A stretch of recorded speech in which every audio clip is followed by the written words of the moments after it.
Father's Day, everybody, and a welcome from Shinnecock Hills Golf Club. It's the 118th U.S. Open Championship, and it is the final round, and it is going to be a busy one. 9 players within 3 of the lead, 15 within 4. There are 22 guys within 5 shots of Daniel Berger, Tony Finau, Brooks Koepka, and Dustin Johnson, all at +3. Of course, the talk all afternoon and evening long was about the golf course. They are out setting it up right now as we get set for this final round. At this championship, tough comes with the territory. Tough to qualify, tough to compete.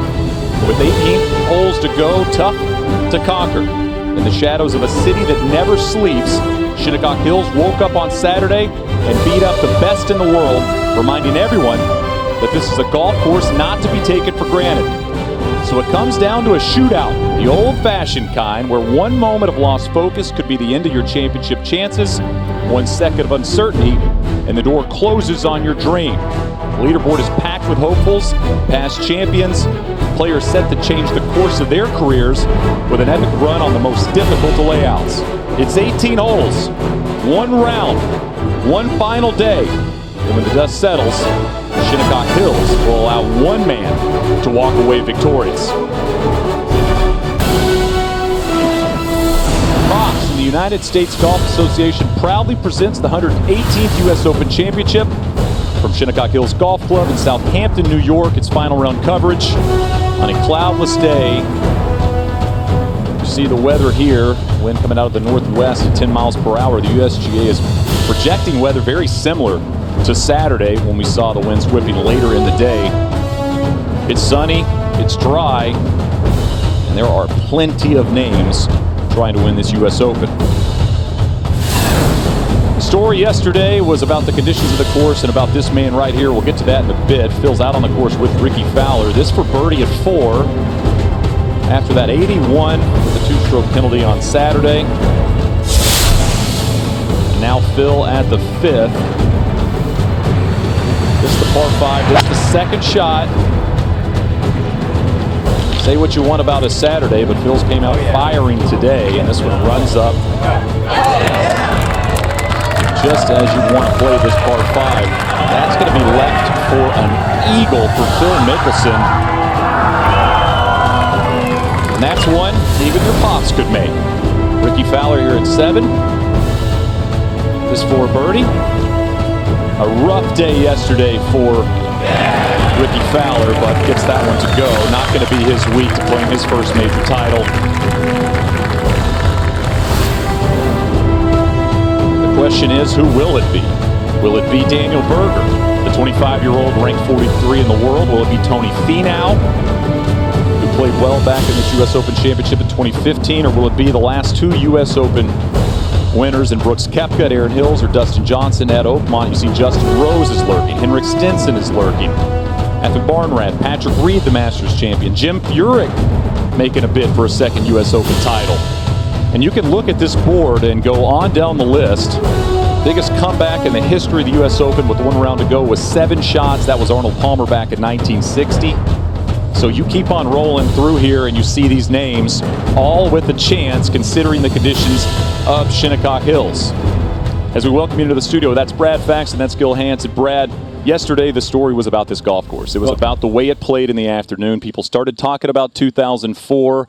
And it was an interesting day to see how they played it. The one thing it did do for us is bring us a leaderboard that's packed with one-name guys, past champions, and big-time players. Well, it's incredible. When Daniel Berger and Tony Finau got off on the tee, both in the 10 o'clock time frame, they were tied for 45th place, 11 shots out of the lead, and they historically moved up now tee first. It's never been done before, and really the credit goes to those 2 players because they went out in what's typically the harder conditions. The wind out of the northwest, just like it is today. Members here says that can take 2.5 shots harder to play that wind.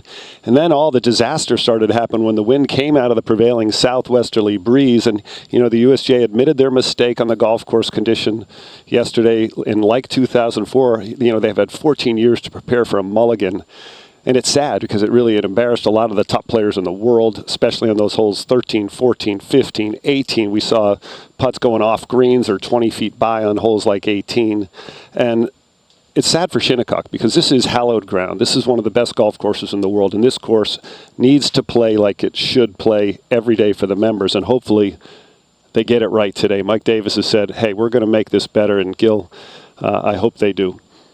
I agree. You know, when the USGA comes into a championship like this, the preparation, it's painstaking. They look over the golf course. They've got a game plan coming in, and what happens at Shinnecock Hills, you've got the capricious nature of winds here. They change, they shift, and so what your thought is in the morning may not work out to be what works in the afternoon, and that's what we saw yesterday, and they admitted to at least getting a few hole locations wrong. So last night they went back and met. This morning they applied more moisture to the green, so you're going to see them holding. They shifted a few hole locations on about half of the holes, maybe a pace in the more conservative direction. 2 holes, 3 and 12, they made some significant changes to what the original game plan was. But unlike 2004, the greens are healthy. They're not dead. They mowed them this morning. They got grass coming off of them. They shifted a little bit of the focus on the preparation, single cut, double roll on them as opposed to a double cut, double roll. But I think, as you mentioned, I think there's a fundamental issue at stake here. I mean, you're talking yesterday, it was more an issue about speed as opposed to firmness. Greens that were designed as great old classic golf courses, and you're right, there is nothing wrong with Shinnecock. Shinnecock is absolutely one of the best golf courses in the world. But what happens is the expectation for championship conditions, paired with the fact that they can actually produce conditions like that, they tend to conspire against great golf course architecture. And we see that scene that we saw in 04 and that we saw a little bit yesterday afternoon. And that's, in my opinion, unfortunate. And I think it would really have to have a fundamental, we talk about distance, we talk about sort of the issues with the game, but I think green speed has got to be at the top of that list. Yeah, and Gil, I mean, we'll have a chance to dive into this as we watch players take on this final round. But something that did happen today, as you mentioned, some unfortunate situations, one with Phil Mickelson at 13, Brad. I mean, it was one of the most bizarre situations we've really ever seen in a U.S. Open. I mean, you look at these headlines around the New York area about Phil Mickelson, and this is a guy that's beloved in this area. And it was so strange to see him do it. And then really after, almost like it blew past him. He didn't really see the issues with it. Well, it really was an incredible act of deviance. I've been trying to think of an adjective to describe it. And, you know, I don't think it was premeditated, but it's calculated. And what I mean by that is Phil's had a history here at the U.S. Open finishing second so many times. His preparation is unlike anybody else's. He comes here early. He charts the golf courses with his coaches. I mean, he wants to win so badly. It's kind of like Greg Norman at the Masters. Over-preparation can be a bad thing sometimes. I see him off in the corner of the driving range this week with Andrew Getson, his swing coach, almost like he's secretly doing everything to get ready. And what he did is a bit of a protest like he did to Tom Watson at the Ryder Cup at Glen Eagles in 2014. It was a silent way of saying, you guys got it wrong. And he's getting support from some of the other players. I had a couple major champions call me and saying, hey, he's right in a way. They would have never done it. But it's just hard to believe that. It was really funny to watch. It was just strange. And I mean, people were upset about it, and not just fans, but you saw people in the media and stuff writing plenty of columns. You saw those headlines. Here's Phil at the 8th. This is his second shot just a moment ago. He's playing great golf, tied for low round on the golf course right now. And after it happened at 13 a day ago, he was smiling. He was giving thumbs up to the fans, and it didn't seem to really affect him, at least on the outside. Brett Quigley will be out with the amateur. Parsi Alley and Steve Stricker. Ken Brown will be with Ricky Fowler and Phil Mickelson, that group you just saw there. Holly Saunders doing a great job in the studio. Shane O'Donoghue will do interviews, and David Fay here. David Fay was a busy man yesterday. Hopefully not as busy today, David. I'm just gonna say that for everybody. We'll go out to the 8th and Ricky Fowler. Ken Brown down with these two.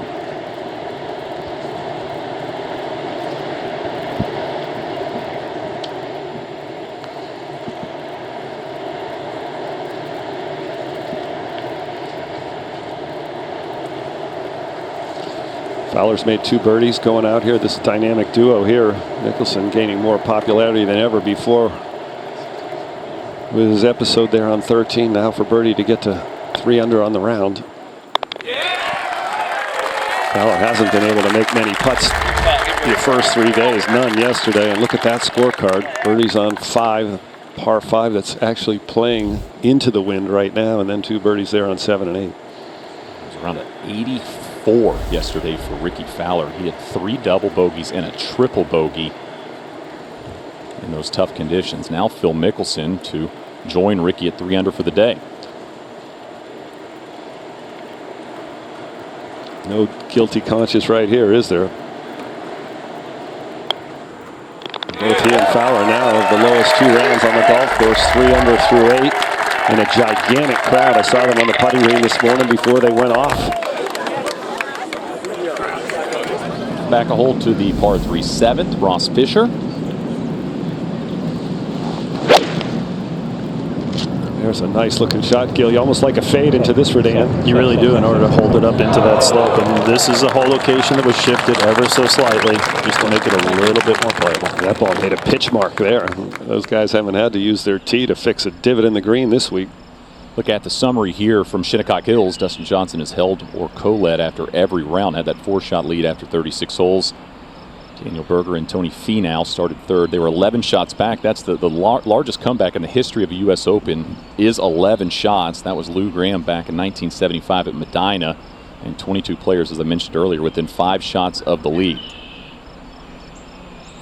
If you go read the quotes from Daniel Berger and Tony Finau after their round yesterday, they talked as guys that didn't really feel like they'd be even close to the lead, and all of a sudden they're in the final group together. Well, we were laughing about it, and even their press conference, what they said, you know, they had no idea of the changing conditions, and even when the wind switched around, I don't think any players thought they would get so out of control out there. Take sound off, please. Thank you. Fowler and Mickelson here on the 9th, getting ready. Gil, take us through this. Yeah, this is, you climb back up to the clubhouse. Originally the 18th hole called Ben Nevis, which is the highest point in Scotland. So a little reference there. One of these holes with the offset line, your line of instinct, you really want to look at playing down that left-hand side. But if you try and get a little too fine with that line, you're going to go into an area that had been narrowed up by the USGA in preparation for this championship. So some of the thickest rough on the golf course. Finding this fairway, great undulating ground, and then it's a big uphill to the green. The green's got a little bit of support to the backside, not quite a punch bowl, but just a little bit of support there, and everything's going to funnel towards the middle. Big green, but not a ton of hole locations. Do you like 2 blind shots on a hole like that? It doesn't bother me at all.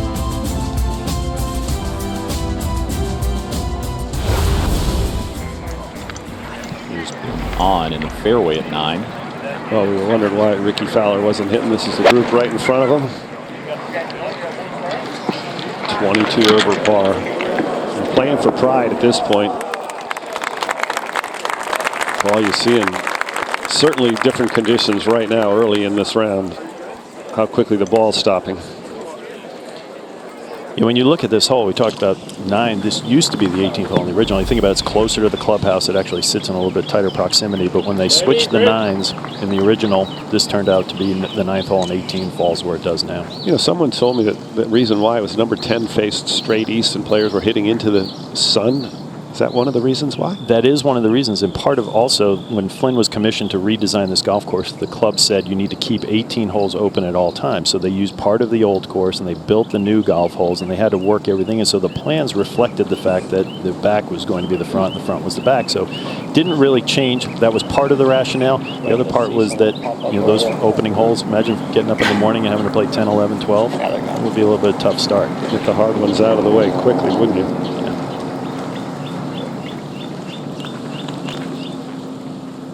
Fairway clear. Now Ricky Fowler. Turn the cameras off, please, and sound, please. Thank you.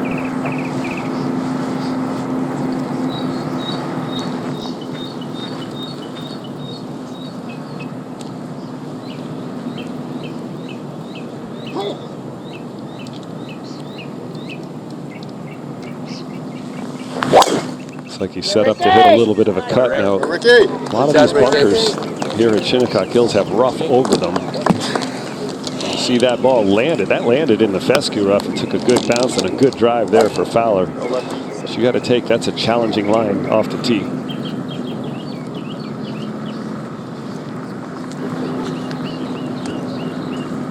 Now Phil. Certainly noticed in his preparation a lot of 3-woods. He's been hitting a lot of fairways this week. Not as good yesterday off the tee, but he's been hitting very straight to a little bit of a cut. A lot of players will hit it to this crest of the hill, kind of like 10 at Augusta. Use that as a slingshot to get it down to the bottom of the hill and have an uphill lie in for the second. Phil and Ricky at the 9th. We'll take a break. The final round of the U.S. Open.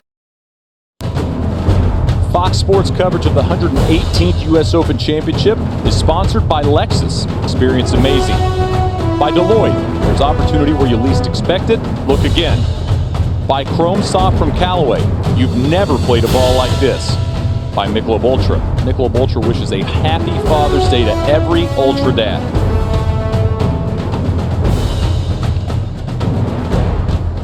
Go out to the 9th. Phil Mickelson getting ready for his second. See that yardage, 173. Plays about a club up this hill. Will favor Phil's draw.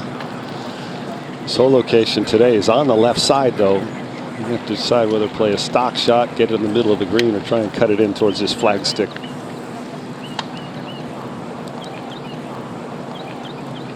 I have a feeling being 14 over par, he's not worried about middle of the green. Nope.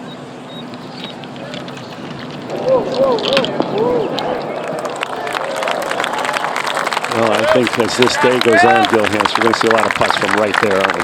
I think you're absolutely right. It's almost impossible to leave it short on this hole, so you definitely have to favor that backside. Otherwise, anything short of that whole location, he's going back down the hill. Oh, it gets into the heavy rough when it goes down there. Now, foul. Yeah. Let's talk a little bit. We've got our Lexus Tracer here with Ricky Fowler. But I'm not against stock. I think stock has a chance to climb past it, which today they're still really soft. So okay. It's a nice solid 5-off. Yep. Yep. What if Joe Scarborough, his caddy, lobbied for the college bag, the stand bag. Let's see that with any of the tour players.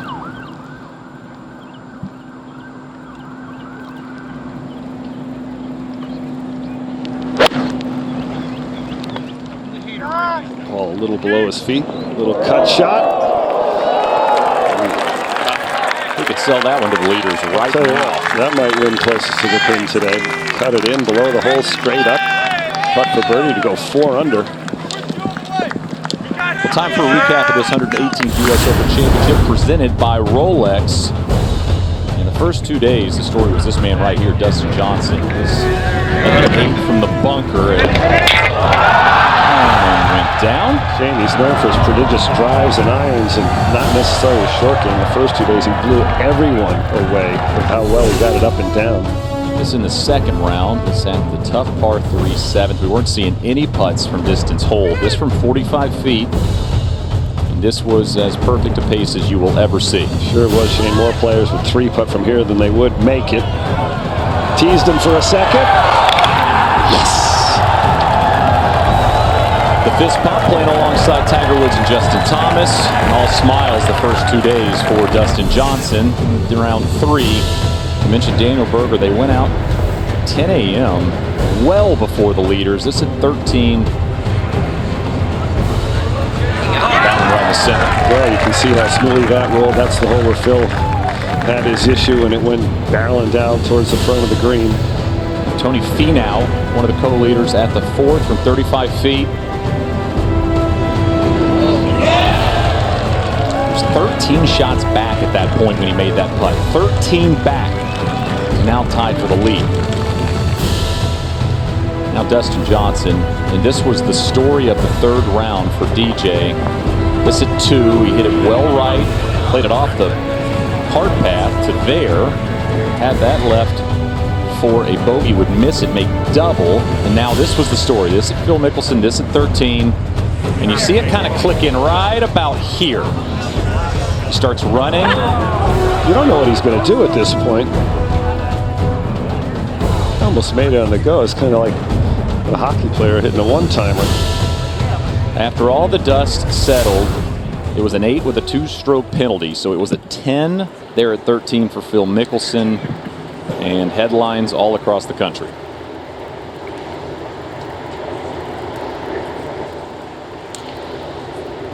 That was putt for birdie on 9 down the hill. Just about 21 feet. Should go away from him, so a slice putt for the lefty.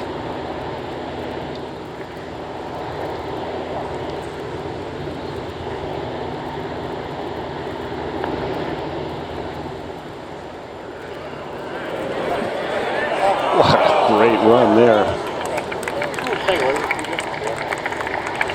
31 for Phil Mickelson. He'll tap that in for a 32. And as we mentioned a moment ago, he's got the lowest round going alongside Ricky Fowler, who has a short birdie putt to shoot 4 under on the front himself. We'll go to the 5th first. Hideki Matsuyama's got this 4 birdie. We saw Phil Mickelson make eagle here, hit his approach to about a foot, kick in. Matsuyama birdies what's been the easiest hole on the golf course all week. And look at that, a little turkey. 3 birdies in a row. And like yesterday, early scoring. People at home, I'm the seeing players at different home, tendency from both sides. What about you? I had a right tendency, if anything. That's what I'm seeing from down there. I'm still going very straight, and then you go with your feel from there. Okay. Audio provided by those brilliant cup mics we have here at Shinnecock Hills. Now just a short one for birdie for Ricky Fowler. Kill, you know, I think there's a misconception among the audience that the greens get faster as the days go on. You know, grass grows.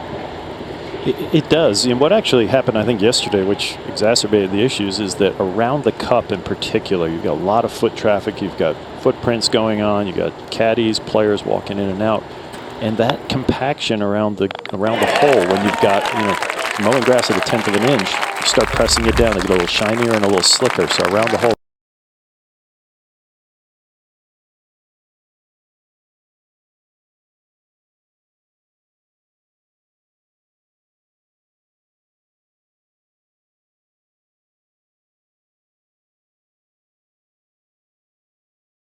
It's a pop-up train station.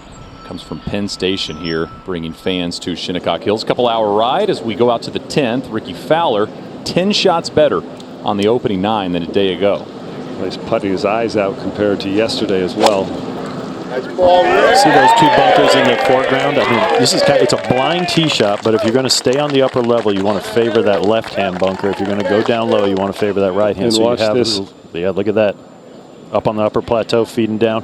I was asking a couple players about blind tee shots. They said they don't mind this one because the fairway gathers everything in, so they can see over they can't see over the edge, but they know if it gets down there, it's going to gather. I always dislike the hidden hazards like that, where you couldn't see where it would end up.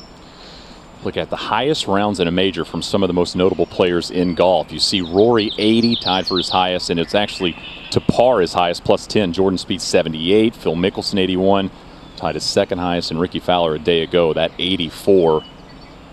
All this week at Shinnecock Hills. We're going to go to the 7th. For it here at plus 15. We usually have the tracer on these shots, see what players elect to do, bring it in from the fat of the green like he is with his draw. Will it stay up? Uh-oh. Watch where this goes. That'll tell you something about moisture in the green right now. That stopped that ball yesterday. stayed there. No way it stays there yesterday. Steve Stricker hit it down below there yesterday, got a wonderful up and down. He doesn't know how lucky a break that is. Go to the 6th, Hideki Matsuyama.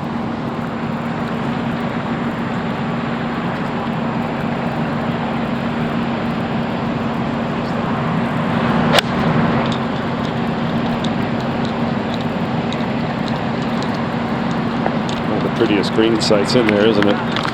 It really is. I mean, it's on the worst piece of the property, but William Flynn crafted a beautiful golf hole, the features that he created, and the green complex itself.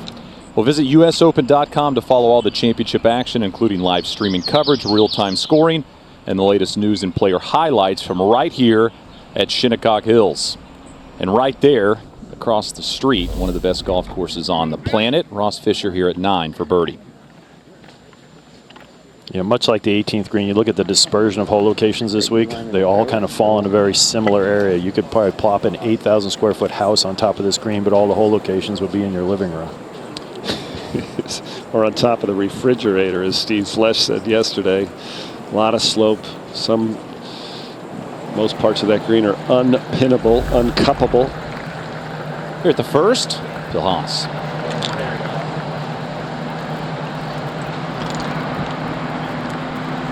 Right center of the fairway, good angle into this hole location.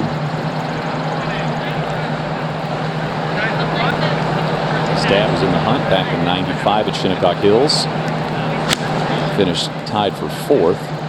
Yeah, his dad's with him all week. Kind of cool to have your son playing in the U.S. Open on Sunday on Father's Day. A good shot from Bill under the flag. And that's longtime caddy Tommy Lamb, who's caddied for some of the great players and caddied for Jay for years. Gil, take us through the 10th here. So yesterday we were looking at score plus 10. I mean, scoring there, everything feeding down to that lower bit. In the afternoon, plus 22. So you know that hole got a lot more difficult. And it's just one of those greens. It's actually wider than it is deep. So it's very difficult. You've got that wind coming behind you to hold the green. Anything over or anything short is really problematic. Well, when the wind changed around yesterday and the players were down here where Ricky is, it was hard for them to hold the green. And actually, the one stat that I thought was interesting, so many players laid up on top to have a longer shot, maybe get the angle of descent a little sharper. Nobody made birdie from laying up yesterday. This 10th hole was the hardest back in 2004. It was interesting. In '04, most of the players would hit driver, but in '95, most of the players hit iron and laid it up to that top level. Well, it's also the changing of the golf course. It wasn't these closely mown areas so far over the backs of this green, which made it. That's what makes this shot so difficult. They know in front is bad, but behind is worse. It's awkward lie here for the lefty. Look at him drawing it down the slope. 7 under between the two of these guys going out. They got the good best ball working. And a real indication that with these light winds here and softer conditions, the scoring. First look here at the 11th, Patrick Rogers. Yeah, I think it's 159 yards of architectural brilliance. Stand still, please, guys. But also 159 yards of plain old mean. Well, Gil, let's talk about this whole location, because this one's way back, 24 steps back, way up on that top new section that the green expansion's allowed. And I don't think the players will ever have seen anything quite like this. No, they won't. But this is actually a whole location that they had in the game plan from day one. So this is one they were always intending to use. See if anybody gets back there today. Wrought with peril here if you miss this left. Good luck. Would you ever try and go back at that?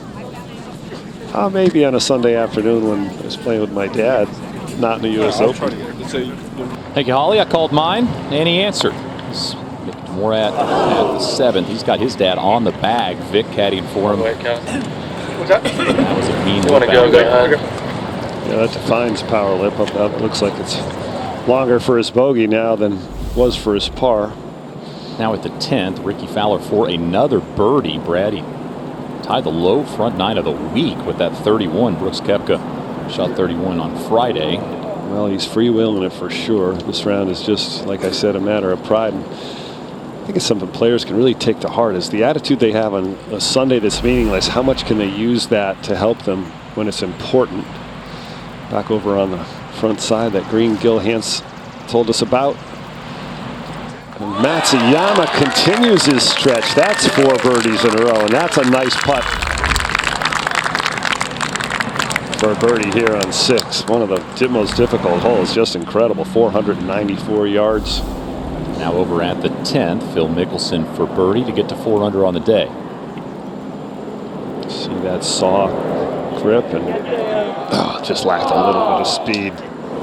And Brad, we're seeing a lot of what we saw a day ago.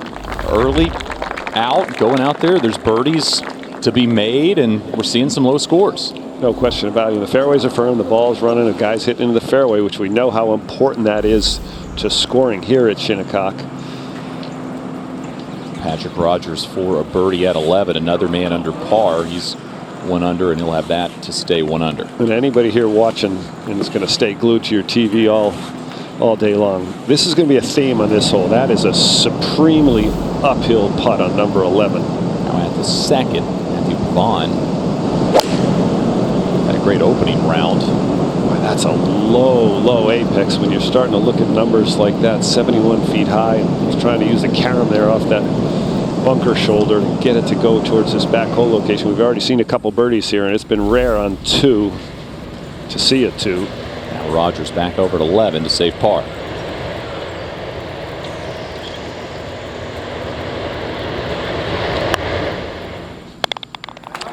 Good putt for Rod for par. These greens are in nice shape. They're in good condition.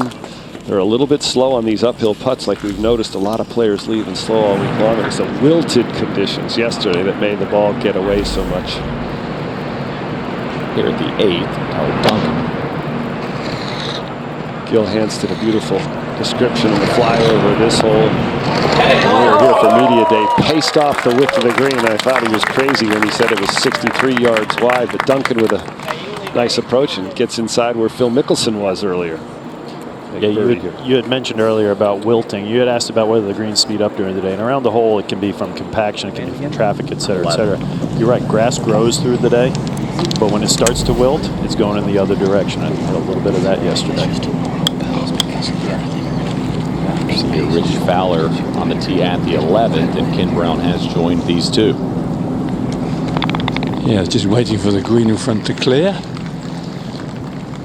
Number 11 today's played very similar yardage every day. One's 59 with this pin that's cut on the, well, it's not much bigger than a postage stamp. Little level area, it must be a yard by a yard. 5 to the left, 5 to the right of it. So it'll be very game to go at it. Wind into off the left, which is just freshening a little. And Ricky's got an 8 iron, which is plenty of club. Beautiful out here, boys, beautiful.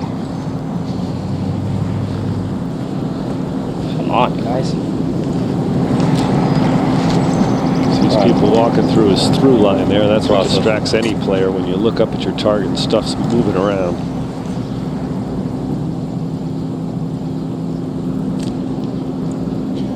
It's almost a sucker's pin, really. They can afford to be attacking from where they are, but it's a very narrow bit of green they're aiming at. Massive galleries here. It's good, Ricky. That's what you do when you're 13 over par. Fire it back there. No consequence.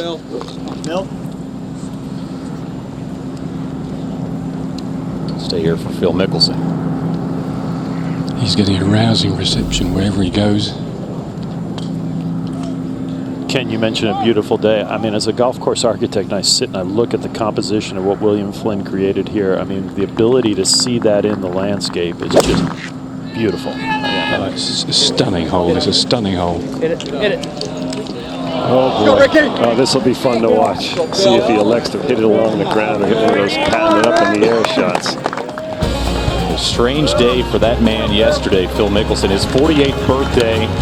He made headlines for the wrong reason, but he's playing great golf today. We'll be right back.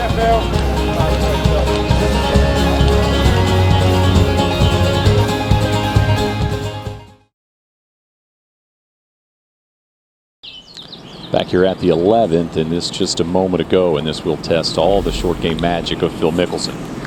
He's going to drive this down a little bit lower. Oh. That'll be as good as we see all day from there. Watch the contact. Now this is a shallow approach here. You see ground contact before the ball. Look how high the ball comes out of there. It's spin. But it's not a big divot, so he's going down, but he's not going down steeply. The handle has to raise, the grip end has to raise to do that. Ricky Fowler for another birdie. As Ken mentioned, this is up on a little knob. It's part of the expansion program. This whole location did not exist in '04. We could have fun today counting the putts from below the hole from center. How many actually get there? That's 0 for 2. How about that scorecard right there? Flawless for Ricky Fowler, and Ricky's largest improvements between rounds in a major championship. You see 12 back in 2010 at St. Andrews. 18 shots currently better than his round 3 scoring right now. And Phil Mickelson has this left for par here at 11. Little downhill sliding to his left. Oh, try to put it through the brake and take the brake out of it.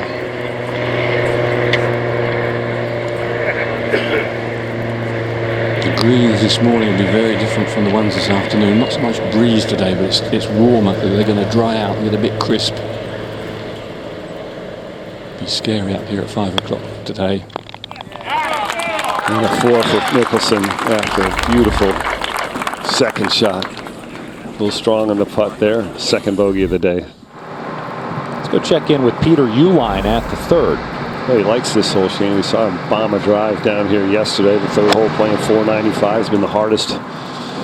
Par 4 on the front nine, 2 and 3, the two hardest holes in U.S. Open history back to back, and he makes that. That's 2 birdies in a row for Peter here. Go up ahead to Jason Dufner at the 6th. Remarkably late in the day, Jason Dufner was hitting balls into that brutal wind yesterday afternoon. There was nobody to be seen. I don't even think Ben Loomis was on the range working. A good shot by Dufner. I'm in on the shirt, Jason Dufner. I'm in on it. Let's go to 2, Bill Haas.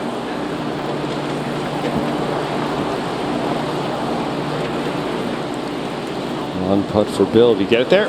Yes, he did. Count it. Bill Haas starts making some putts like that. He'll be on top of the leaderboard every single week.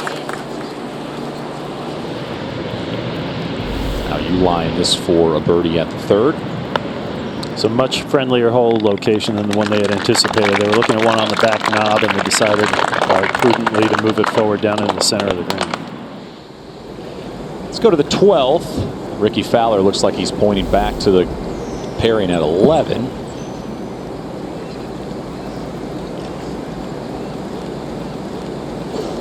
That's Ross Fisher, so Fisher's going to go. See that white sign up to the left? That's the 12th tee, so pretty close. You don't hear that thump. Ross Fisher with a nice aggressive approach. A couple of birdies, couple of bogeys today for Ross Fisher. He's even par. Now Ricky is going to rip it. Elevated tee, hardly a cloud in the sky. And it's actually a sort of valley fairway. It gathers up, but it's not that wide. See the tracer here. A lot of players have chose this week to hit 3 wood or even a driving iron. See how much farther this one goes. Wow. Flew way down the hill. Striping it. Only missed 1 fairway today.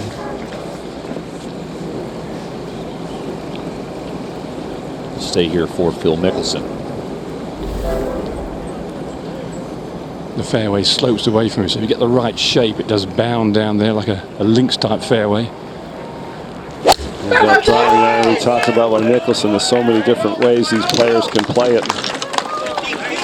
Carry it just over that bunker. Right in the middle of the fairway for birdie.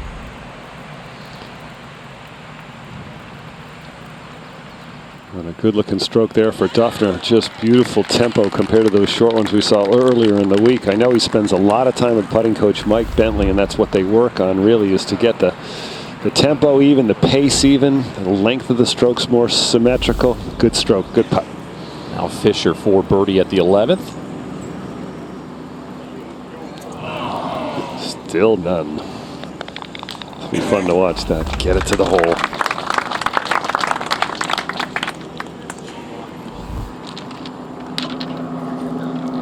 Now at 12 and Phil Mickelson. Perfect tee shot. Nice flat bit at the bottom of the valley there. Got 180 yards. Pin cut on the little ledge to the left of the green there. Reasonably deep but very narrow. 6 iron.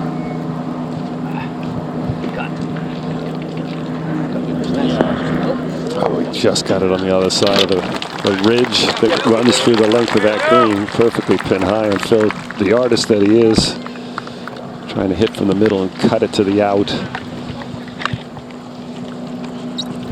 We'll stay here at the 12th for Ricky Fowler second. Now this is an absolutely prime ticket position. Aggressive off the tee. 8 iron for 151 yards. There's a big bank to the left of the pin that you can use as well. Gathers the ball up.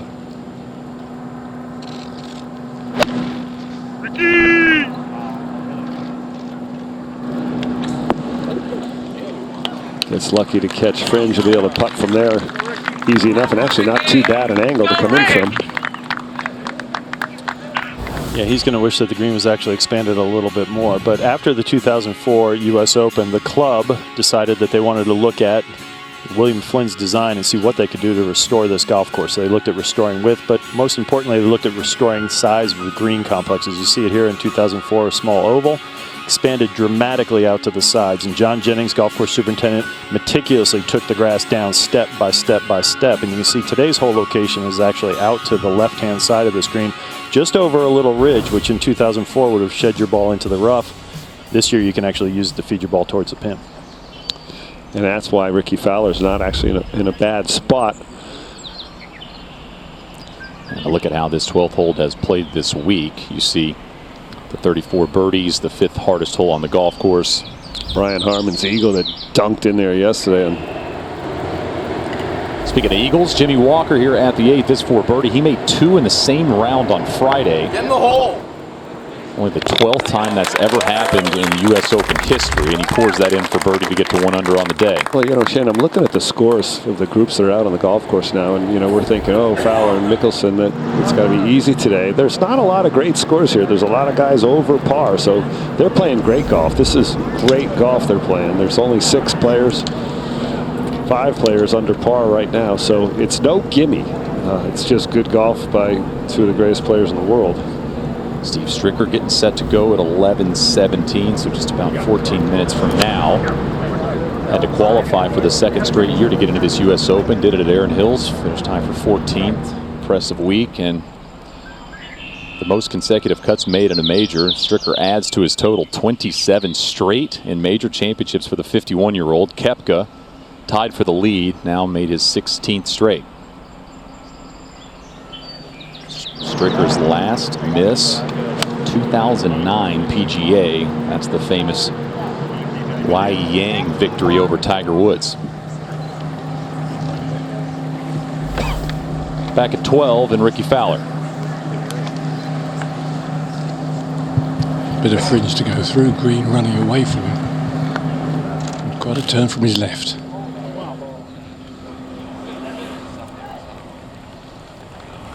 Not a bad shot. These fringes are so smooth. Putt from a mile away. One of the few closely mown areas is actually above the green here this week. So many are from below. Great look at this 12th green as Phil Mickelson surveys what he has left. Good with you? This has got the look of a slightly badly packed parachute, I have to say. Lots of swirls and undulations in it. So Phil's got to go up a little sort of backbone that runs from front to back of the green, over that and down the other side, so it's slow and then quick. As an architectural term, I hope no one ever describes a green that we built as a badly packed parachute. Or jumps out of something that's a badly packed parachute. Good effort there from Phil. I'll wait for you here. Okay. Go over to the 7th. Cameron Wilson for birdie. Talk about the slopes in this green all the time, and just no straight putts. Everything's going to curl. Yeah, everything's just going to curl and feed down towards that. You know, when you look at these charts that these players have, a lot of times they're color coded. Green is good for hole locations, etc., and they work their way all the way up to red, being very difficult or not possible to put a hole location on. If you looked at the chart of this green, it would look like Mars. All red. When does it get red? 4 or 5%? Exactly. Anything over 4%. Ricky Fowler, this one for a par to remain 4 under on the day.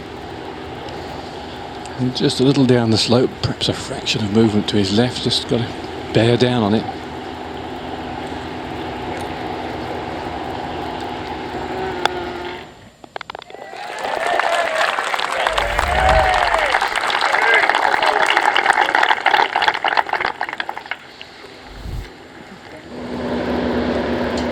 Brian Harman at the 5th for birdie. We just talked about his eagle on that 12th hole. We just saw Ricky Fowler make par. And he made bogey on 4, so a nice little bounce back. And back here to 12, Mickelson. Well, Phil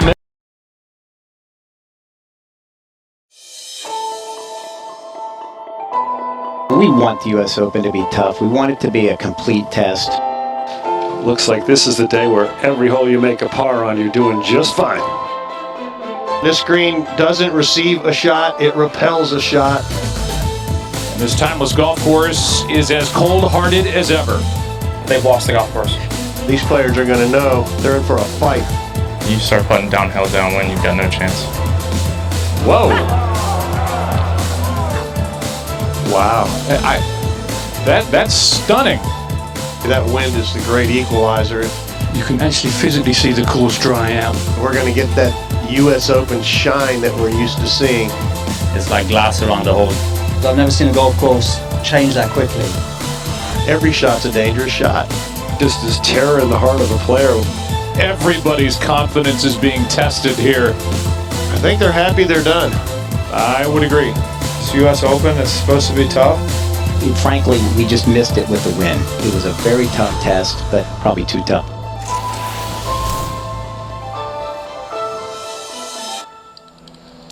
And Gil, we opened the show yesterday, and you mentioned 4 elements at Shinnecock Hills that can balloon scores, and we both thought wind really wasn't going to be one of them. Yeah, the 2 that were the variables were wind and then hole locations, and we saw both of them come back to bite yesterday.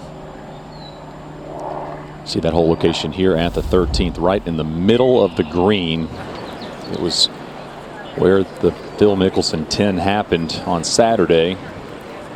It's the 9th most difficult hole this week.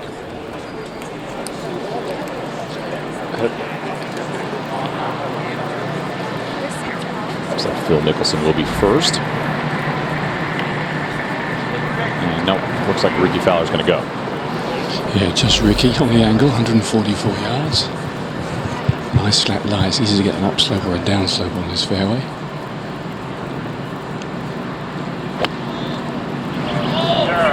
Looks like on this hole location, there's actually room to miss it on any side of the flagstick. This being one of the 2, 13 and 15, I think were really difficult ones yesterday. They're erring on the side of caution. Yeah, good move. Especially when the wind is predicted to change again this afternoon.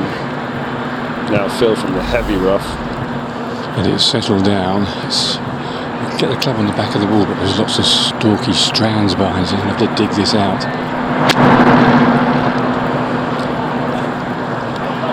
Hurry. Oh, that was on line. That was so hard to get it out of that rough. You saw that club just stop at impact. There are 7 billion people in the world. There's only one Ken Brown. Believable representation there at 13, and now Phil. And there's only one Phil Mickelson. Beautiful splash there by lefty. Go to the 9th, and Matsuyama has this 4 birdie to get to 4 under as well on the day. Similar line to where Fowler was, should break a little bit to the right.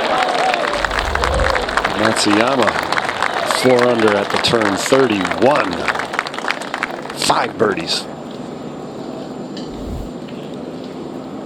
And dare I say 7 back? Does he have a chance?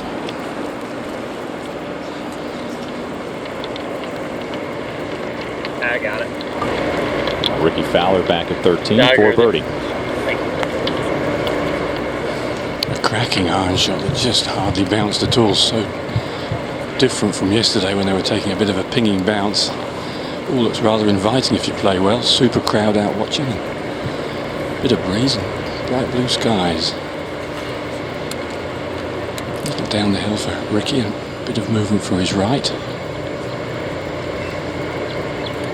Spends a lot of time just lining the logo of the ball up, his little black line on it, get it just right. They don't point it at the hole, they point it at the point they want to start the ball, which should be just on the right edge.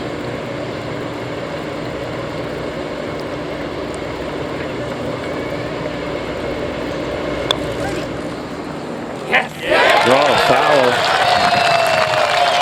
1-ups Matsuyama to get to 5 under in the lowest round on the course. You know, Phil Mickelson, we just saw that beautiful bunker shot. He's really had some trouble this week. He's #1 on the tour this year in bunkers, but only 3 of 7 this week, just showing how difficult these bunkers are. They're so deep. type of sand. It's just the native sand here too, isn't it, Gil? It is. It's just got a local source, and then as we talked about earlier in the week, it's 100 feet of sand underneath it, so it's set up really soft.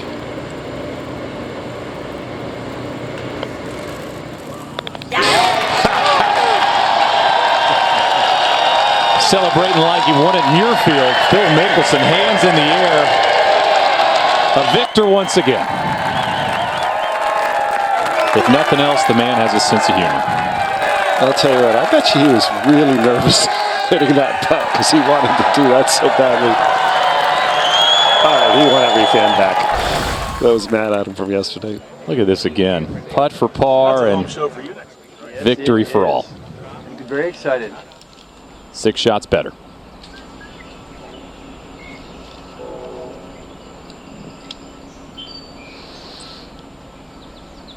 That's great stuff from Phil Mickelson. Looks like he just won the Open. Let's go to the 8th. Not sure this man's ever celebrated like that in his career. Jason Duffner's got this for birdie. Now I'm noticing left-hand low. I don't know if he's been left-hand low all week long. Certainly a longer backstroke. I'll be making some inquiries on that. Go to the amateur Will Grimmer here at the 7th for birdie.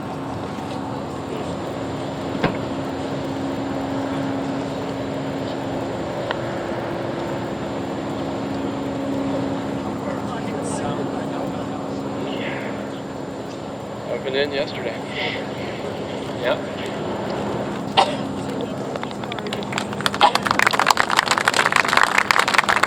Man saying that would have been in yesterday. About that putt coming up just a little short at 7. Now we'll go to the 5th, and Sam Burns has this for an eagle.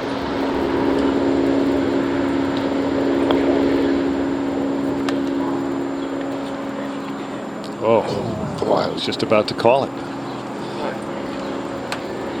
Yeah, that's how I think. Just a good putt. Yeah, 21-year-old already with a win on the Web.com Tour has got a ton of game. Now we'll go to 14. A hole where a day ago we saw not a single birdie in the field.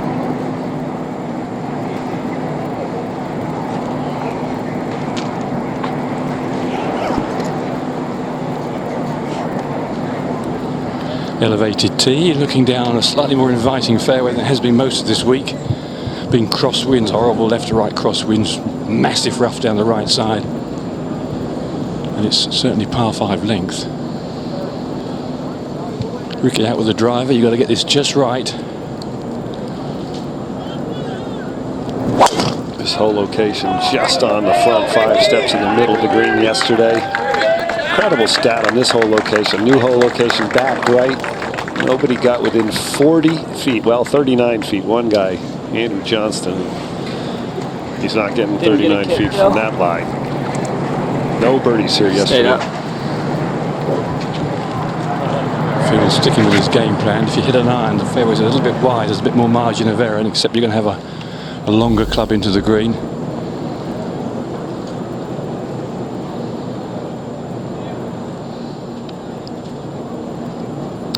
You know what I love, Shane, is the word choice. Every player here has a choice on every hole. You see the difference in Mickelson on 12, now on 14, and how they play the golf course. And I think that's what makes people love Shinnecock Hills. See if that one kicked out for Phil Mickelson. He's playing the 14th. He's playing fine golf today. He's a couple under par. Phil here at the 14th, second shot.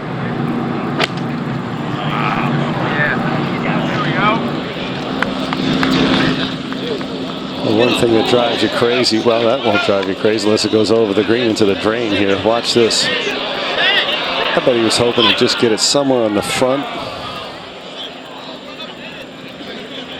Hey, another chance for a creative up and down. We saw it on the last out of the bunker. Boy, you hate to lay up into trouble and into the rough. You got a heck of a break to stay short of that big, tall fescue. I mean, you're looking at club face and angle and ball coming out. I'm looking at just the natural edging of that bunker and how beautiful it is. And I think Shane's trying to figure out what shoes he has on. I know it kind of. That's about right. Yeah. Now Ricky Fowler.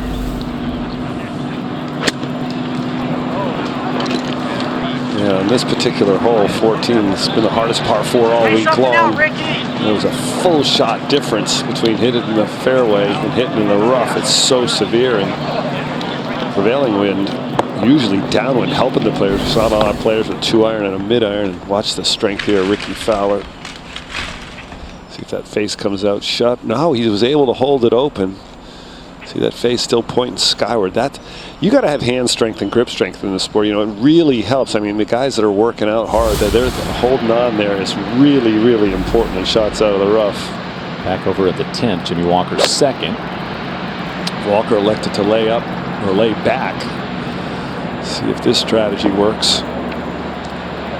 And a much more forward hop there than Fowler and Mickelson from down below with their little sand wedges. Again, we mentioned it off the tee on 14, choice. Right, Gil? You like choice? Choices are great. Options are terrific. When there's less time, the USGA says play 9. Learn more about options to play in your area by visiting www.usga.org/play9 today. Brandt Snedeker and Johnny Vegas here on the tee, about to get their Sunday underway. Well, you know, Snedeker, we saw him in the practice rounds. He said, look, I know I get all the players coming out early to see the golf course and learn everything, but he says, I can't learn anything 2 or 3 weeks prior to. The conditions are so much different. They're softer. The ball doesn't bounce nearly as much. The greens aren't hard. The hole locations are different. Just his approach.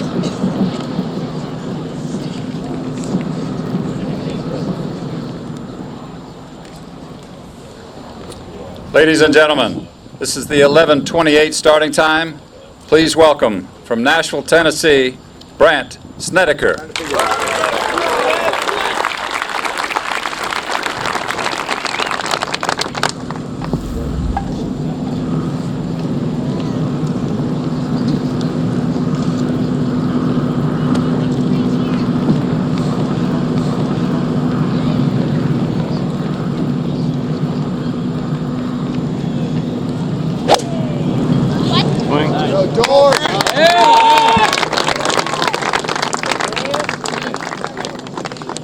From Venezuela, Jonathan Vegas.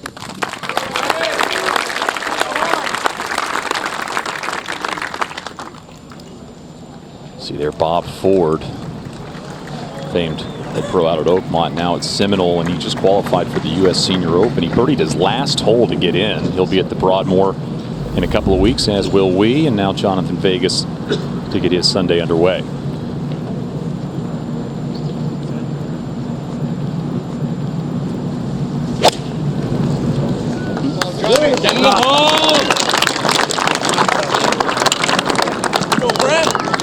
Good ball there for Vegas, and while we great look there at Shinnecock today, it is a lovely day out. We'll go to the 14th, and Phil Mickelson has this for par.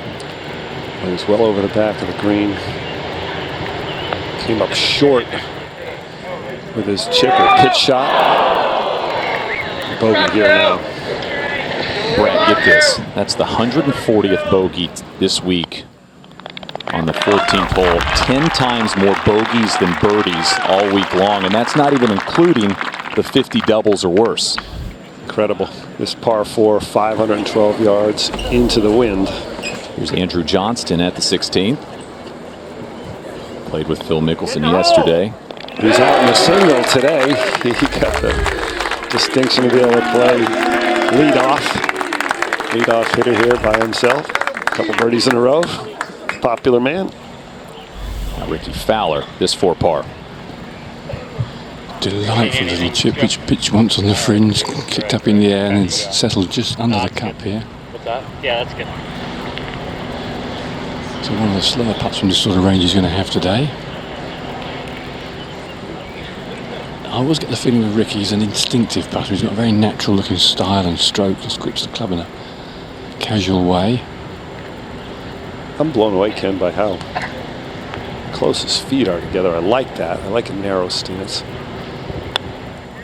Lifts the putter off the ground, and as soon as we're done praising him, he misses it. No, I thought it could go a little bit left, but not that much. It was a good putt, just a misread. Yeah, that's one of the prerequisites to being a great putter is reading greens. That's one of the reasons I don't like greens books. I think that reading a green should be something you have to do on your own, not with the help of whoever those people are that create those, Gil. I agree with you 100%. I mean, if your ability to read a green is better than mine, then advantage to you. It has been traditionally throughout the history of the game. Maybe we can find a machine that'll hit the ball for us. Jimmy Walker at 10, this for birdie.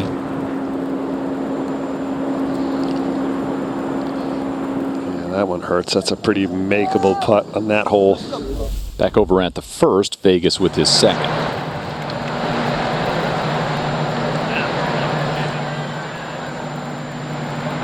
A pretty benign starting hole today so far. Widest fairway for an iron these guys will see.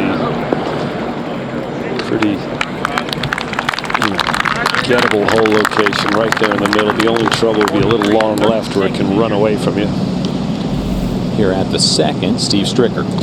You know, one of the things about this golf course that's just amazing to me is the variety that he's built into it. You've got 2 uphill par 3s. You've got the 11th playing about 150 yards. And you've got this one playing about 260 yards. So you've got uphill nature, but 2 very distinctly different. Well, Steve Stricker's not having any trouble with 265-yard par 3. So you saw that double bogey, par. I'll give him the 2. Just walk to the third tee. So that means he has to play tomorrow. Yeah, look, he's laughing. He just high-fived Jimmy Johnson. Like, that's the first time I've hit it on the green here. Snedeker back at 1.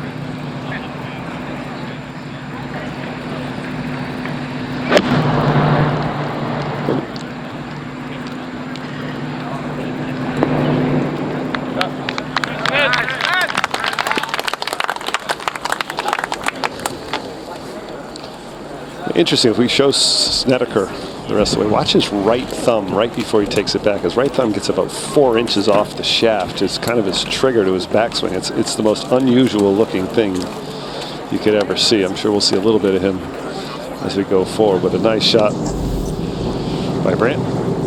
Now at 15, Ricky Fowler coming off his first bogey of the day. A magnificent view from this tee up here down on the fairway, which is about 40 feet below you. 250 to the top of the ridge. You just want to pitch it around there, then it just slides down the little slope. Just about there. A lot of players yesterday when the wind got up couldn't get it down the bottom here, but it gives you a little wedge into a gorgeous green. Pin on the left side today, Brad, so you can get it, but out of the rough, but very tricky. So finding the fairway, they tend to sacrifice a bit of distance off the tee to make sure you find the short stuff. And it's not the narrowest of fairways. Yeah. Selects an iron as well. You see that graphic 7 or 11 fairways hit today. First 2 days, he only missed 1 fairway. Not a typical Phil Mickelson, right? 2 fairways, 1 per day. That's perfect too.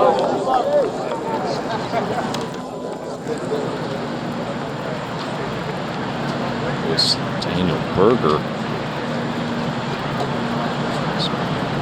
Almost 3 hours early for his tee time in this final pairing. And he's already been here for some 30 minutes warming up, so he'll be ready to rock when he goes with Tony Finau. Incredible.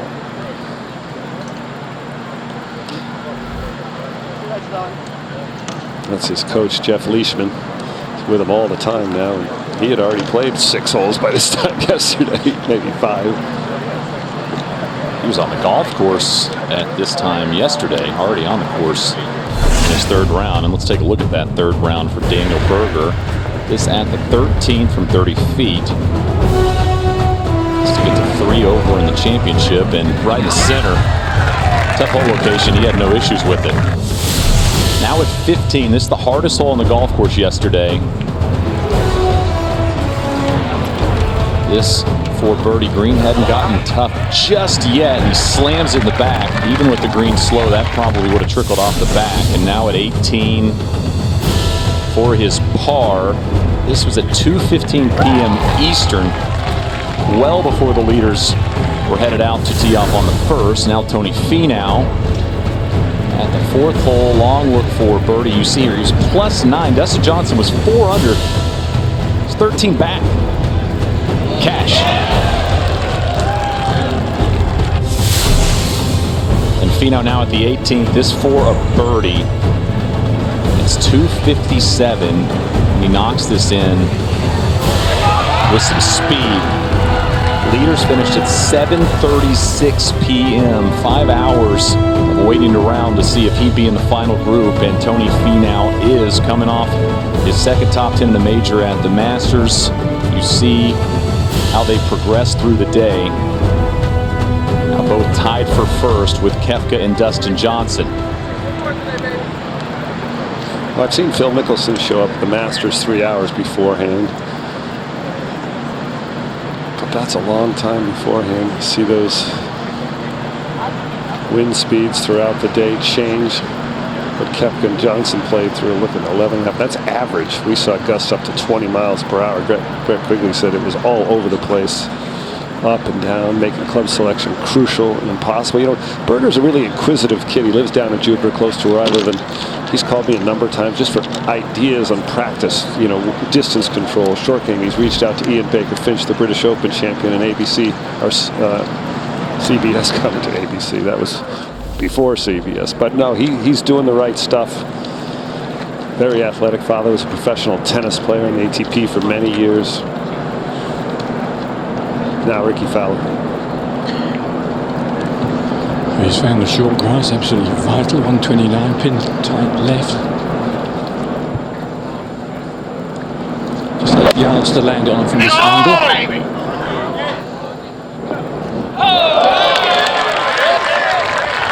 Good shot for Fowler again. Just almost exactly where you've been aiming, Brad. Just a little right of the flag. If you take the flag on, you've got to be spot on.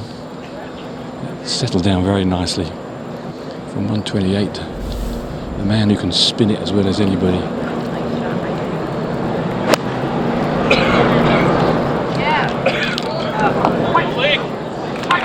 Good shot. Conservative side has to be. The ball goes a little left and it's down on a bunker. Short side would be awful here.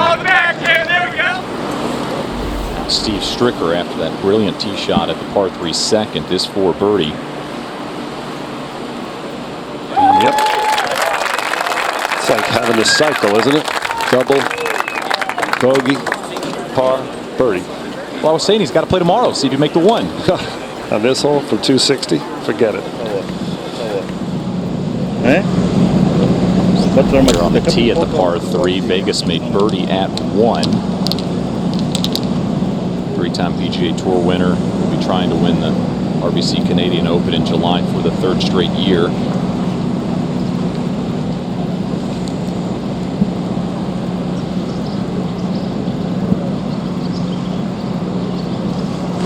Players getting a little assistance from the helping wind. That's got to stay to the right, get the kick to the right.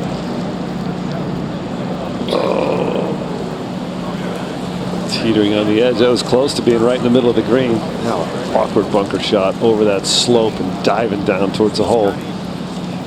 He's on the upslope. It'll give him a better chance.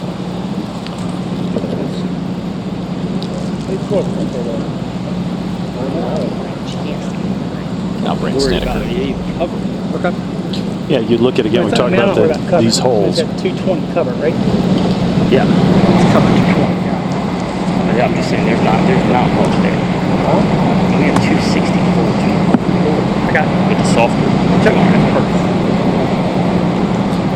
Talk about the design variety. So 11, it's all aerial. You got to get the ball in the air. You got to land it on the green. There's no way to run a ball up there. But this hole, because it's the longest of the par 3s on the golf course, William Flynn, even though he probably never envisioned a 264-yard par 3, he left the front of the green open and allows you to run a ball up on there. Yeah, that bunker you see is about 20 yards short of the green. He did that a lot on this golf course. See a lot of these bunkers that just sort of sit in the foreground and set up the shot for you visually. You like Sometimes this, they actually distract you. Yeah, I do like this. I love seeing. You know, we talk about these expansions on the greens. Everybody thinks that they're to gain hole locations, but sometimes they're actually to increase the ability for shots to either be repelled or to be fed into the green, and they use that one perfectly there. All those you watching that like swing stuff. Watch his right thumb here. Here goes the club back. Look at that. I've never seen anything like it. And then gets back on the club halfway back and then it releases again. It actually leaves twice. That's great camera work. And if you have a chance to show a full swing, you'll see some funny looking stuff. Phil Mickelson birdie at 15 right in the heart. Phil Mickelson Having some fun out there. Bounce back birdie after the bogey at 14. He's to 2 under on his day. Going to go at the 7. Patrick Cantlay on the short par 3. I saw Cantlay last night at dinner. He frequented the same place, the Red Barn, that we did with his coach Jamie Mulligan. Good guy. Good shot. Wonder if he would have said the same thing as Trimmer. That would have gone in yesterday.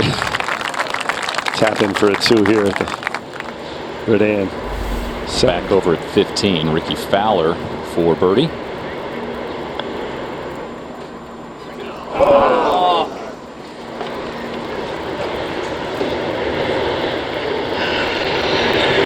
We'll take a moment and send it down to Holly Saunders. Thank you very much, Shane. Here with our friends from Global Golf Post, senior writers Ron Green and John Hopkins. Happy Father's Day to the both of you. Thank you. Thank you. Wonderful championship Sunday so far, but yesterday 2 stories dominated the headlines in the golfing world. I know you know what's coming already. Number 1, Phil Mickelson. We've mentioned it several times in our coverage so far. He hit his putt while it was still rolling on the 13th green yesterday, was assessed a 2-stroke penalty. Ron, what is the word in the golfing community about this? On a strange day, that was the most bizarre moment. And I think there were stages. There was befuddlement when it happened. Like, what did he just do and why did he do it? And then when he explained himself, said it was an intentional thing to save himself some shots. That was even stranger. You know, there was the discussion, should he have been disqualified? He ultimately got a 2-stroke penalty. But I just think the overall takeaway was it felt like it violated the spirit of the game a little bit, which upon reflection, it'll be interesting in a few minutes to hear what Phil has to say after having had a night to sleep on it. I think he was a chump. I think he made a complete mistake. In Britain, we would call him an ass, a silly ass. What worries me more is that he shows little contrition now. There's not much chastening. He doesn't look to me this morning as though he realizes quite what has happened and how he has offended so many people. And if my judgment is rather severe, then I'm British and I make no apologies for it. We'll hear from him, like you said, coming up in a couple minutes. Now, lots of talk surrounding the golf course as well. I will leave it at that and let you tell me, John, what the players are saying about it. Well, what struck me about this is that there's a general air of approval, and indeed in the first few days a wide air of approval, and I think the players are continuing to, on the whole, bend over backwards to say that this is right. Justin Thomas yesterday gave a very eloquent veiled criticism, but he kept saying, look, everybody has done their best and it's the same for everybody, and in other words, he made his points, and Mike Davis has accepted there are things that they got wrong. They have put their hands up, and one wonders why in a week when so many people have worked so hard and thought so hard to try not to make any mistakes after what happened before, why it happened. But it has happened, and Ian Poulter, who could very easily be one of the most scathing critics, if you wanted to criticize something, you'd want him on your side. He also bent over backwards yesterday to say, look, this is not the way we want it. It's a very tough golf course and things are wrong, but...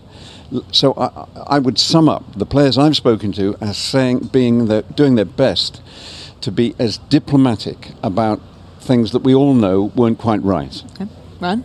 Yeah, I think this afternoon's critical for the U.S. Open and the USGA. It got away from them late yesterday. I mean, the fact that Mike Davis and John Bodenheimer came in to the press room late in the evening to discuss what had happened and acknowledge that maybe it reached a point where some good shots weren't rewarded and were penalized. So I think they've taken great precaution today to get the golf course playable. And it just changed the tenor of the tournament yesterday when the guys who went out shot 66 early obviously should have moved up the leaderboard, but to find themselves in the final pairing, I think even they're looking around last night like what just happened. So I think this is a really critical afternoon. Hopefully it all comes off the way they want it to. And everyone obviously excited to see how it all shakes out. Ron and John, thank you so much. Thank you. As we send it back to Shane. Thank you, Holly. We're going to go to the second. Brandt Snedeker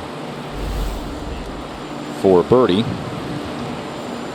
Uphill just outside the left. Maybe just a little gas there, but a good putt. Go to the seventh. Gagne's got this for birdie, one of 3 amateurs to make the cut. 20 made it to Shinnecock Hills, the most since 1962. And Gagne even par through 7. Speaking of amateurs, Parziali's got this for birdie at the 3rd. Well, he's made a lot of noise this year. Going to play in the Masters, playing in practice rounds with the stars like Rory McIlroy. And he's just the greatest guy. There you go, Shane. Plus 12 tied for low amateur. So we'll be paying attention to Gagne and Parziali for the remainder of this afternoon. See who can claim that honor. Now at the 9th, they're in Badley. Boy, this guy's one of my idols on the putting green. Glad he made that. I just like his approach. I like his posture, his attitude, pace at which he goes about it, the simplicity about it. Back here at the par 5 16th, and Ricky Fowler. 3rd shot on the way. Yeah, he bogeyed this hole yesterday, Shane. Wind coming back out of the player, so it looks like the wind is starting to switch or has switched, and that'll be about 10 feet for a birdie and him to get to 5 under. With golf's new rules set to take effect in January of 2019, there's a lot to learn about the exciting changes. The USGA's Thomas Pagel discusses a unique feature of the US Open and other large golf events and the rules of golf presented by Rolex. Now, when you're watching at home this weekend, you might hear the term TIO, or temporary movable obstructions. Now, these TIOs, they're these large objects we put on the golf course to run a championship of this size, things like grandstands and TV towers. Now, under the rules of golf, TIOs, there's some special relief provisions, including if my ball were on the other side of this grandstand, I would get free relief for my line of play. A normal obstruction, that's not the case. Now, another thing you'll see this week at the US Open is for these large structures near the greens, we actually use drop zones. So if a player's ball were up against this grandstand, the player's just going to come to the nearest drop zone, drop for free relief, and play on. Now follow me, this is where it gets interesting. The other drop zone for this grandstand on 18, it's down here in the deep stuff. So if my second shot ended up in this part of the grandstand, my nearest drop zone is going to bring me right over here in the tall fescue. Look at that, that's deep. Now you might be asking, why do we paint a drop zone in tall fescue? The answer is pretty simple. If this grandstand were not here and I pulled my second shot, I'd end up in the tall stuff, and we want to make sure this free drop replicates that and gives players the same thing. So while at home, you might not have to deal with the drop zone in the deep stuff, and you're certainly not playing around grandstands, just know, for the setup here at the US Open, they're critical. Good stuff there from Thomas. This drop zone right here, you see. And Phil Mickelson here at the 16th, this for a birdie.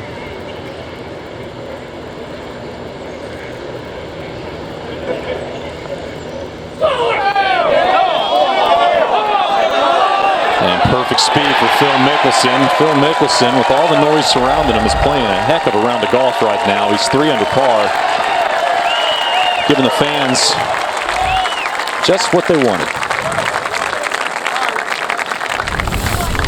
Now time for Course Insights by American Express, bringing the fan an inside view of hole number 6.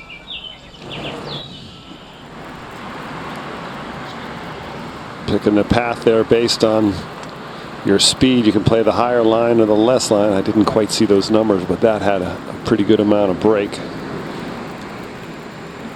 Yeah, Mark Leishman there, 14 over par. Now over at 16, Ricky Fowler, this for a birdie to get to 5 under on the day.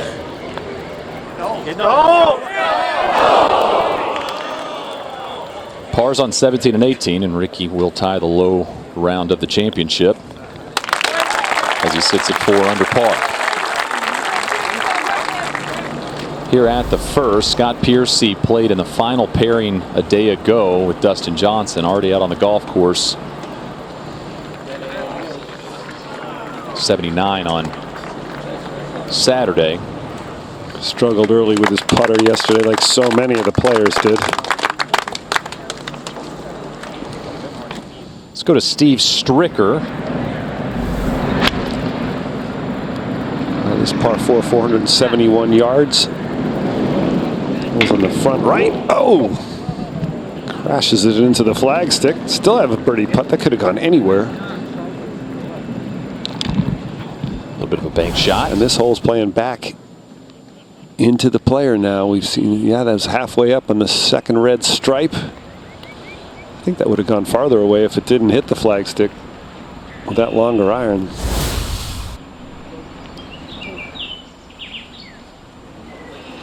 Go to the 13th. Matsuyama has this for birdie. Speaking of Ricky Fowler's great round of 4 under par as he plays 17. Matsuyama 4 under, and this to get to 5 on the day. Actually putting back up the hill, which you don't usually see when you're putting towards the front of the green. 5 birdies today.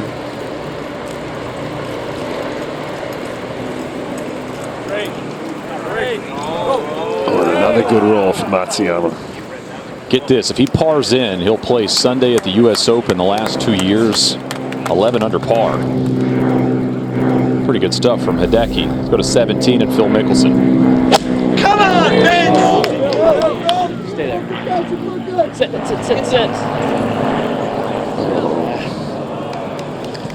I don't think he was trying to draw that ball. Cutting into this back hole location would have been more desirable on the left side of the green.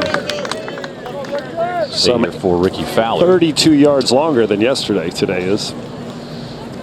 Well, amazing. It's playing 182, and Phil went with an 8 iron, so he had to use the breeze. Otherwise, I don't think he could have got there. Ricky's going with a 7.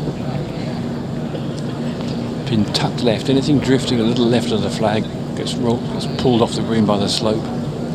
He goes straight at it, which I'm sure he will do. He's only got 8 yards to land. He has to draw it if he's going to bring it down softly. Cutting the ball over the bunker. Oh, don't bail. Saying he bailed. So the height of that, the apex, 123 feet, perfectly placed. A lot of players will take that shot about 6 o'clock this afternoon.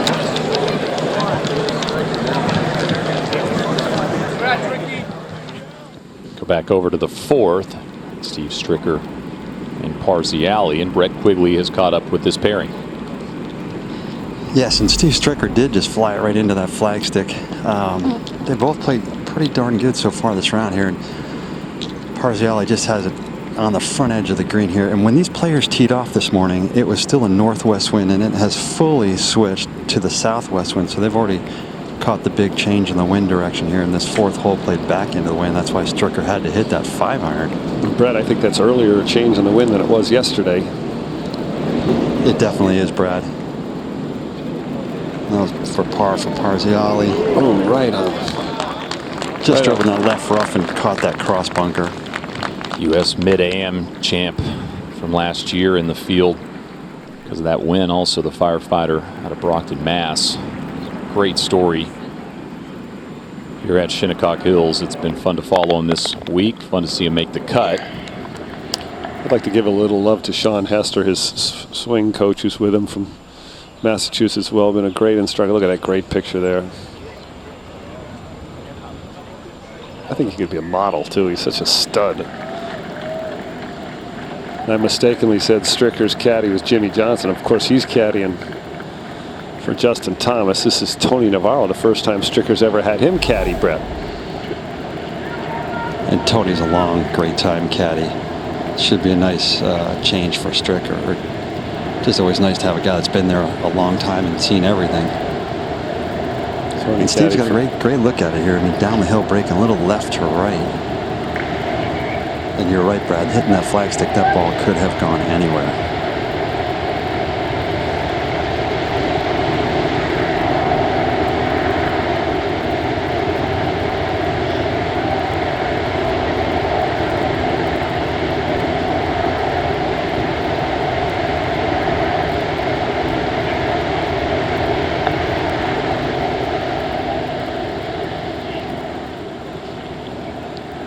Right on. Man, that looks so good for so long. I don't need to say that. That's what I would have said.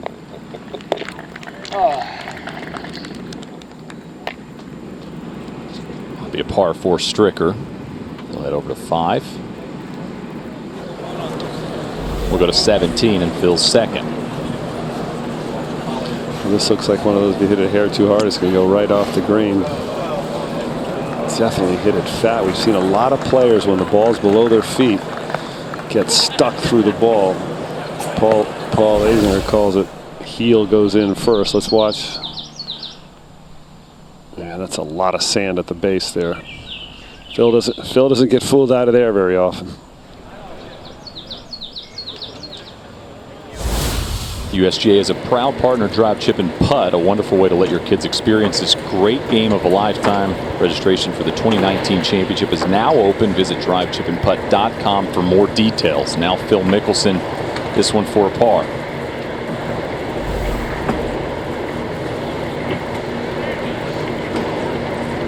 I don't know what happened to his bunker shot. He had a perfectly good line, just dug for it a bit too much. Over the crest of the hill and down the other side.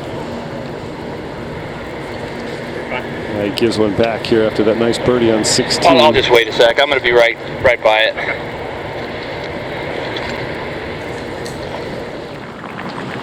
Over at the third, Brandt Snedeker for birdie.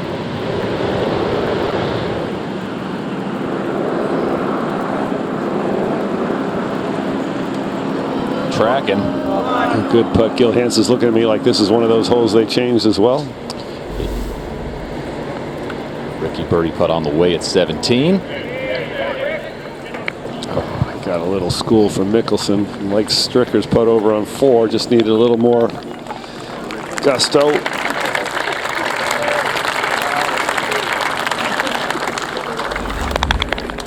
Phil taps in for his 4th. Ahead of the home hole. Designed and where he resides now, and I have lunch there every once in a while. He's in the men's grill a lot and tells stories just like that. Good drive there for Fowler. I just want to tell you, I did play with Raymond for the first time in my life at Westchester, and there was a crowd in front of me. I was getting ready to hit a shot. I was taking too long, and he said, expletive, expletive, will you play golf? And he kind of yelled at me to get going. It was the most intimidated I've ever been in my life, Ray Floyd. Now Phil at 18. Lefty, here goes a tiger. Phil's a lion. Here we go, Phil. Here we go, lion. Here we go, lion. It looked like it pitched in the sand. That's Steve Stricker's second here at the par 5.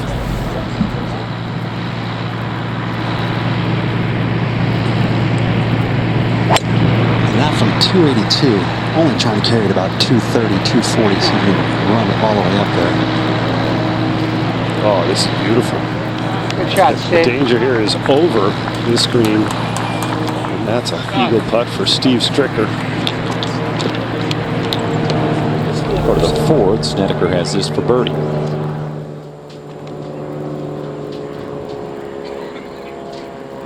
Get it hard enough. Maybe get it hard enough. Oh, he's had a couple just like that. That hole playing right to left and back at the player now. 471 yards with this northwest wind. Has been playing easy. Back on 5 now, Parziale. After watching Stricker hit, he's got 4 iron now. How much farther did he hit it than Stricker off the tee? A solid 30 yards. Oh, and he just got unlucky with a bounce. See if it stays up. Hit into the slope. It looks kind of like the front of the 5th green at Augusta National. Just a big wall there. Now at 18, and Ricky Fowler's second shot.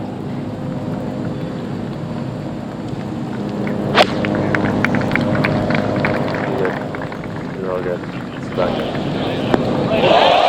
How about that for the low round of the championship? Ricky Fowler up the hill for a 65.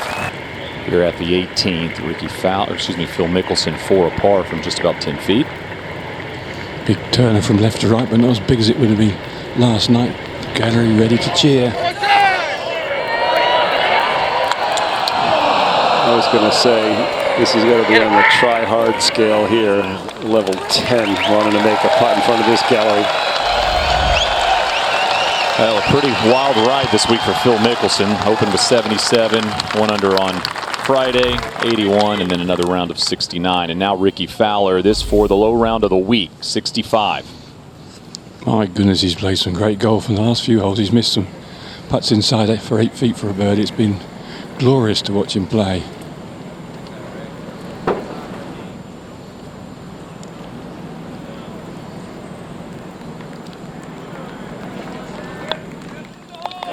"19 shots better for Ricky Fowler. 84 on Saturday, 65 today. Visit usopen.com/VUSO to play in the virtual US Open. Virtually compete against others for a chance to win an epic trip to the 2019 US Open at historic Pebble Beach Golf Links. At the 5th, Steve Stricker long looked for an eagle. Well, we've seen a few players keep it runs from back here where Stricker is. Mickelson eagled this to help start his round, and that's right on line. We used to have a friend at home that said, "All aim, no fire." Just needed a little more to make a 3. Makes a birdie here.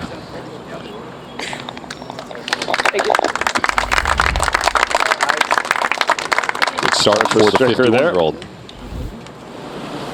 Tommy Fleetwood, he was in the hunt yesterday but struggled in that 3rd round. This for birdie.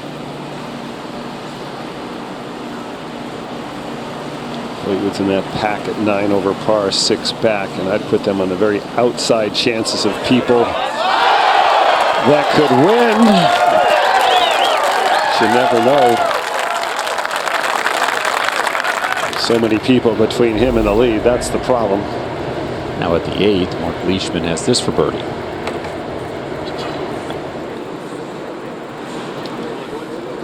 Oh, that's a good 4, good 3 here. That whole location's not too easy to attack. Great start for him with those 3 bogeys in the first 4. Developed into a heck of a player.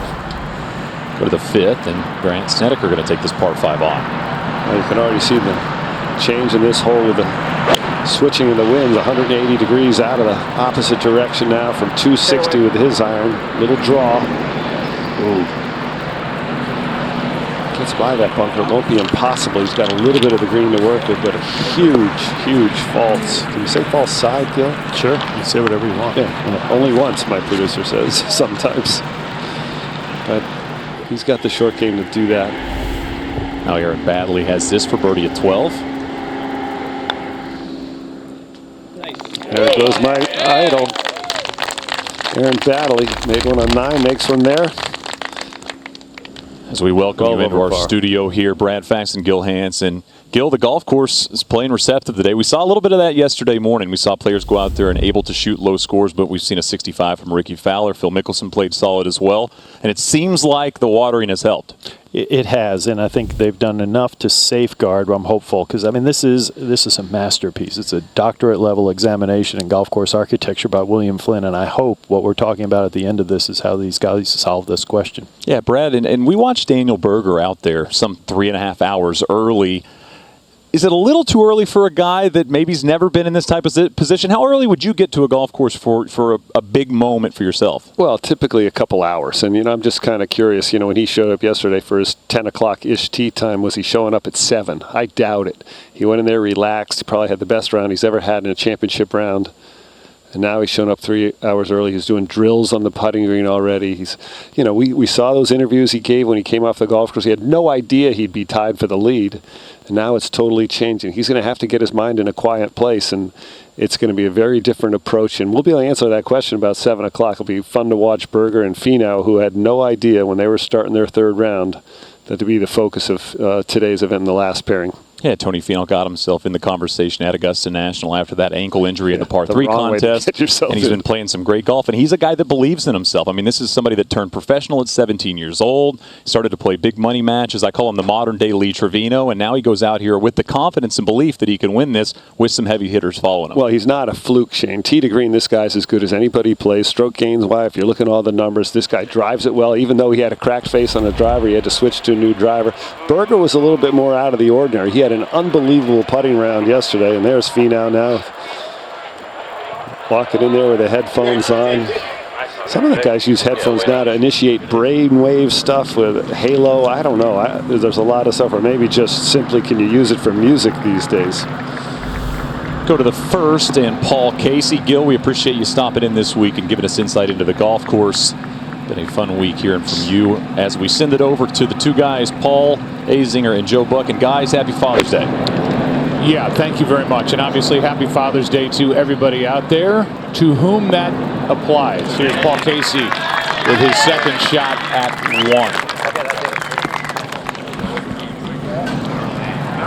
A lot different golf course today. The wind, Joe, actually has clocked completely around from this morning. It's blowing out of the exact same direction as yesterday afternoon when this golf course was really relentless and the players were helpless, let's just say. But it's a different setup. 11 flags are in the middle of the green today, and you know, it's probably a wise decision. The forecast is for winds 15 to 20 this afternoon with possible gusts, so it's going to be a monster again this afternoon, but I believe the setup is going to have taken all that into consideration. Well, this is one of the holes that had a lot of the controversy around it yesterday with the hole location on the other side of the green near the bunker. We saw a great shot from Brooks Koepka, hit close, roll into the bunker, almost made a tremendous recovery for a par, took a bogey. We saw Scott Piercy putted off the green. Here's Matsuyama putting together a terrific round of 3 under for birdie.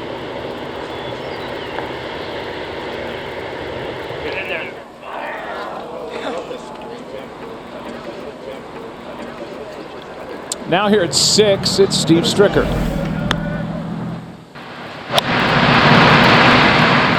That was a 5-iron from 201. Wind just a little back into him. And he's played great so far today. And there's another quality iron shot. 51-year-old who was so good last year in his home state of Wisconsin. Qualified to get in here and making the most of it. Playing on Sunday and playing well. Parziale just 191. He and his caddy have been really working hard to figure this wind out.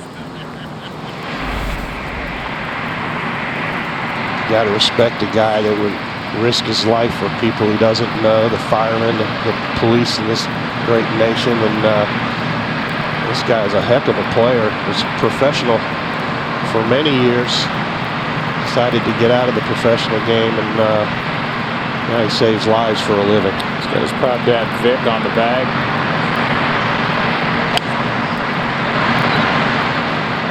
Nice Father's Day for him, for those two.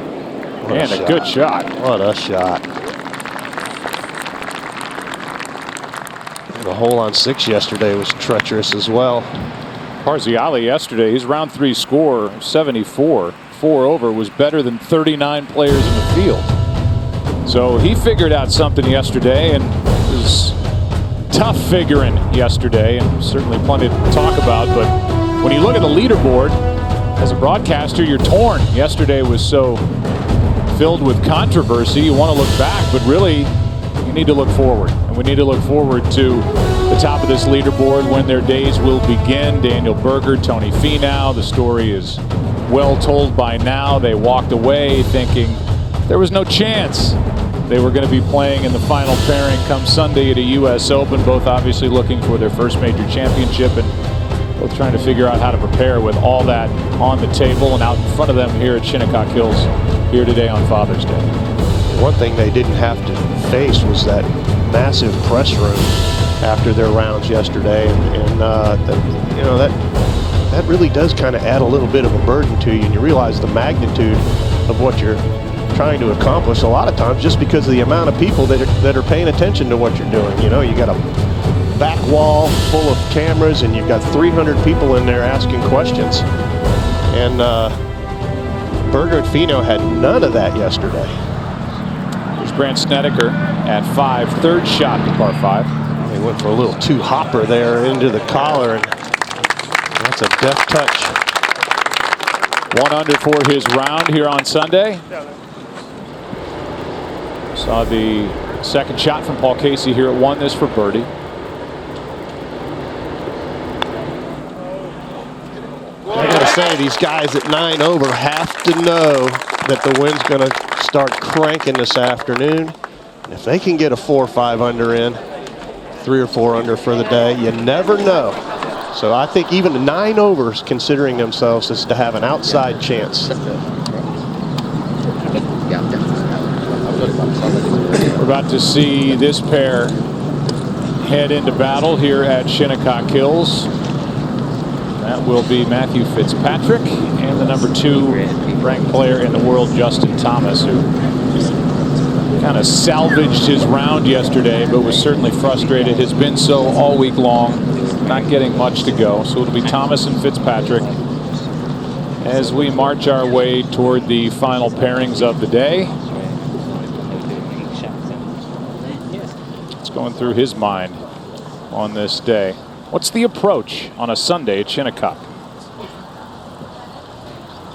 Ladies and gentlemen, this is the 12:34 starting time. Please welcome from England, Matthew Fitzpatrick. Ranked 39th in the world, played a year at Northwestern here in the States. First Englishman to win a U.S. Amateur. This is 4th U.S. Open. His best finish tied for 35th a year ago at Erin Hills. Did well in 2014, tied for 48 as an amateur. A lot of times Ryder Cups come before major championships. He's got his Ryder Cup under his belt. Get in the hole!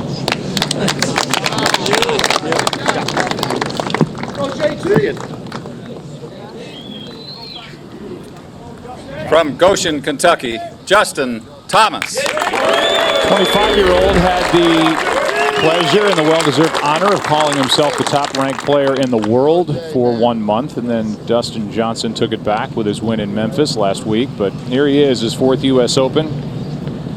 Finished tied for 9th last year after that record-setting, at least with regard to score to par, on Saturday at Erin Hills.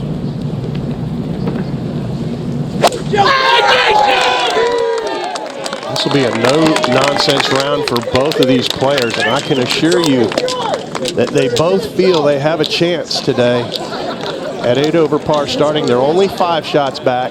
The conditions are manageable right now, and they can get out of control in the afternoon, and they know it. So if they can get off to a great start, Joe, I believe they, in their heart, know they have some hope today at hoisting that trophy at the end of the day. Parziale can't get the birdie putt to fall, so he will have that for par. You and I have been sitting here watching the golf course and the way the greens have reacted, received golf balls.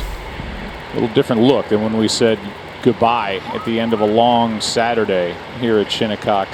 But we'll see where we end up by the end of this Father's Day.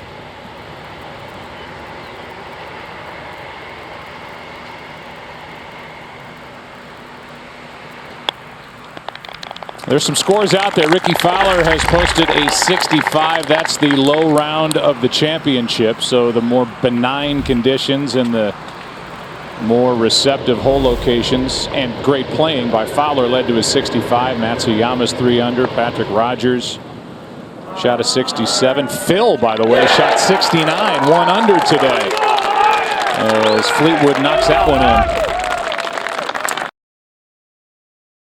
He said normally you don't like any part of a 77. Yesterday, at the end of the day, we'll take it. This a moment ago, Matthew Fitzpatrick, second shot at 1. Maybe this is a pairing to keep an eye on. As you said, there's no doubt that if you're Fitzpatrick or Justin Thomas, you believe you're still in it. Second shot here for Snedeker at 6.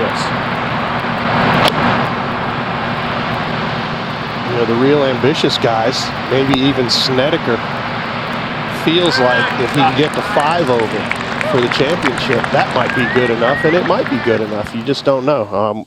I don't know what's going to happen today, but I know it's going to be good golf, good fun stuff to watch. Yeah, good theater. I'm Joe Buck, along with 1993 PGA Championship, a major winner, Paul Azinger, and I'm going to get to why I say that, which I should say every time, but I'm going to get to why I say that in just a second. But first, let's talk about the golf course today, your early impressions on the way the ball's reacting, the way the course setup is here at the first half of the day. It was certainly different when we came on yesterday to where we ended.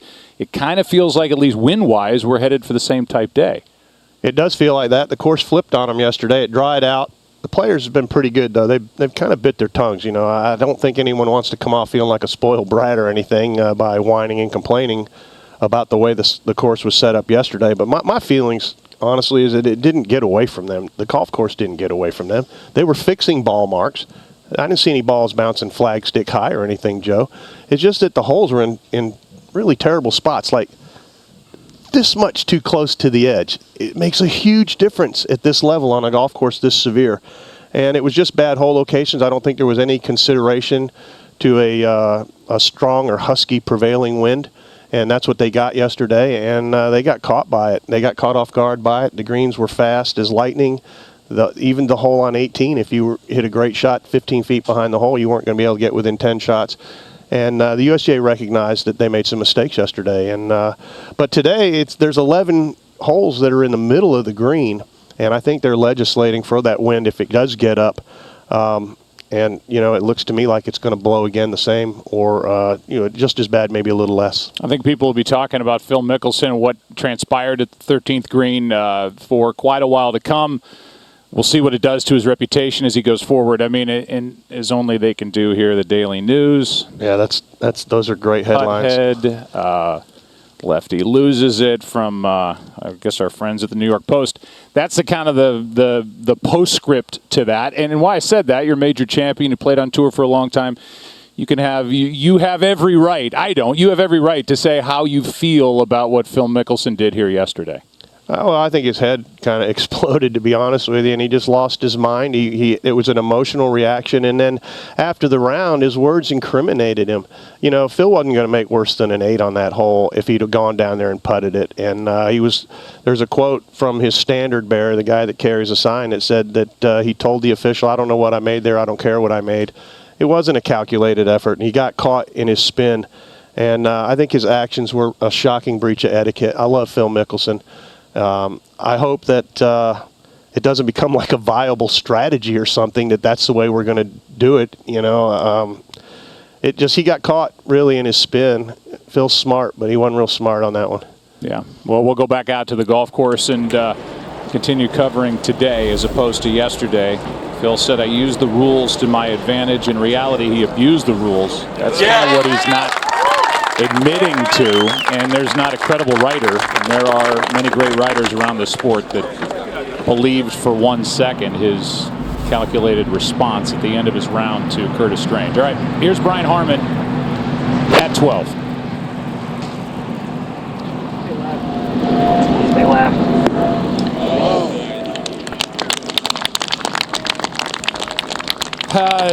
That's a good shot. Here's yesterday. A little lefty. This guy just gives you the feeling that I'm a blue-collar grinder. Boom! That's a great shot. Yeah, it is. He is actually such a good guy. I love the way he carries himself on a golf course. It's like watching a left-hander at the plate. I've never seen a left-hander with a bad swing at the plate. Watching them on the greens is the same thing. All the lefties have great strokes. I agree with you. It's weird. Will Clark had the best swing. It's so sweet. Fluid. Barry Bonds.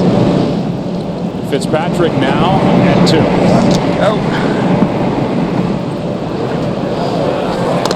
This combination of holes 2 and 3, as you see that roll off the back, has been absolutely nasty. We'll get into the numbers as we go through this day. Back to 6, and Snedeker sitting there at 10 over. This for birdie. Great shot in here.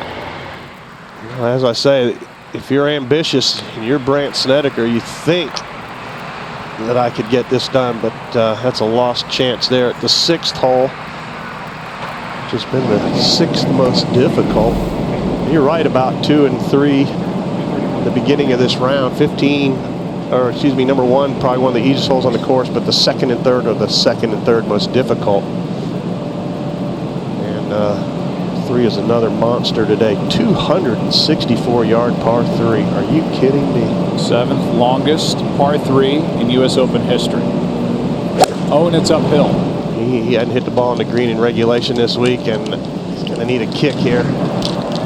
He's not going to get it. That's going to be downhill all the way. He might have to play a trick shot, some kind of a flop or something. Here's Tommy Fleetwood. Look at him. This is for birdie to get to within 3 of the lead as it leaks by. He first burst on the stage for the American golf fan last year at the U.S. Open and went on to win the race to Dubai, which is like our FedEx Cup. Yeah, last year, Paul, he really was tied for the lead after 36 and just a shot back after 54 holes. Shot 72 on Sunday, even par, and finished 4th. But a good start here today. Don't forget about him. The defending champion, Brooks Koepka, arriving here today, paired with his buddy Dustin Johnson for his Sunday at Shinnecock. Can he go back-to-back?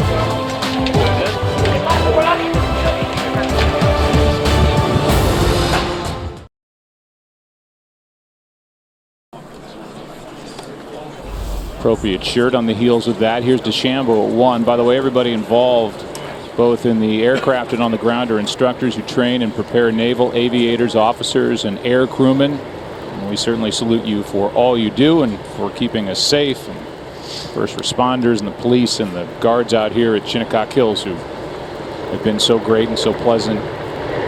So great. It gave me chill bumps to watch that flyover. And that will be frustration for DeChambeau. It's going to be important for us to show a lot of these guys, you know, lurking in the weeds back there at 7 and 8 over. Because anything can happen this afternoon, as we saw yesterday.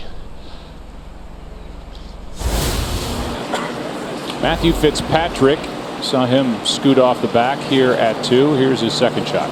He's going for the slide on the green option.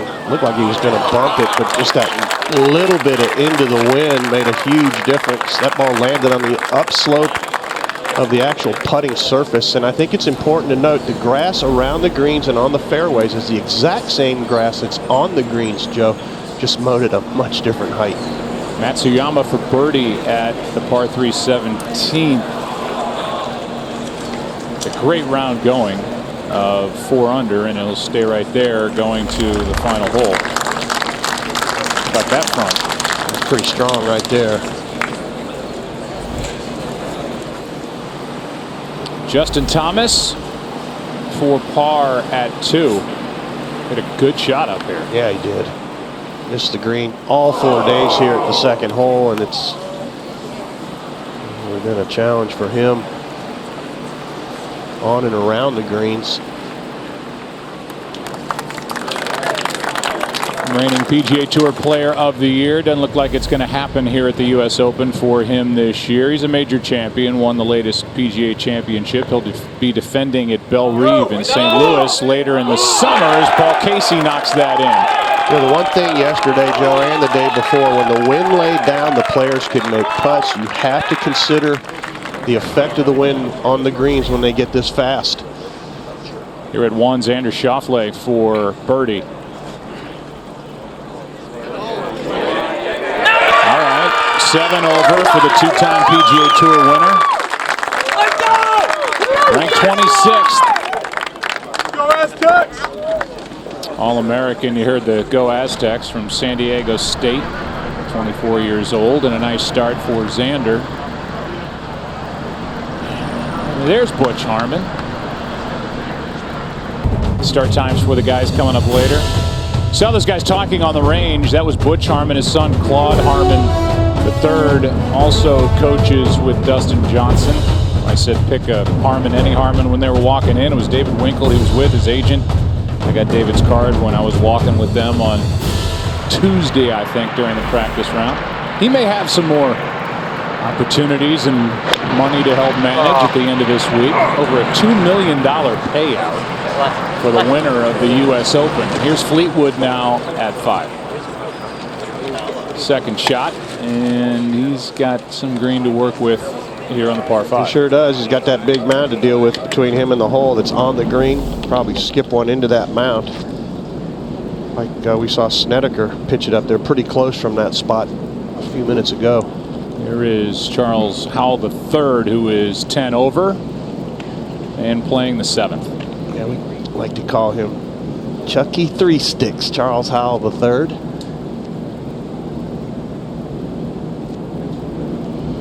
Three Sticks can really play. I just call him Three Sticks. Part this hole yesterday. And probably do and will do one better than that today. How about that shot? What a shot. Only flighted at 96 feet in the air, so he some kind of something there. Knocked it down. Here is Andrew Schauffele at 2. Just can't believe it's 264. That pin's all the way in the back, right up the gut of the center of the green. Be good.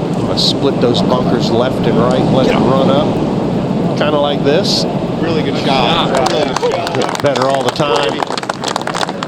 Last year he tied for 5th at Erin Hills, and he's in good position here at the 2nd.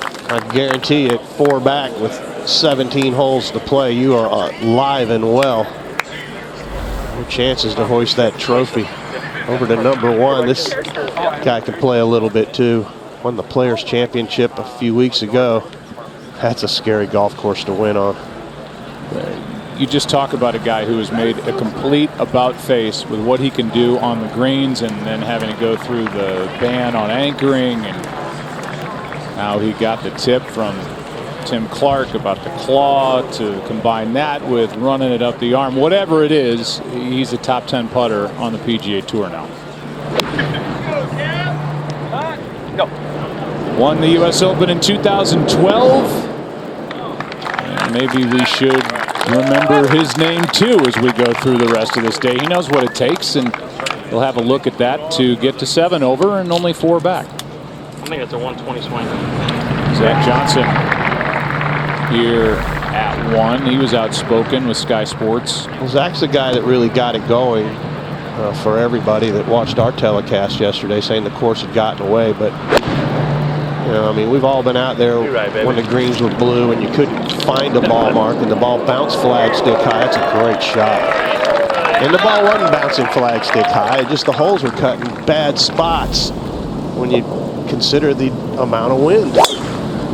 Parziale at 9. Be an indictment on the superintendent to suggest that the course got away yesterday, and it didn't. And I'll stick to that. And you can believe me if you want, or you don't have to. I don't really care. But the truth be told, the holes were just really, really a foot or two or a yard or so too close to the edges. And I know Brett Quigley's down there. The head pro, Jack Drug, has been so accommodating here, and the golf course superintendent, John Jennings, who was at Chicago Golf Club prior to being here. I mean, you talk about a quinella for a superintendent. That's about as good as it gets. They have everything in control here at Shinnecock Hills. Brent, what's the course like down there today, in your opinion? It's definitely a little softer. The greens are just a bit slower. That southwest wind has finally turned around and picked up, but much fairer today, I'd say. And Zinger, I believe you. I appreciate it. Well, hey, look, today it's a lot different. 11 flags are right up the gut of the green. Now, they may be in the back or they may be in the front, but they're up the gut. There's a few that are clocked off to the sides that you're going to have to be careful on. It's still a very dangerous golf course. If you miss the fairway at Shinnecock, you're going to miss the green. There's DeChambeau for birdie at 2. Almost made one at 1, and he is knocking on the door again, but has to tap in for par. Won the Memorial, Muirfield Village, a couple of weeks ago. Survived the playoff. I think he was pleased with, I'm not going to say a defense, but kind of an understanding of his approach to the game when Jack Nicklaus was up there facing the press with him, and kind of signed off on what he's doing. Here's Webb Simpson. We talked about his putting, and he's putting for birdie at 1. And he's one of the guys that was a belly putter guy that had to get off it, and putting became a real mystery for him for a while. But now, as you said, one of the best putters in the world again. Bang. 7 over. Right on cue. You're only as good as your putter at this level. You can ball strike it to death and be a middle of the pack hack. got to make putts. Time now for Course Insights by American Express, bringing the fan an inside view of hole number 5.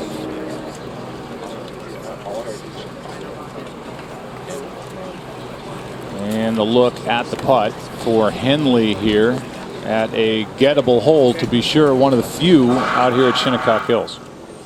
Yeah, only 2 par 5s here. You know, Tiger dominated, and the long hitters dominated the major championships with 4 par 5s. So a lot of that power has been neutralized here by the fact that there's only 2 holes that the big hitters can exploit, and one of them has been virtually unreachable. That'd be the 16th hole.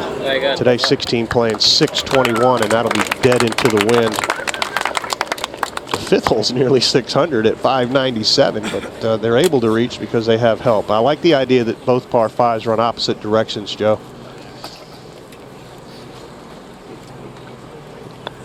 Four pretty hard par 3s here at this golf course, and you know, I was asking Jack about Augusta several weeks ago about how many, you know, about dangerous shots, and he said there's 5 or 6 dangerous shots at Augusta, and then I began to ask him about this place. He said every shot's dangerous, and he's right.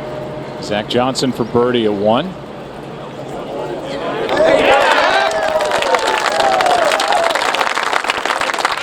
Only 4 shots off the lead. Now Schauffele for a birdie start.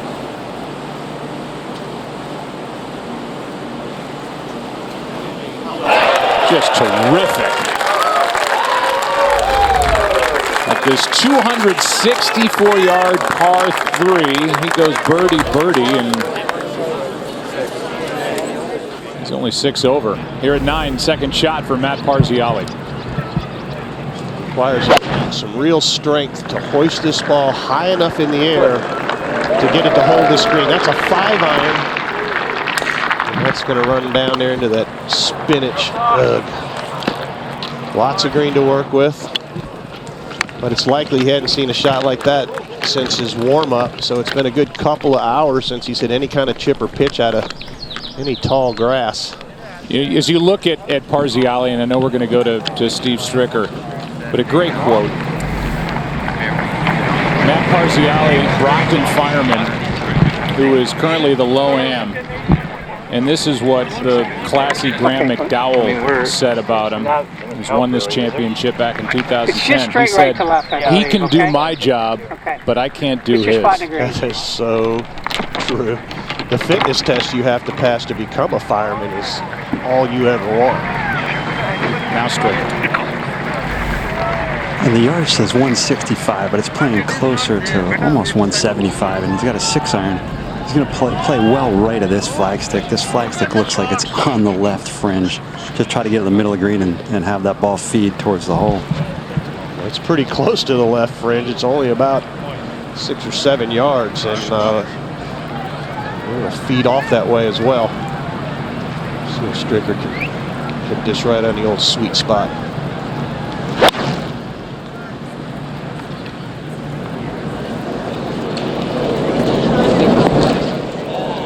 I'll say. Well, the 51-year-old had to qualify to get here. 27 consecutive cuts made in a major. That's strong.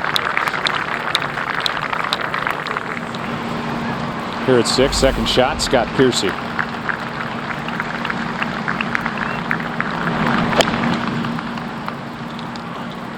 This from a moment ago. And he would go on to knock that in for birdie. Thinking this is happening maybe a day too late. Fox Sports coverage of the 118th U.S. Open Championship is sponsored by the Lincoln Motor Company, by Bright House Financial, established by MetLife, by Rolex, official timekeeper of the U.S. Open Championship, and by IBM. Let's put smart to work. A look at the leaderboard. See our final pairing of Daniel Berger and Tony Finau. These two guys shot a 66 at the start of the 3rd round yesterday on Monday. This is Steve Stricker for birdie at 9.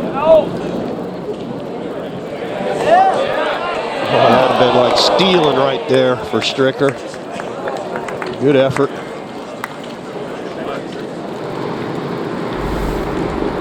Schauffele, his second shot at 3. Most difficult fairway to hit this entire week. He's right in the middle of it.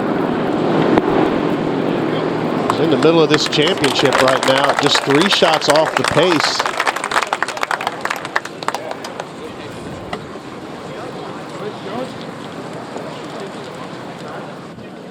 A little while ago, this was Hideki Matsuyama at 18 for par. Bangs that one in, and he put together a nice round of 66. There are already more rounds under par today than there were all of yesterday. And yeah, it was easier in the morning yesterday, but it's, you know, same type conditions here today. The course setup obviously different. You know what, Joe? The course, the wind was just as hard on Thursday. Nobody complained because the holes weren't cut in crazy places like they were yesterday. At number 1, Charlie Hoffman misses that for birdie.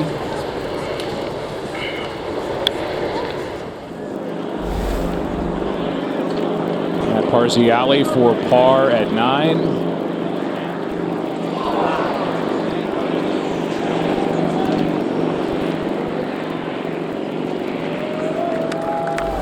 And the mid-amateur champ knocks it in 14 over.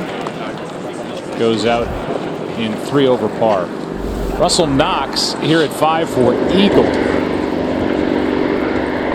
No problem for Russell Knox to reach this green in 2 at 597 yards.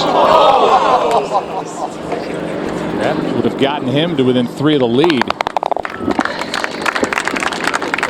A lot of guys back in the pack that I can assure you feel they have a chance. Here's one of them, explosive Tommy Fleetwood, capable of going on a birdie run. He's inching his way up. Yeah, he is.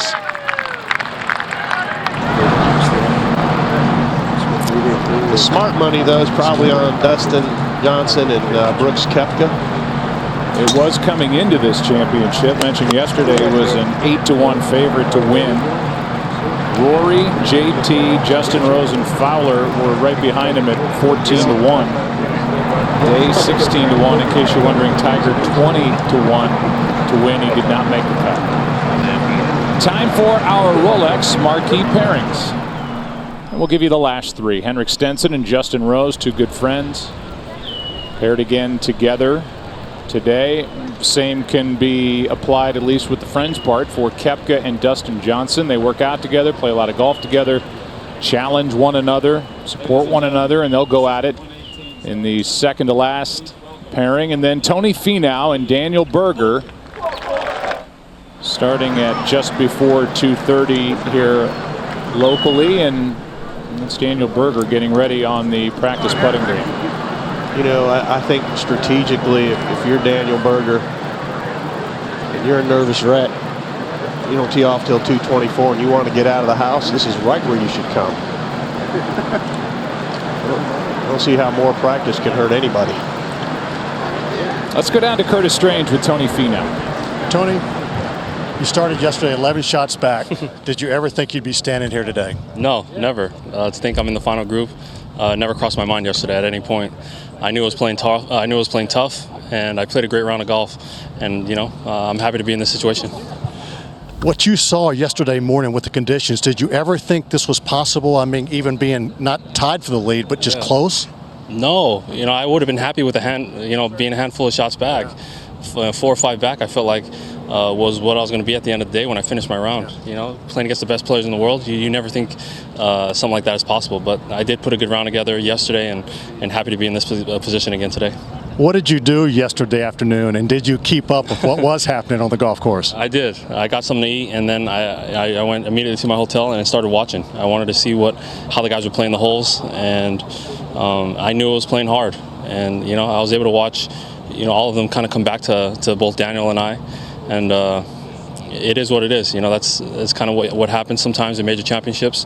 I know a lot of the guys we're seeing the golf course maybe got away from the USGA a little bit, but you know, we got 18 holes in front of us today, and look forward to the challenge. How do you transition from playing around yesterday with less pressure to leading the U.S. Open with a couple others today? Yeah, you know, I haven't put too much thought into all of that, you know, mental side of it, but you know, I'm going to go enjoy myself today. This is the first time I've been in this situation before. Both Daniel and I both. I'm playing some good golf, and if I continue to do that today and do my best to stay in the moment, then we'll see what happens after 18 holes. Go do it. Good luck to you. Thanks, Curtis. Back to you, Joe. All right, thank you. Thanks, Curtis. Thanks, Tony Finau. What a great attitude, but the whole enjoy yourself part, it all comes to an end. He didn't enjoy this. This was from his Instagram, couple of pictures of his ankle that he literally dislocated running to celebrate during the par 3 competition at Augusta this year. Somehow popped it back into place, went and played well at Augusta. Played a great first round in that kind of pain is just remarkable. I've sprained my left ankle before, and I walked around like a baby for 6 weeks. This guy went right back out and posted numbers. Well, I mean, especially when you talk about that's where all the momentum of your shot ends up is kind of on that left ankle. Well, I don't even know if it was his left or right ankle, to tell you the truth. It looked like either way. I don't know how he did it. How about this guy now? He's within 3 shots of the lead. Tommy Fleetwood. And Xander Schauffele is playing brilliantly. He's at 3 now for birdie. Tell you what, these guys, you know, Finau said he just was thinking he'd be a handful of shots away from the lead. And, you know, that's why I say all these guys, you know, they all know that anything can happen out here today. And all these guys at 7 and 8 over still feel that there's a chance. Here is second shot for Matt Parziale at 10. That was his left ankle, by the way. Now that I think about it, his pinky toe was down there on the bottom. Good thinking. The big toe was up there on the. So you can't get anything by you. Right. Go Florida State.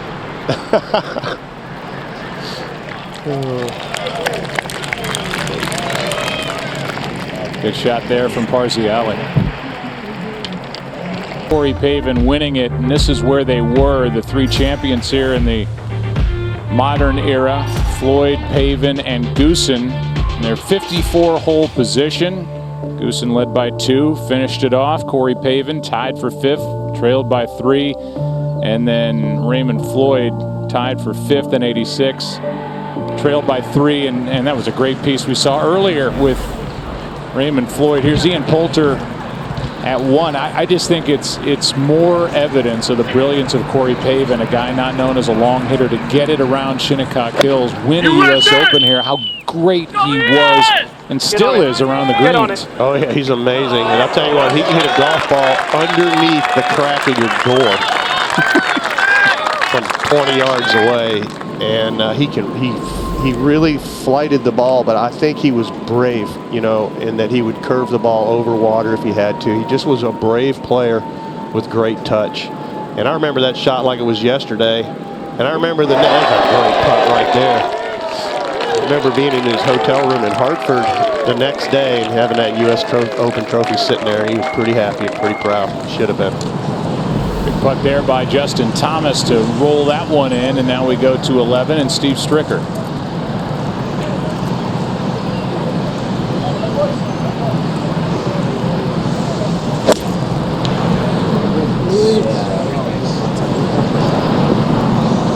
Tee-box protected from the wind.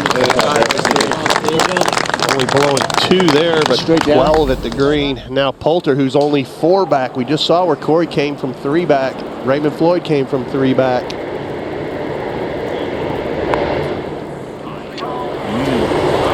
A smelly one to start the day for Poulter. His best finished at a U.S. Open, tie for 12th. Here's another opportunity for Fleetwood for birdie at 7. He started the day 6 back. This guy can explode on a golf course, I'm telling you. Watch out for these guys hanging in the weeds, 3 and 4 and 5 shots back. Now he's 2 back.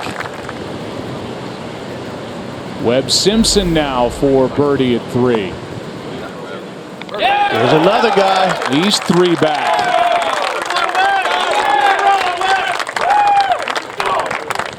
He knows what it takes to win a U.S. Open. He's done it. So has Brooks Koepka. So has Dustin Johnson. So has Justin Rose. And they are right up there, either at the top or near the top of the leaderboard here on Father's Day in Southampton. Glad you're with us. A long day of golf ahead.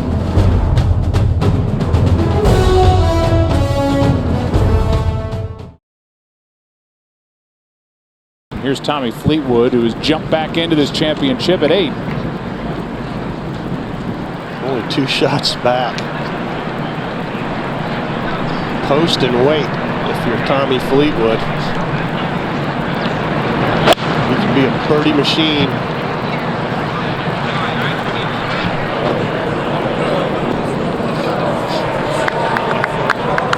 Good shot, Tommy! We're lucky that stayed on. Now Ian Poulter at 2. Curtis Strange has joined us for commentary here before he starts his day out there. Poulter missed a birdie putt Great ball, Ian. on 1, 7 over. Still just 4 shots back, and he has hit this beauty here at 2. Just a little update with the weather. It's starting to blow a little bit, and as we all know, Long Island, where we are in East Hampton, is 60 miles out in the Atlantic Ocean. So it comes up 15 to 20 every day. So for those watching back wherever you might be, it's not abnormal to see what we had yesterday and today. So with that, the course will dry up. It'll get a little firmer. Who can handle the pressure and who can handle the conditions? Here at 11, Steve Stricker for birdie.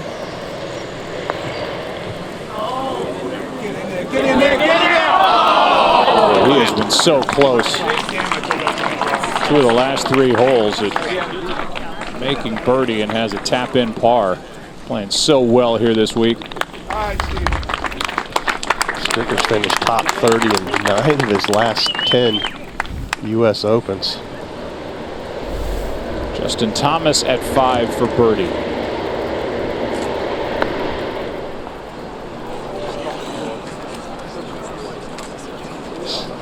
Curtis, when you go out there, you will be watching Brooks Koepka, Dustin Johnson, 2 good friends, 2 guys who have won this championship. What do you expect from those 2? Not in the final pairing, that's Berger and Finau.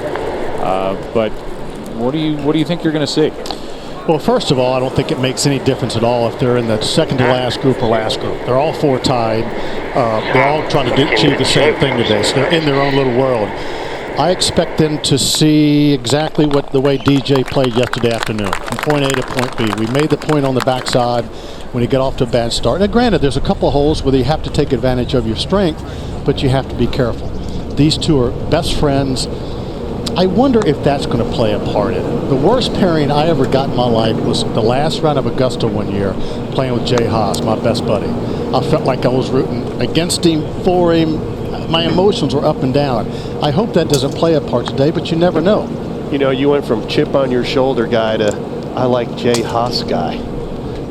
You think? Well, Jay Haas is, everybody likes that, but it doesn't make any difference. But I think they're going to do what they have to do. Both are past U.S. Open winners. Koepka last year, DJ the year before, and they know how important this is. They've been there, they've done that, they have a lot of experience in the world. I expect some pretty good golf. You know what's tough is if one of them gets going badly, that the other guy doesn't feel for him a little bit. That's what point making is your friend, yes. So this will be one of the few times in the history of golf at any level where when on the first tee they look at each other and say good luck, they'll actually mean it. I never did. I know you did. That's a courtesy sentence, a courtesy phrase. You know, good luck. Yes. No, I don't really mean that. I always wondered why we did that. Have a good day. Yeah. It was better. For birdie. Had a great chance at the first as well, and then both putts missed badly to the right. You know, I know you get tired, Curtis, of answering questions really didn't have to do with anything, but that's Curtis. But I know you get tired of answering questions about being the last guy to repeat as U.S. Open champion, but there's no way you're getting out of this booth without talking about what Brooks Koepka is facing here today as he tries to repeat here at Shinnecock Hills. I am rooting for him just like I am everybody else, and that is what my heart is telling me. I will be the first guy to give him a hug because I know what it meant to me and means to me, and I will know what it will mean to him if he does this today. Yeah, I believe you. I know you're genuine with that, and it's something that you're very proud of, and rightly so. I mean, to go back-to-back, 6 guys have done it. You're the last guy to do it at the end of the 80s, so it's taken that long. I mean, if you had to put in a sentence why it's taken that long, why only 6 guys have been able to do it, why is that? Year removed, tough golf course. A different golf course, too, Different Curtis. golf course every time. The toughest test. You have to beat a great field, and you have to be spot on because the U.S. Open will magnify any problems you have. It's not so much what the 6 of us have done, it's what some didn't do that were such great U.S. Open champions. Nicklaus, Trevino, Palmer, Watson, Hale didn't go back-to-back. But, what they didn't do, and here you see, when I was going for my 3rd in a row, I learned so much more about Willie Anderson than I ever thought I would know. He's only got to go 3 in a row. You're the only one in color over there. Yeah, well, there you go. Is it like the 72 Dolphins? I mean, do you pop champagne? Absolutely not. It's a party of one, I know that. I think they pop champagne. That's true. Maybe a little Tito's or something? Yeah, maybe, just maybe. But I honestly, I'm out there with them today, and I can't wait to see what happens. And I just hope for Sunday U.S. Open, what I hope for everyone is everybody plays well. And let the best man win. Yep. Seriously. We want the best show possible. Let's stop talking about the setup and stop talking about the golf course, and let's just see who plays the best golf today and who wins. It's a real race to see who can get comfortable the earliest in this round today, Curtis. Who can breathe the pressure out, because some of those guys might be feeling their pulse in their fingertips when they get to that first tee. And good point, but the ones who have a chance to be more comfortable than anybody else, as we watched Charlie Hoffman here at the 3rd, it's those who have been there and done that. And that is the second to last group in Dustin and Brooks. Well, it's a killer leaderboard when you get down to Justin Rose, Stenson, Webb Simpson, Patrick Reed. These guys have all won major championships, and including Koepka and Dustin Johnson. And, for Berger and Finau, though, Curtis, I mean, it's really a self-belief fest for those guys today. Yeah, and we don't give them enough credit. They could very well win here. Daniel Berger's a tough guy. Yeah, he is. I like the way he plays. He's like chip on your shoulder guy. Yes. I always say you got chip on your shoulder guy and love of the game guy. Yeah. And Tony Finau is a wonderful young talent with a lot of strength, and as we just saw, a great attitude. Yeah. Fox and the United States Golf Association proudly present the 118th U.S. Open Championship from Shinnecock Hills Golf Club in Southampton, New York. Final round coverage, 94 miles from Midtown Manhattan, and this place has been buzzing all week. And right now, buzzing unlike any other time, Thursday, Friday, or Saturday. It's exciting as you look at the leaderboard and you see that there's a 4-way tie at 3 over par. They will get their days underway within the next half hour, and there has been some movement at the top of the leaderboard. One of those people who has made a move is Tommy Fleetwood. 2 off the lead, second shot at 9. This hole is in a dangerous spot, just over the front edge, and everything will funnel back down into that tall grass. Bump off the tall grass, actually. Oh, it's in it. That'll be a delicate little pitch there, and Joe, there's really no rough around any of these greens, and I guarantee you he hadn't hit a shot out of the rough in a couple of hours. Showed you Patrick Reed going to break, number 13 in the world. Trying to get that putter going, but I guess that, probably covers just about everybody in this championship. He's about to start his day. Ladies and gentlemen, this is the 1:51 starting time. Please welcome from Houston, Texas, Patrick Reed.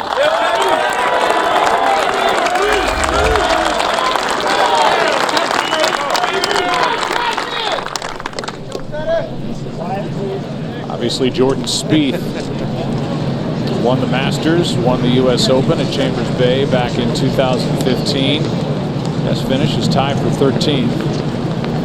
He's finally cashed in at a major championship. He's 3 off the lead.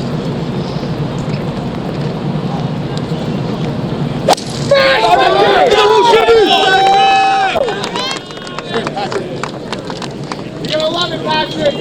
You're gonna love it, Captain. Happy! Yeah, happy! From Thailand, Kiradech Happy Barnrat.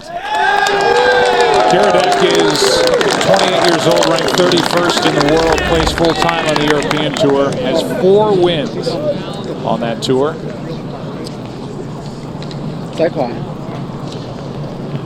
Still plays on the Asian Tour as well. He was full-time there from 2008 through 2012.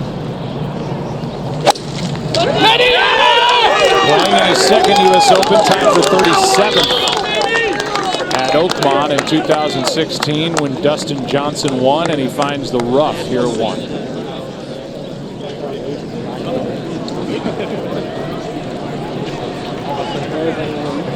I guess if there's anybody that's not sitting in the top spot that could make a big jump here today, it would be Patrick Reed.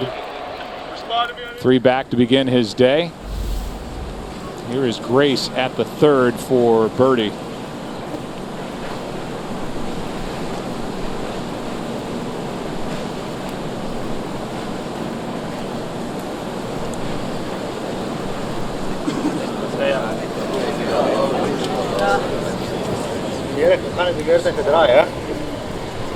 South African Brandon Grace tied for 4th at Chambers Bay. That ball out of bounds down the stretch at 16. He tied with Jordan Spieth, 3 holes to play. This is a tricky one here. That's the first time he's missed a green today and had to hit any kind of chip shot. You go a couple of hours, you know, 239 to 17. Yeah, it can be tough. Has Jim Furyk surprised you this week? Always surprises me, old Jim Furyk. Remember the first time I saw his swing, I was surprised. But he's going to walk right into that Hall of Fame.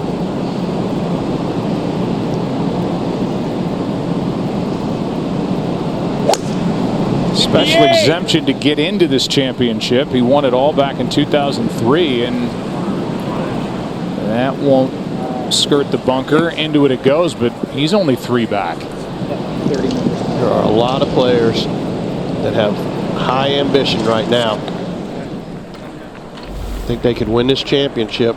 And let's say, hey, Corey Pavin and Ray Floyd came from 3 back. So Fleetwood will suffer a bogey here at 9.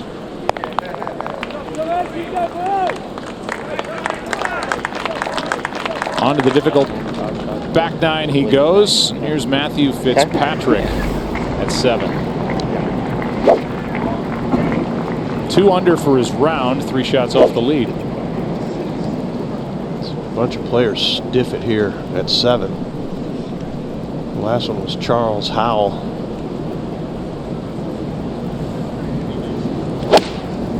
Kind of a hole-in-one pin today. The ball hits short and just feeds on down in there. That's quite a difference. That little bit of into the wind makes a difference. The green's definitely a little softer right now. The wind is getting up. Here's Stricker at 13.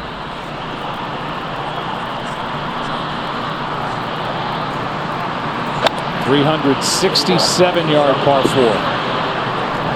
Another flag cut right in the middle of the green. There's 11 holes today. that are cut virtually in the middle of the greens. See, it's a little closer to the edge than dead center, but it's a pretty bad shot for Stricker. Now Justin Thomas at 7.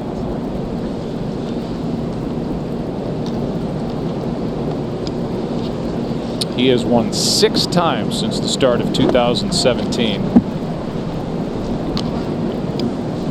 Just has not been able to get over the hump and really kick it into gear here at Shinnecock.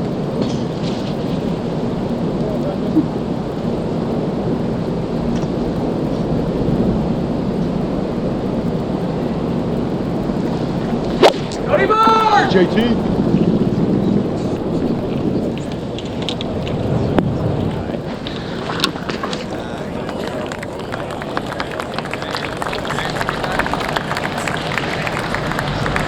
Brett Quigley is down with this pairing, and here is Patrick Reed. That's where his drive ended up here at 1. The land 106 is going to be good. Yeah, I'm fine with 90.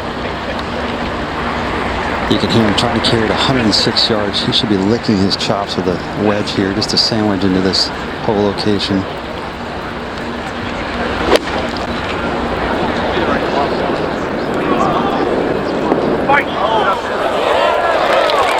Good start.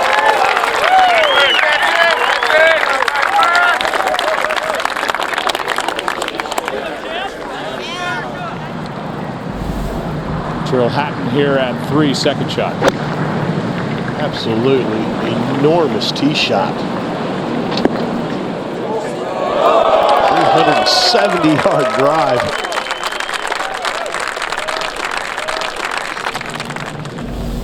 Let's take a look here at 17. Here's Bill Haas.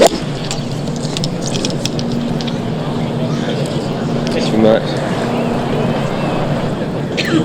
This will be a big hole, Paul. It always seems to be down the stretch here at a U.S. Open. It certainly was for Retief Goosen, and it was for Phil Mickelson back in 2004. And by the way, if we have a playoff, and with the way this week has gone, why wouldn't we?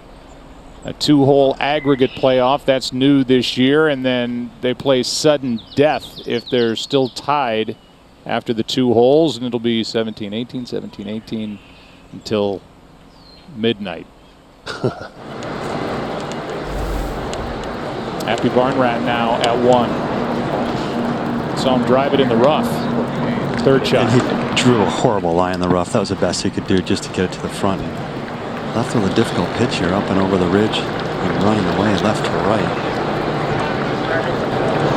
I really think Patrick Reed's got a great opportunity here today if he gets off to a nice start to put some pressure on those guys in the last couple of groups. Hey Brett, this guy hadn't missed a fairway since Thursday. 29 straight holes of putting the ball in the fairway off the tee at a U.S. Open. That'll show you what pressure will do to you standing on that first tee on Sunday. And that pressure can bust a pipe. I promise you that. Still a chance to save par here at 1. Now at the 10th, it's Tommy Fleetwood coming off bogey. He's going to have to string together a really nice back 9 here.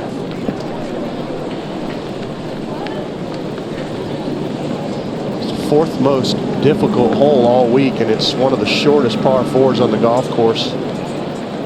They're playing 411 yards, but it is an awkward-looking tee shot. You have to make a decision here, Joe, whether you go down to the bottom or keep the ball up on top. I think we know Tommy's decision. That's skating right down there to the bottom, which will make it a completely blind second shot up the hole, up to the hole, but it's significantly shorter from there. And you got to be careful with that hole cut over on that right-hand side. Happy Barnrat will be first to putt for par. At the start of this day, 29 players within 6 shots of the lead. 22 within 5. Well, that's significant because the 2 guys in the last group, Berger and Finau, were 11 shots back at the start of the day yesterday and are in the last group tied for the lead. So, like I said earlier, there's a whole bunch of guys that are thinking that they've got a chance if they can really get it going. Kiradech can make a tough 4 here, Brett. Yeah, just 9 feet, a little left to right, and really like to make a nice par putt on that first hole to kind of save you around and get some momentum going.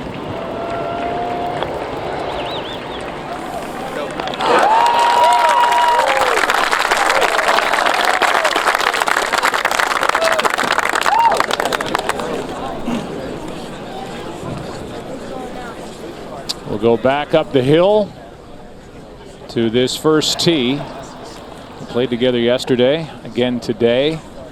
They medaled in the most recent Olympics. They play together as teammates in New Orleans. They are Justin Rose and Henrik Stenson. Either one of these two you could see hoisting the trophy at the end of this Sunday. You got that right. Those are a couple of thoroughbreds right there. Justin Rose has been red hot. Henrik Stenson, the best ball striker on the PGA Tour. And there have been stretches where his putter has been red hot. If it gets hot today, watch out. Ladies and gentlemen, this is the 2:02 starting time. Please welcome from Sweden, Henrik Stenson. First major champion from Sweden, and he won the British Open in that battle with Phil in 2016. Best finish was at Pinehurst in 2014, tied for 4th.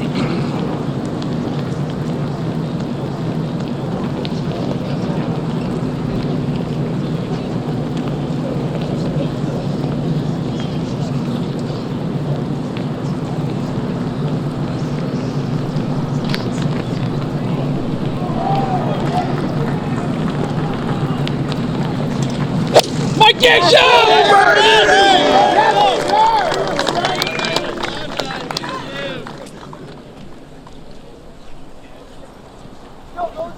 From England, our 2013 U.S. Open champion, Justin Rose.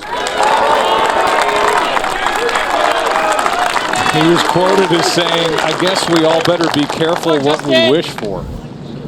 Said, you keep talking about high scores and typical U.S. Open setup after 16 under par, won it all last year at Erin Hills. Well, they've got all they can handle this week. He starts his day 1 back. His unflappable demeanor was one of his strengths to go with his complete game.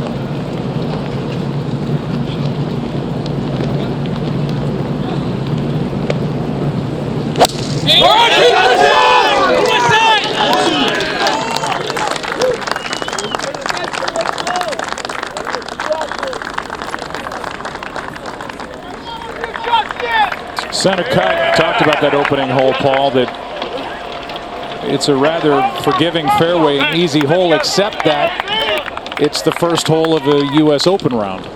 Yeah, you're right. There's only about 4 or 5 sort of breather holes, but one's one of them, except it's the first hole. Now Reed for birdie at 1, and that's a dream start for Patrick Reed.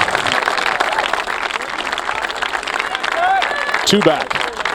Well, now he heads over to the second hole, which he's bogeyed every day, so maybe he'll hit a better shot off that tee. Daniel Berger is getting set to go. And you want to talk about the difference in a tee time. He walked out of this golf course, then it got nasty. Now he's got the final pairing and a time that is rapidly approaching. Now Reed at 2.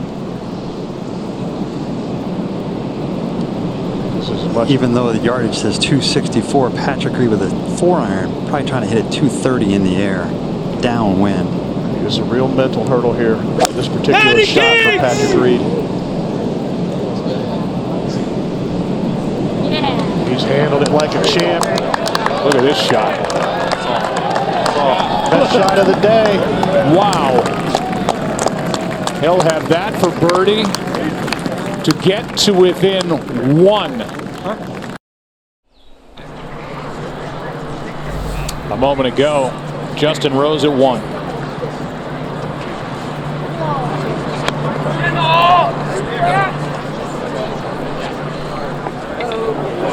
Well, he laid the sod over it from the middle of the fairway yesterday and made par Only hit one of the first 11 greens in regulation and was able to steady himself towards the end and very much in contention. Just one shot off the pace. Shot 73. Here's Fleetwood for birdie at 10.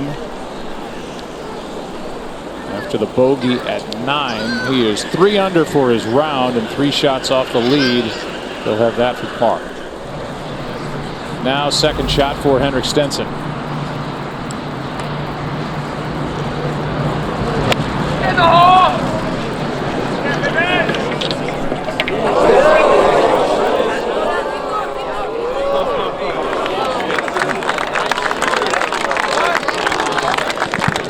Little lamped up.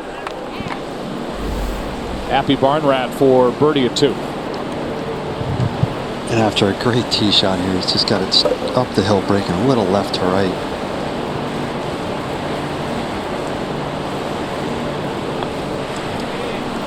Get it!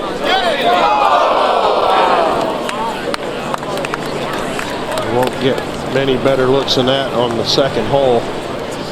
Unless you're Patrick Reed, who has a better look. I was just going to say that, Zane. Patrick's in a perfect spot here. The green reading book that they use this week says it's breaking right to left, but it looks pretty straight from where I am. Fleetwood for par at 10.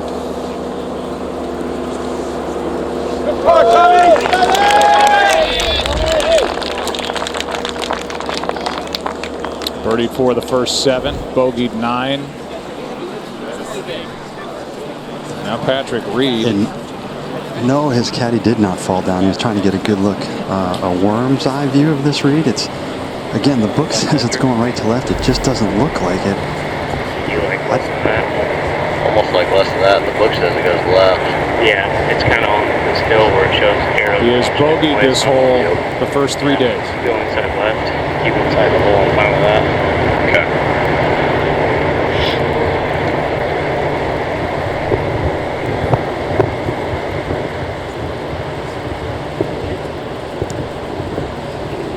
Reed talked about earlier this week, he's the only guy that has a chance to win the Grand Slam. Pretty strong words, but he really has a great opportunity today.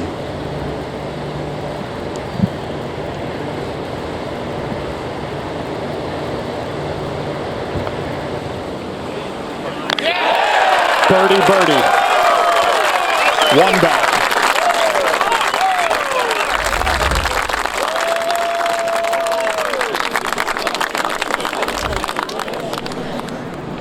Stenson, long birdie putt at 1.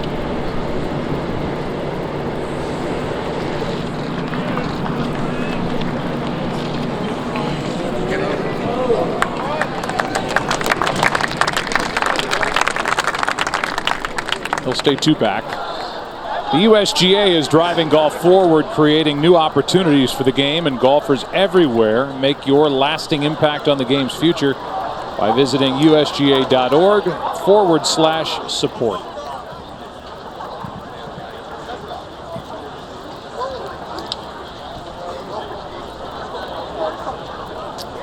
DJ, first to go. Back at 1. Ladies and gentlemen, this is the 2:13 starting time. Please welcome from Jupiter, Florida, our 2016 U.S. Open champion, Dustin Johnson. This is the 3rd time he's been in the lead, tied for it after 54 holes back in 2010. The collapse at Pebble Beach, shot 82. 2015, shot even. And the heartbreak at 18.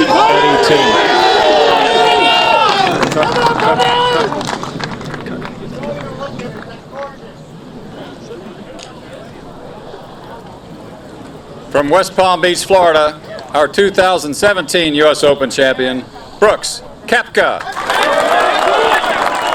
He has gone birdie, bogey at this opening hole. And trying to repeat, trying to become the 7th to do so, winning back-to-back U.S. Open championships.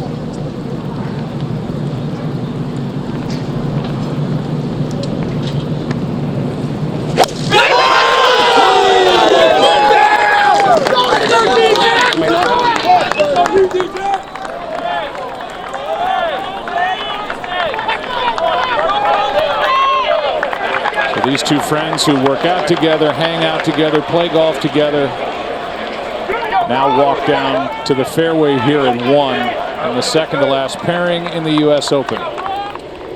While they were playing, this was Justin Rose up ahead of the green for birdie.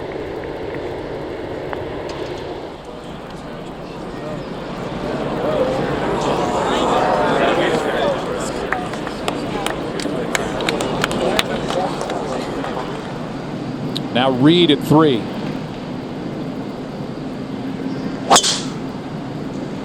Top shot. It's the hardest fairway to hit the first 3 days. Yesterday, somehow he birdied 3, 4, and 5. Nice stretch for Patrick Reed. Birdied the first 2 holes today, 1 back. Second shot at 7 for Xander Schauffele.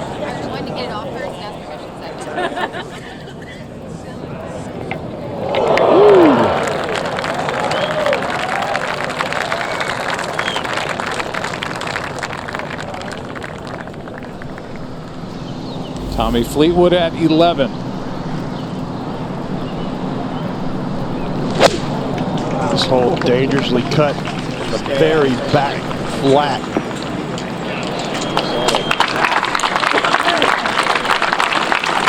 Pretty good shot. No room for error except for short at 11. Stenson at 2. Well, 264 yards. He has to carry this about 235 to cover the false front. It's got a 4-iron. It is straight downwind right now. There is damage straight down. I watched Henrik and Justin warm up on the range, and it really was just an exhibition in how to just knock the center of the sweet spot out.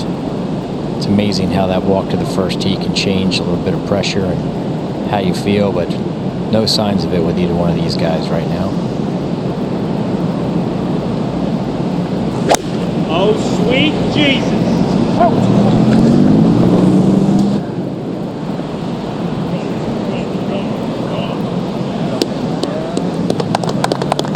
That's a nice shot. Only seen a handful of balls inside 10 feet here at the second hole. 264 yards. At least it's downwind a little.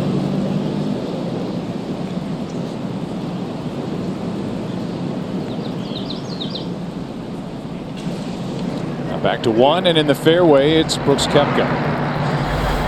And he will be first to play.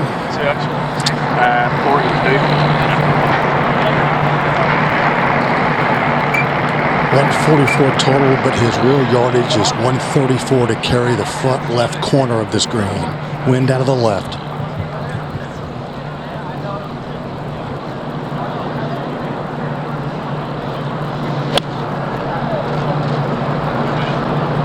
Did a poor shot here yesterday, Curtis, but not today. Right dead at it. Good distance control. Nice start.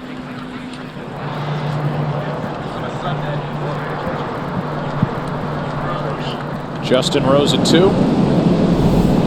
Same Big Rumpets!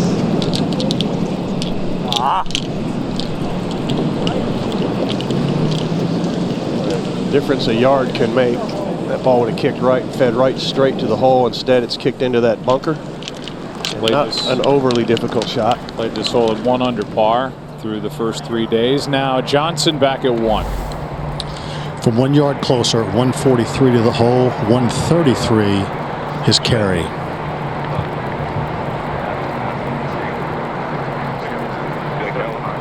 Okay, yeah, I like that a lot.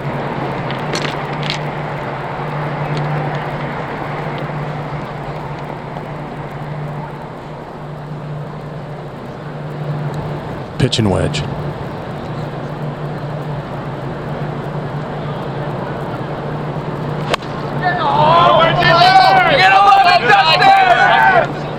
Oh, he had a little 3-finger cut there, Curtis. It just launched over that bunker, and that repels the ball more than it does receive the shot. But #1 player in the world safely on the first green.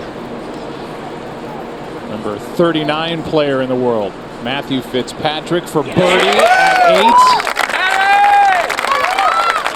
8. Now 2 back. A lot of big dreams could be realized today.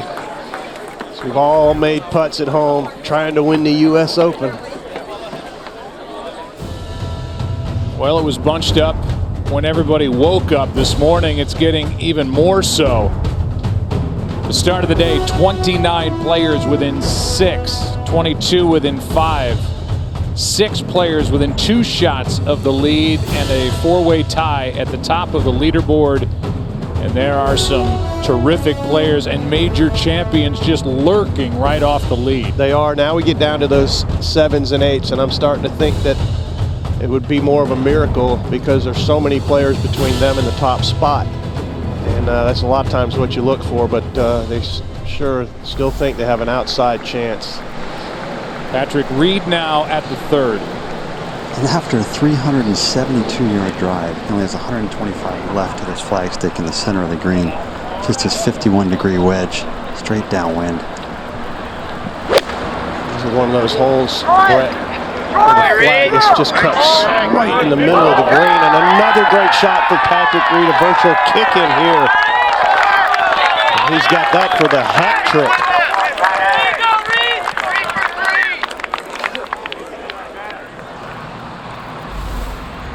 Here at 6, Webb Simpson for birdie. To get to within 2. Everywhere you look, somebody's got a chance. Like a fireworks show.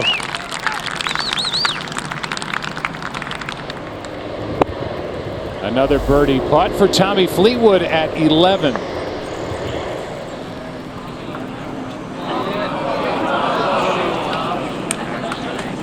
Had a look at 10, missed it. Had a decent look here at 11 and can't knock it in. Still 3 back. Russell Knox now for birdie at 10.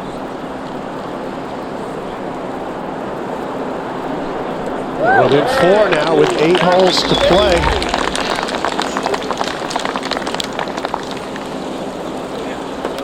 Let's go back to 1 and Dustin Johnson looking at his birdie putt. Well, this portion of the green goes from front to back, so DJ actually putting back up the hill. It'll move a little bit from his left to right. Not a very good wedge shot there, Curtis, for DJ. Round 3, most putts in PGA Tour career, 38 after going 26-27 through the first 2 rounds. Well, a lot of it's where the holes were cut, the wind, the pressure, all added up to arguably his worst putting round of his career.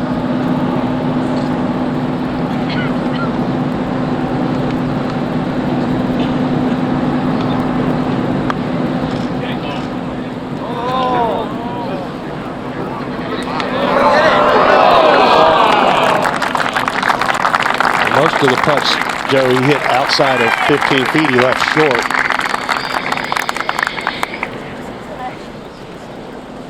It was better speed there, even though it was still just a hair short. You expect to make those. Now Brooks Koepka will have a terrific look at birdie to get the 2 over. But I think a tough putt to read. The overall green should be a hook putt, but there's a shoulder coming off the bunker that might keep it from going as much left as he reads.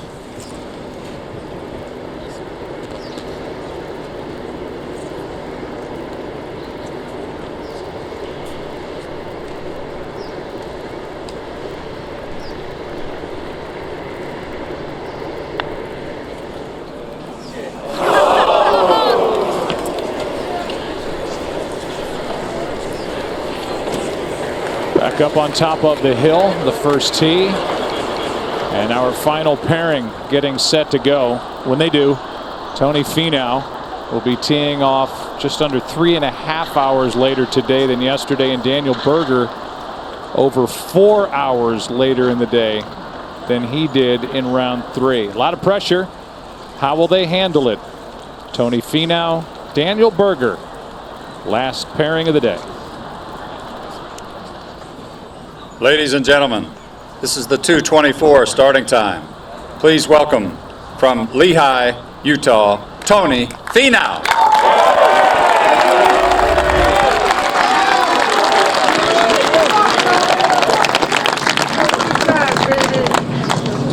Tied for 14th at Chambers Bay.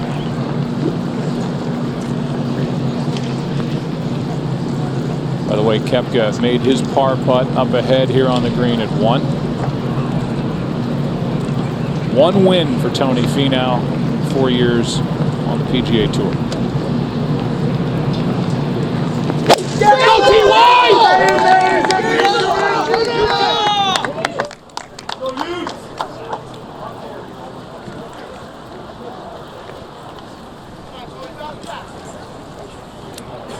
And from Jupiter, Florida, Daniel Berger.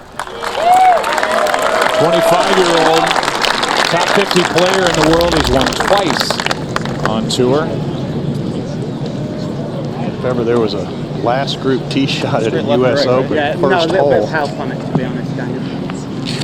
This is the one you want. It's like a 40-acre field out there for these guys.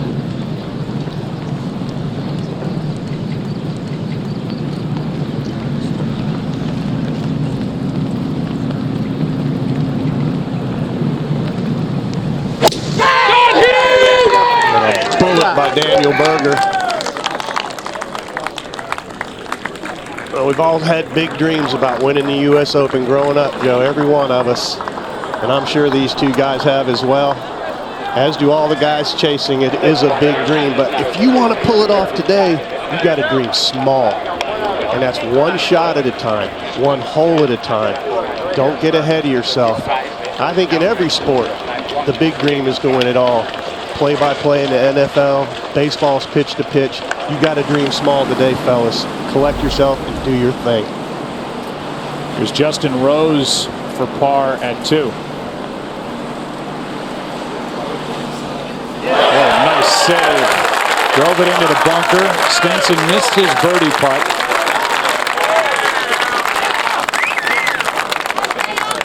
Rose even through 2. Now for 3 in a row to start the day for Patrick Reed, the Masters champion. Can't do any better. Well, I'll tell you what, he just birdied the second and third most difficult holes on the golf course, and what a start. The turkey. If you're a bowler, you know what that is.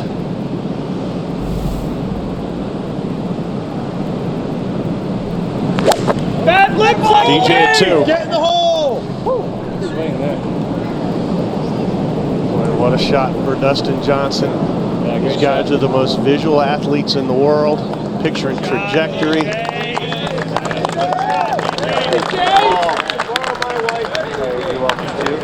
That's the best player on the planet right there. You can download the official U.S. Open app and follow U.S. Open action anytime and from anywhere. We're on it in the booth following the action that is happening fast and furious around this golf course. Here's Koepka now at 2. Bass Pro.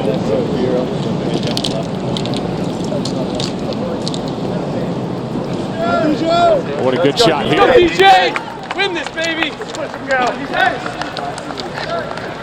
Another good look at birdie for Koepka. He missed his opportunity at 1.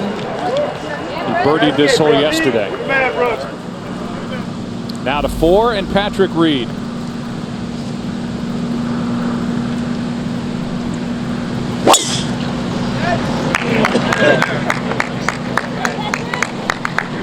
Wasting time picking up that tee. Perfect. He's birdied the first 3 holes. He is tied for the lead. Ahead at 8, Xander Schauffele for birdie.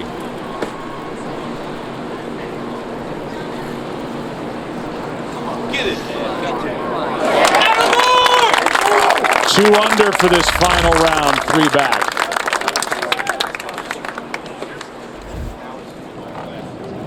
Webb Simpson at 7 for birdie. Weber.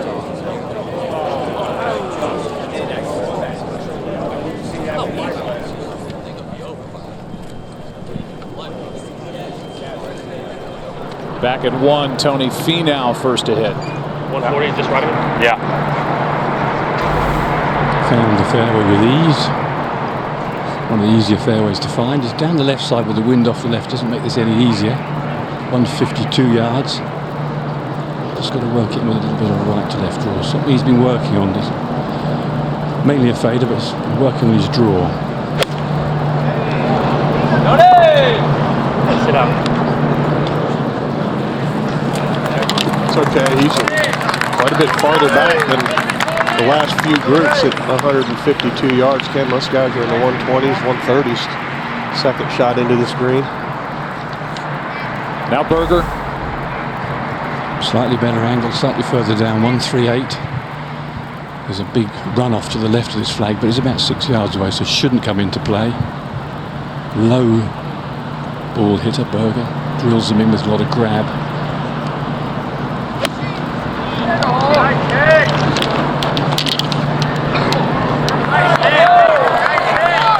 What a shot!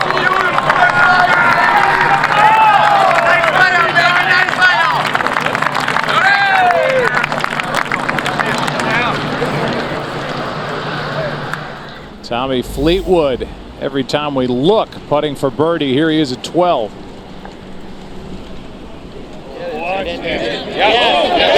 a round. 2 back. And 4 under for the day.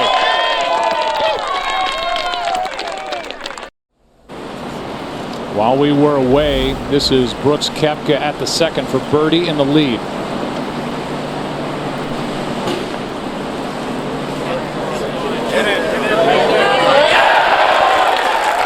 All alone at the top.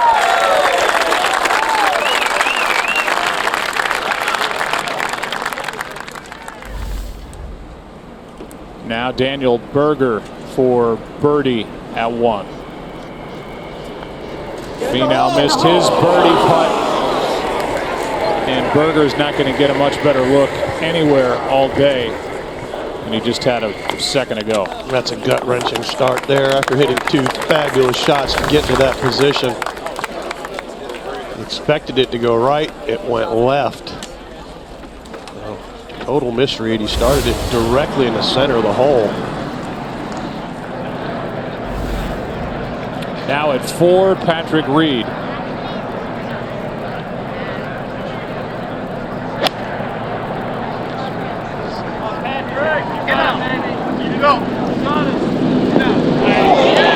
This guy right now is just peppering the flag stick. 3 feet, 6 feet, 3 feet, whatever that is. Koepka at 3. I can't see exactly, but I don't think that was a driver. Or does he go with a long iron? He has a driving iron, and there's not a number on the back of it, so you assume it's a 1 or 1.5. He nuked it, and it's just rolling a country mile. Dustin Johnson made par at 2. Shane Bacon and Brad Faxon rejoin the coverage. Guys, welcome back. I think we have a fun finish ahead. Here's DJ. Thank you, Joe. DJ on the tee here at 3 with fairway wood. A lot of help, a little bit out of his left. Come on. Really? Easily the most difficult fairway to hit each of the first 3 rounds. I hope so.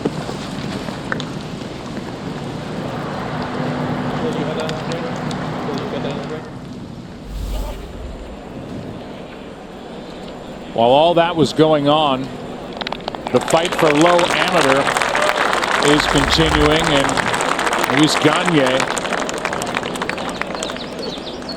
is tied with Matt Parziale for low amateur. Parziale has opportunity to win that medal. Now at the 8th, Webb Simpson.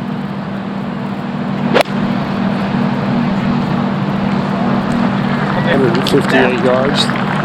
It's par 4, 435 with a much more approachable hole location today, and a good place to putt from Simpson. A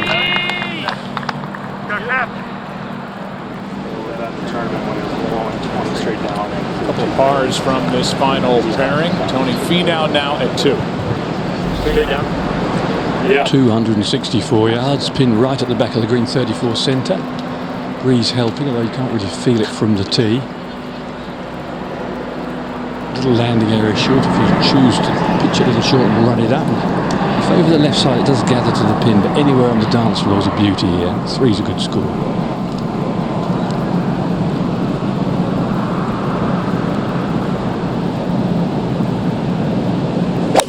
Come on out, Finau!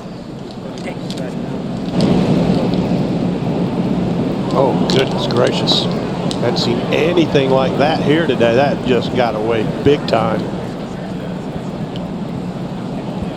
7th longest par 3 in U.S. Open history, 264 yards up the hill. So both those players coming off par at 1, and Finau in trouble. Here's Rose at 3. Good effort there from Justin, just on the high side, about 18 feet. All business today in the driving range. Now Berger back at 2. With his flight, ideally wants to land just on the front edge with a little upslope. Just chase up the green. You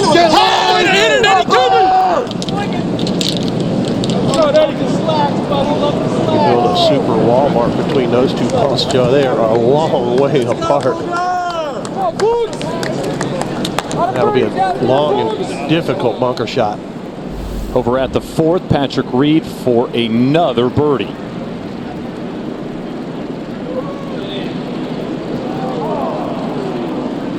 On a break around that hole. A little bit left to clean up.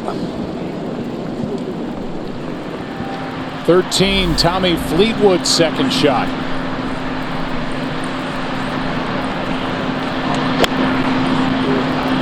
Four under for the day.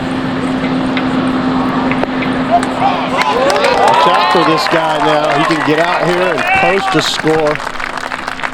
The wind's forecast to come up within the next couple of hours. Back over at the 8th, Webb Simpson after that great approach. This for birdie to get within 2.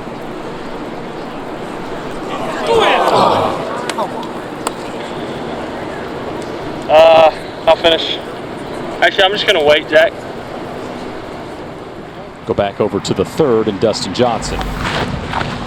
Charlie has 194 to the front of the green, straight downwind. It will chase on. I think it's played. What is it to cover that one bunker there, short of the green? Now I'm going to try to keep it left, obviously, but 70. That left corner is going to be like 120. okay. The farthest one, right? Oh no, this is that one. The second one is going to be 160. When you heard him talk about the bunker to carry is 160. Absolutely. It should chase from there. Pretty decent lie. Very lucky in the right rough.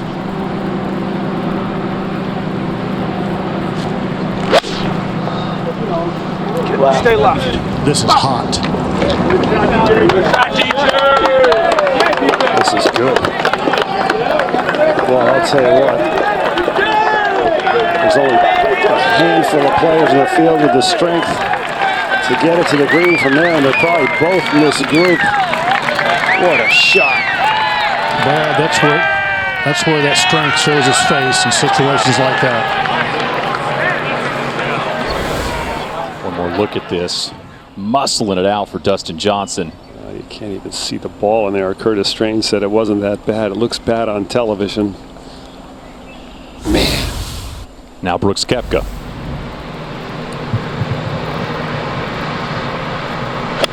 Pretty simple here. Straight downwind. A little uphill. This might go in. How about that? It is a completely different Shinnecock Hills right now. Dart after dart and birdie after birdie. Koepka a chance to get the 2 under on his round. Well, he has hit 3 wonderful iron shots in the first 3 holes.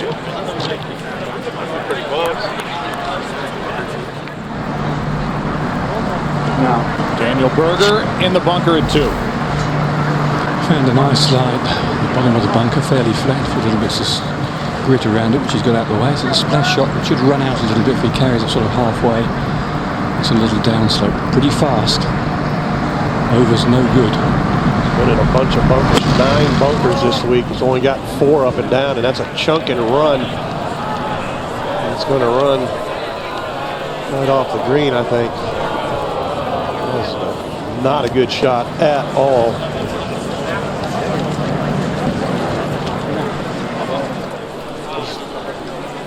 That next shot's not overly difficult, but it is the second hole of the U.S. Open final group Sunday. Another birdie putt for Tommy Fleetwood, 13.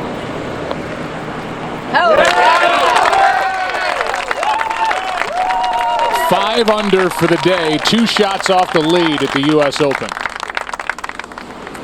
Now Finau at 2. Not the worst of lies, but there's a lot of hit and hope involved with his pin position from where he's playing from. There's a bit of luck. Or skill.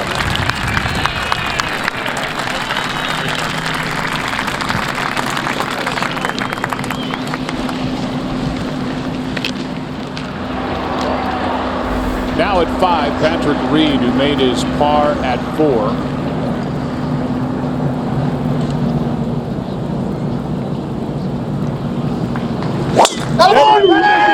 Really important tee shot to put in the fairway. This is definitely reachable in 2, but only if you're in the fairway. Birdied this hole the last 2 days. He's going to have to work for it here. I can barely see the ball. He's going to have to get really lucky to be able to take a crack at the green. Now the 3rd shot for Berger at 2. Little sort of bunt and run up the slope. He made a tricky shot look pretty darn easy. We've seen some really nice shots played from over the green here today, Ken, and there's another one right there. Yeah, back into the wind, a little bit of grass on the greens as well. Up ahead at the 3rd, and Dustin Johnson, this for birdie and a temporary share. Brooks Koepka in a little bit closer for his own birdie. And what a good look this is. Oh, somewhere around 8 feet, just a smidge from the right. Level.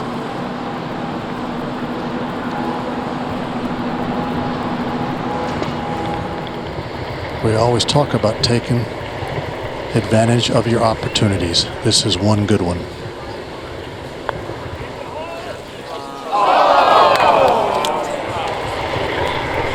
She slides by the right side. That'll be a disappointing 4 for Dustin Johnson. Daniel Berger did clean up for bogey on the last. If there's any consolation, making a par out of the rough here. I mean, this is a tough driving hole. Matthew Fitzpatrick for birdie at 10.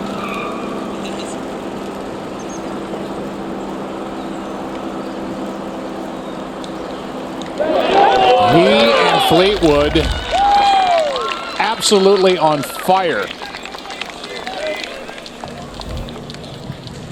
Now Brooks Koepka, this for birdie and a 2-shot lead.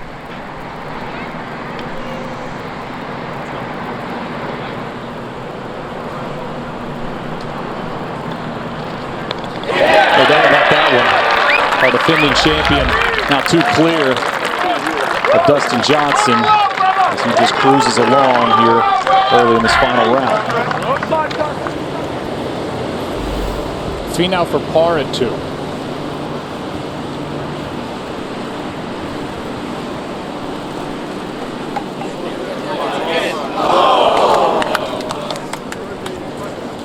Everything about that putt looked like it would go to the right.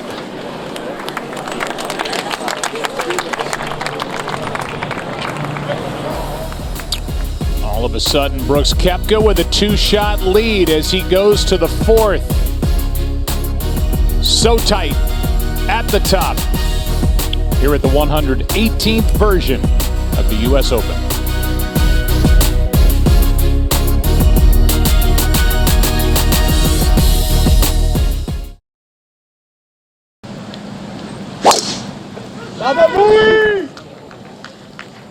Hugging that left side. You see the tracer. Dear Brad, first hole back into the breeze. That caught the rough. I don't know if it got in the deepest fescue. Up ahead at 11, Fitzpatrick at this short little par 3. Well, we just saw Matthew birdie 10, 4 under on the day. Let's go, Gat! Good iron shot right at the flag. Hit a 2 here yesterday.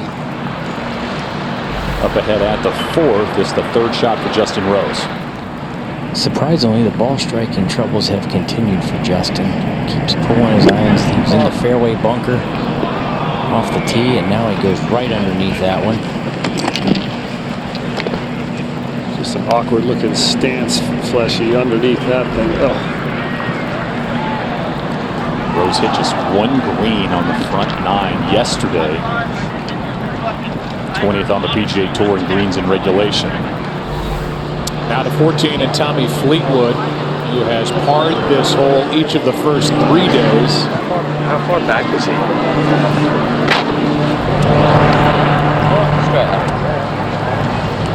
He struggled in the final rounds of the last 2 majors. 5 under today. This has been a clinic. Yeah, it has. And we listed a group of guys that might be the most explosive, Joe, that were back in the pack. And Fleetwood was one of those guys. Brimming with confidence. Paying off his good shots with good putts. And now the most difficult hole on the course, the 14th, right in the middle of the fairway. That's going to only be the 2nd green he's missed in regulation, but that is a nice spot to be. Ranked 12th in the world, 4-time winner on the European Tour. It's a moment ago at the 4th, Dustin Johnson.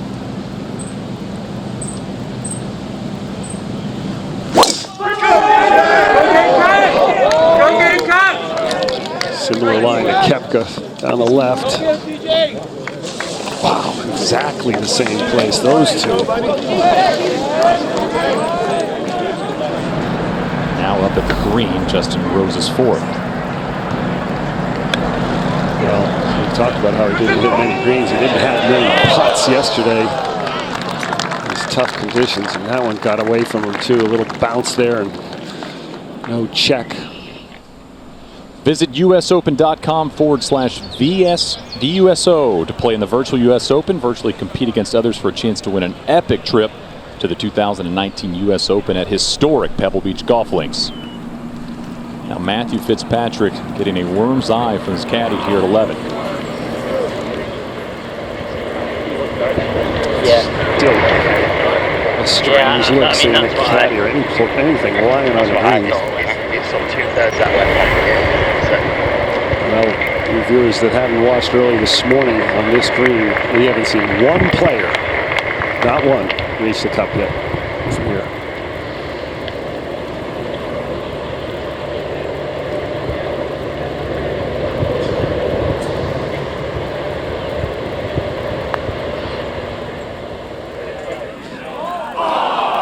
Boy, oh boy, so many of those putts have stayed there and not broken left. Good effort for Fitzpatrick. 4 over and 3 back at Koepka. Now at 3, Berger.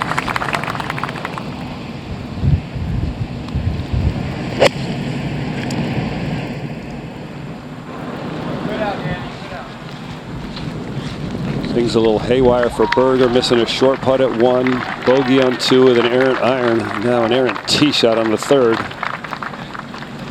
That might have hurt him there. See him shaking his wrist. Went from tied to the lead to 3 back, and he hasn't even finished the 3rd hole yet here. Maybe you can see why. Oh, look at that. The twist, and look how weak his right hand grip looks right there. Man.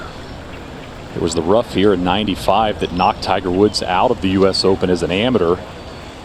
Berger now shaking his hand after trying to get it out of that nasty stuff here at 3. Now Rose here for bogey at 4.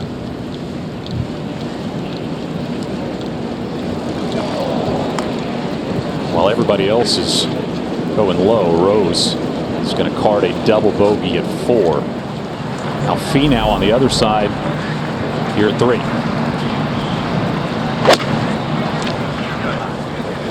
abbreviated finish there, trying to run this up, asking it to stop. That's hot. That's a second green. He's barreled over the back. Really, that trampled down, walked upon rough. Oof. You get luckier. Really sticky coming out of there. Another strong player. Here's Patrick Reed, second shot out of the rough at 5. Well, the theme this week has been missed fairway, missed green, and in this case, missed fairway and able to reach the green in 2, albeit barely offline. That is not a difficult bunker shot for a player of Patrick Reed's caliber. Head back to our leader, Brooks Koepka. See here this week when he hit the fairway, he's 5 under par. Missed fairway, he is +9. This 186, big clump of grass right behind his ball, has to get really steep. Rolex. Get up. Muscled that one out of there. And we're talking about strength. He missed a big part of this season with a left wrist injury, and Zinger, he still went right at that. He didn't flinch at all. He attacked impact like a man on a mission. There's that big clump right there Curtis was telling us about. I think he's in pretty good shape.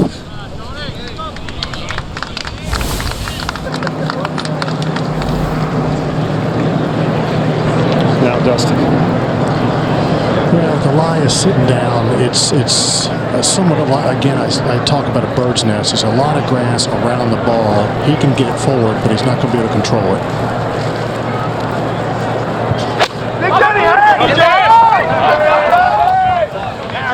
Pretty good looking here. Boy, he flew it to the green, and he stopped it on this green.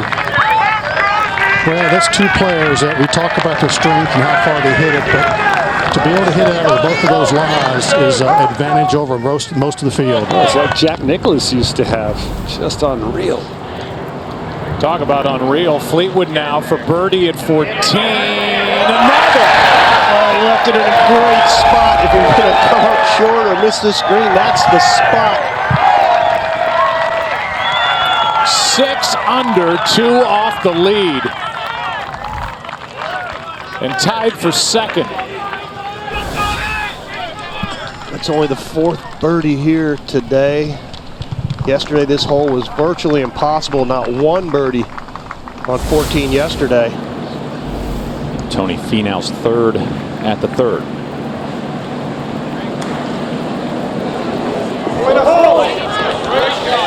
Well, he elected to go up with that like he did on the 2nd hole. Pretty good control, getting it on the correct side of the hole.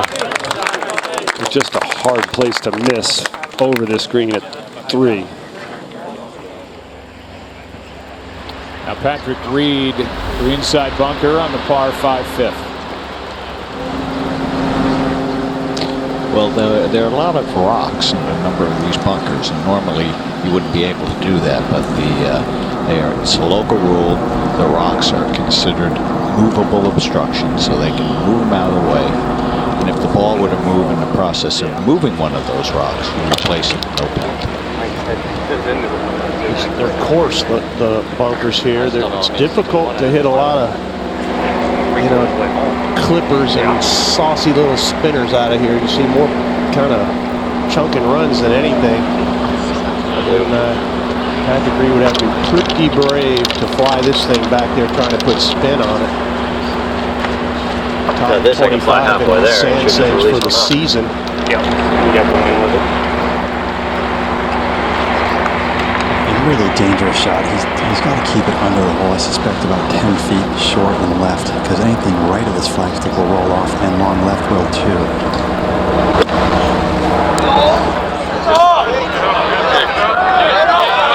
Yeah, he was somewhere in between techniques there, Brett. You could tell by the sound he clipped it. Maybe a little closer than he wanted. Back over. Golf ball. Yeah, Paul back over at 4. Koepka with his 3rd. It's not the toughest. The slope in front is not that steep.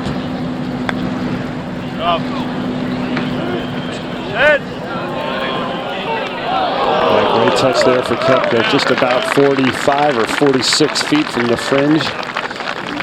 Strong and good touch. Now Finau for par at 3.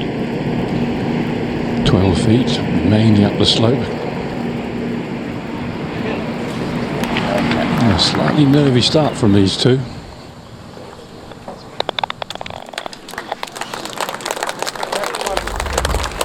See a couple bogeys there for Finau through 3.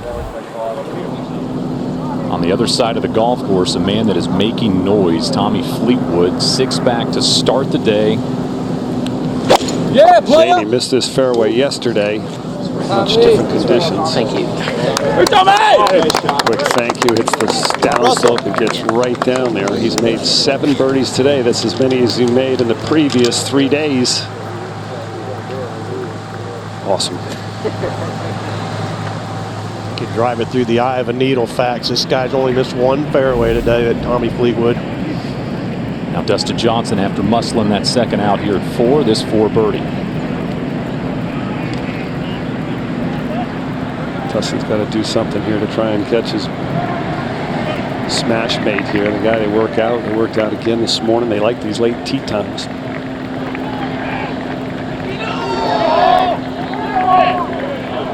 Wide right there. Look at that getaway. This is the 9 yesterday. Dustin had a little trouble on the greens. Now at 3, Daniel Berger, 4 is par.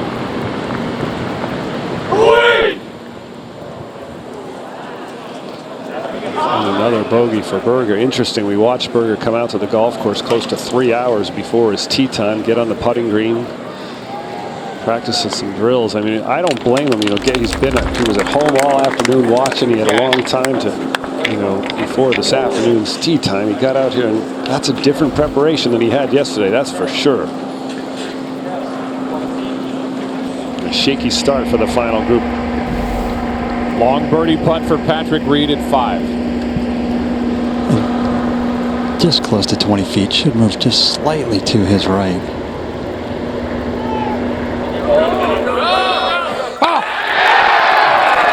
This guy is as serious as a hangnail right now. Look at his look on his face. 4 out of the first 5.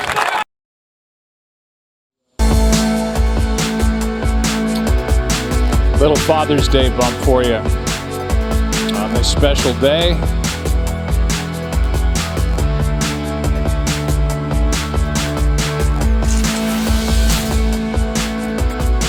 Hug him while you got him. Here's Koepka at the par 5 fifth.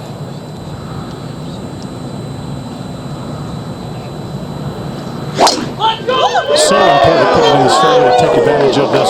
Really one of the few birdie holes in this golf course. That's a great shot, Curtis. Easy. Oh, that'll be all right. He'll have no trouble reaching from there. Now Dustin Johnson.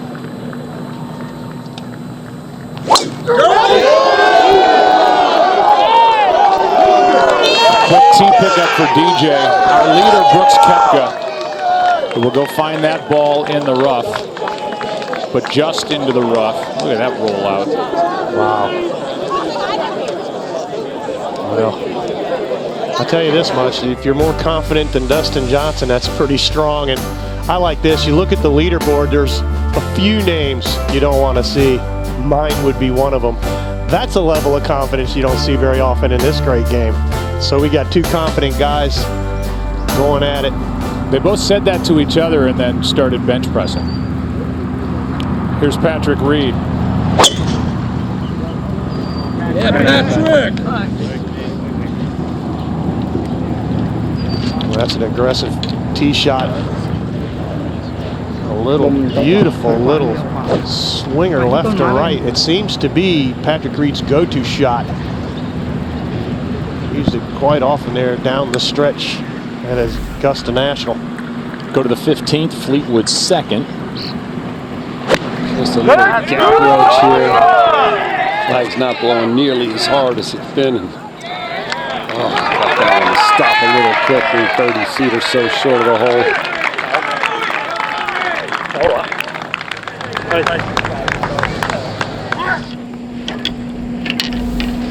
Up here at 5, we have Henrik Stenson's third shot. Henrik chased a 3-iron up here from 281. Now he's just looking straight up the mouth of the green. You can see he's elected a putter. Has to be careful because just 6 paces behind this hole, it'll run right off the back about 30 yards. And a whole pile of birdies on this hole today. 22 birdies. Settle down. There it goes. That's too much sugar for a nickel right there.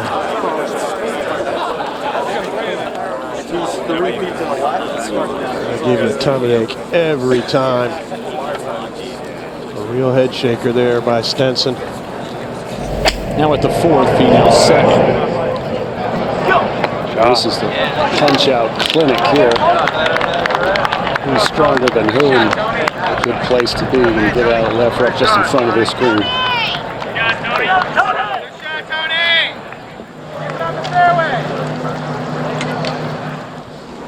Go back to 15, and Fleetwood, this for birdie, this to get within 1 of the lead. Well, he's made 4 threes in a row, 3 birdies in a row. He's going to do it again. He did it again. Fleetwood a shot back. Biggest comeback in U.S. Open history over the final day is 7. Fleetwood 6 back to start, 1 shot back now. Par in for 63. And he's not thinking parring in right now, Shane Bacon. Look at that reaction. That is a man full of confidence in every single part of his game right now. Now here at 6, Patrick Reed. And you can hear all the roars in the golf course. And after Patrick made birdie on 5, he looked around. There isn't a scoreboard from 5 all the way to the 7th green, so he does not know how he stands. We didn't hear any roars yesterday. These players were helpless on this golf course, but not today. He stands 1 shot off the lead. Nobody's sneaking up now on this championship. These guys know where they stand. And once in a while you can post early and sit back and watch, but they're all going to feel it. Even Fleetwood way out front knows where he stands. As does Patrick Reed right here.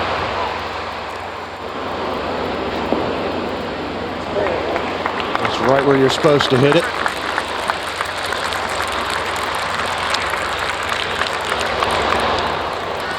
Dangerous hole there on the left-hand side of that green. Stenson's 4th shot at 5.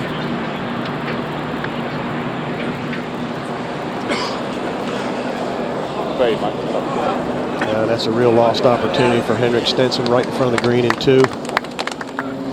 Now at the 4th, Finau's 3rd. Little chip up the bluff at the front of the green, going up the hill, stuck in. Just a report in, boys, the wind is picking up, so Tommy Fleetwood might be able to post a score here. The wind's freshening and drying out. The 12th, Fitzpatrick has this for par. Tricky little putt here.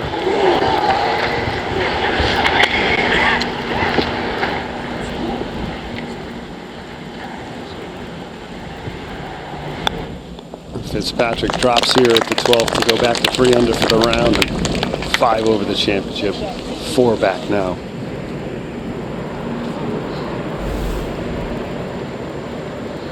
Goes for par at 5.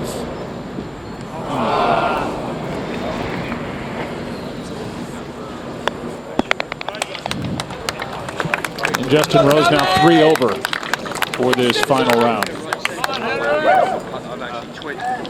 7 over for the championship, 6 back.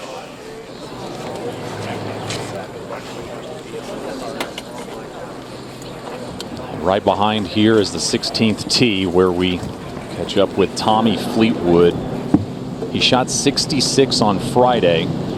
I asked him, do you think that was out there? He kind of smiled and said no, and I still hope it's not. He's got a chance to shoot an all-timer here today. This hole, par 5, playing back into the wind, back up the hill towards this gorgeous clubhouse, 621 yards. See those numbers there? That's a fast club head speed, 118 miles an hour. club head speed. All the players are having a layup today into the wind on this monster.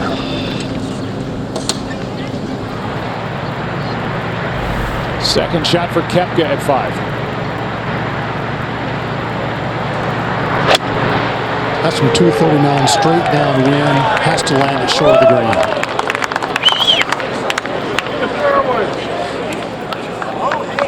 She did, kicks up and on, and it will stay. Now at the 4th, Berger's got this for birdie.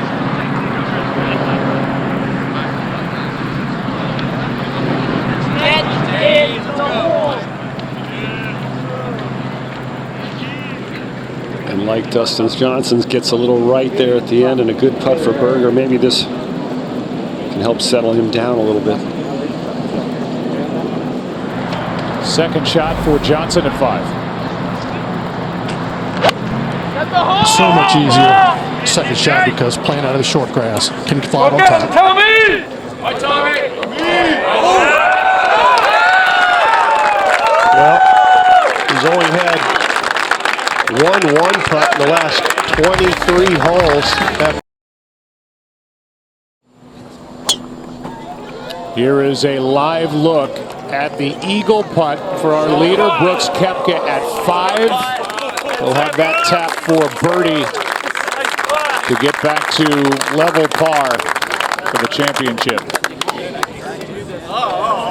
And then he will try to dodge an eagle from Dustin Johnson.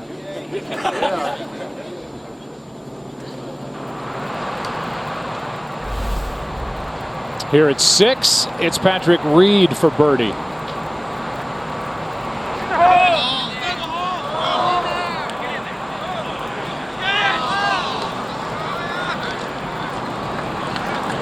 Still a great start to this final round for Reed, the Masters champion. He is 4 under. He'll have that for par.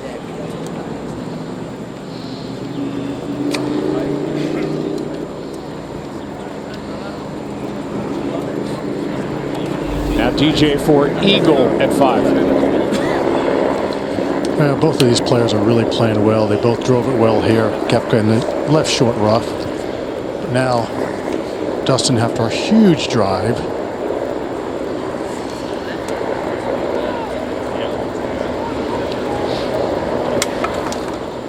Hard to believe, Curtis, he could have 17 one-putts the first 2 days and only one putt the last 22 holes. Some of that's pressure, some of it's wind. We know how this guy can get that flat stick rolling. This would be huge right here.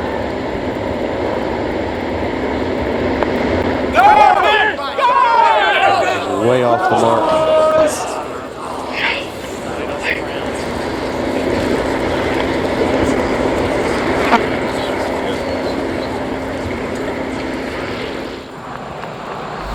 Par putt for Patrick Reed at 6.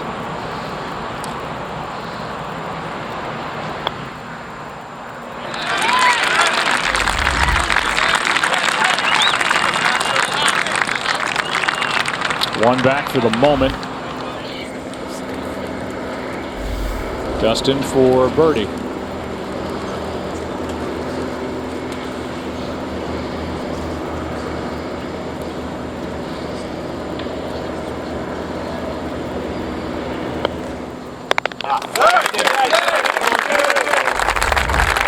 Now 2 over, 1 under today. He hit it pretty good yesterday, but really, and he said his strength the first 2 rounds, Dustin Johnson, was his short game, and hit 10 of 14 fairways yesterday. Hit a bunch of greens, Joe, but couldn't putt it in the ocean. Easy 2-putt birdie there. Now Koepka, this would be a heck of a birdie after driving it into that left-hand rough, showing no favoritism, just total disregard for his left wrist injury. Even for the week. And leading by 2. While they were putting up ahead, Tommy Fleetwood at 16 a second. I'll tell you what, this is some confidence here. Taking a 3-wood, choosing to get it up towards this green. Stay in the fairway. Oh, and it just tops in there. We'll see if that comes to bite him here, but he's got a lot of room. This whole location is 22 steps from the front. Go to the par 3 7th and Patrick Reed. And 180, playing closer to 190 with this breeze with a 6-iron.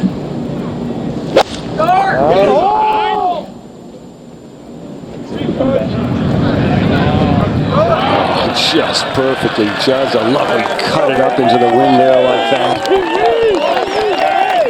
This guy's got some real grit here. Moves the ball both ways. Get that second one. Now at the 16th, Tommy Fleetwood's third, and Steve Flesh has caught up with Fleetwood. Shane, you saw he rolled just into the intermediate cut here. It's seen a little cuppy. It's back into the breeze. The fact that the greens are significantly softer than yesterday will help him out tremendously here. 73 yards. Could not have a better angle. This right up the center of the green. It looks like a flyer lie, Steve. It's going to come out a little bit knuckly, facts, but like you say, he's got 22 yards to green to work with. Playing right up the fall line, so he just has to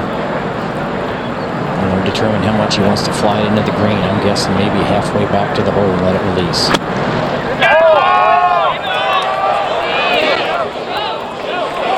How about this? Boy, what a shot. I like coming out of the rough sometimes into the wind. It really helps to focus you on the shot you got to hit. Allows it to run up there. So many players have been so short on that shot. And that putt to get to 8 under for the day. Koepka now on the tee at 6.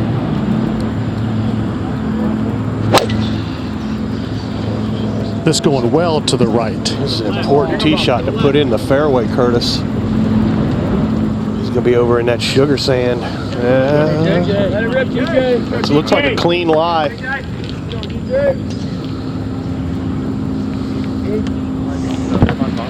It's his third straight missed fairway. Daniel Berger's second shot at 5. Par 5s are both average under par for the week, and a chance here. This fifth playing down breeze, 152 yards. I'm not even trying to hit this on the green. I'm just trying to hit the short. Yeah, just by the front. I can just hit like a low 3/4 one that runs, right? Yeah, just front left.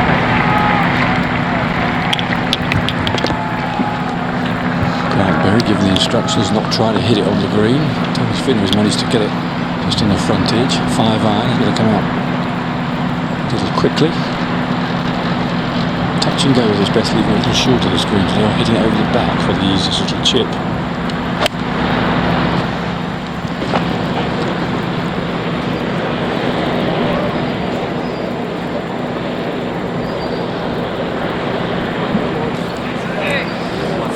Will that stay? And it will. Carried enough momentum. Get it to stay on the green.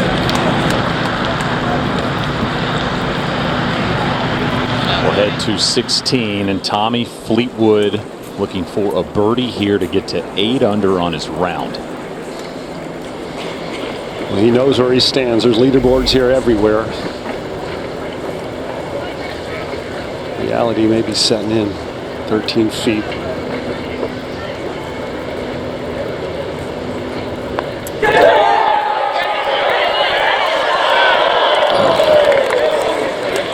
Left it short back up the hill. That was for 5 birdies in a row, par 70. As we take a look at the lowest rounds in a major, you see 63 shot 5 times in this U.S. Open. Happened last year. Justin Thomas did it in the 3rd round. A lot of comparisons with what Johnny Miller did here in 1973. He was 6 shots back going into the final round when he shot 8 under to chase down and win that at Oakmont. Fleetwood as well. Here is Matt Parziale at 18. If he makes it for birdie, he's the low amateur.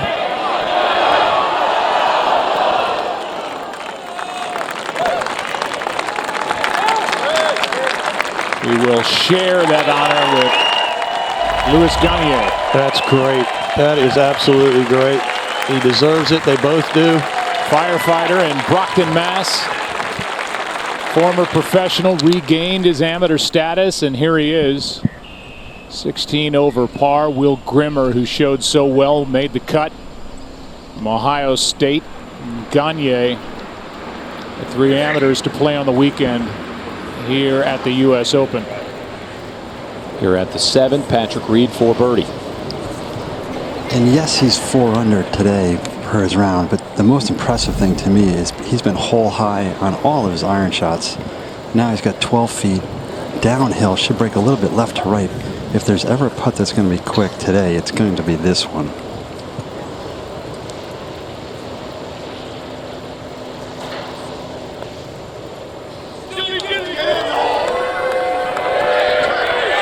And Patrick Reed does it again. 5 under on the round through 7. 1 back at Koepka, and Koepka's hearing that yell. He can see that crowd from the 6th fairway. Wow.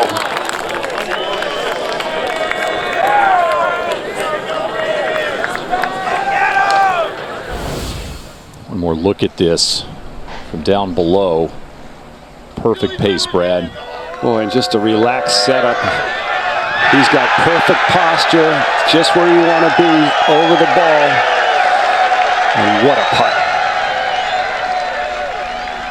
His Ryder Cup partner did it in 2015, won the Masters, followed it up with a U.S. Open title, and Patrick Reed's trying to do it here in 2018. What a start. I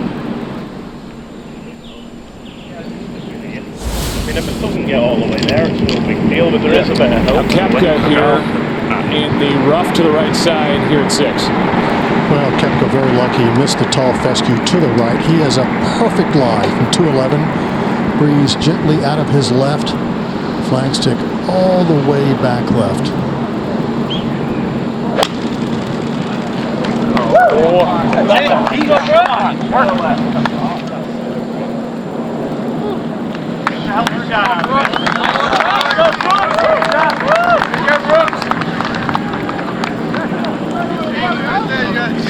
Must be an 80-footer for Koepka, right down the middle, Curtis. Now Johnson. Now Dustin Flagstick has to be careful to miss left. Good looking shot there. I'll say. Hole high. You know, with no rough around these greens, you have to be careful, short and side yourself this week. Well, we haven't seen too many balls get any closer than that. That's a terrific shot in a left to right wind with that big bunker looming large there for Dustin Johnson. Now after that incredible birdie at 7. Here's Patrick Reed at 8. Put it there.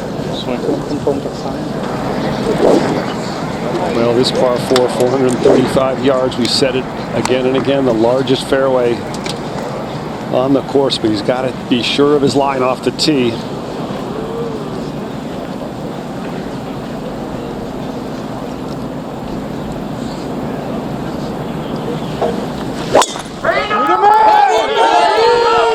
Starts it down the right side, goes after the tee.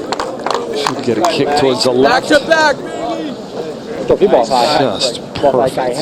Only missed 1 fairway today. He looks like he could walk through fire right now. Daniel Berger for eagle at 5.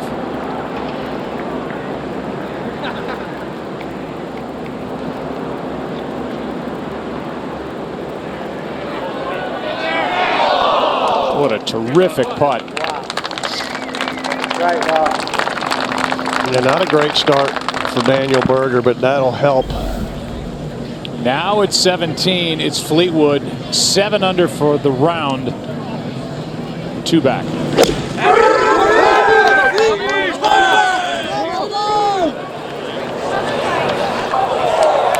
How do you do?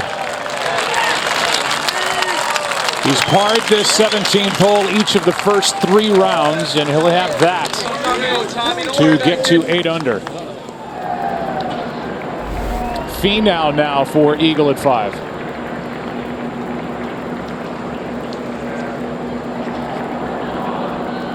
Dead on line.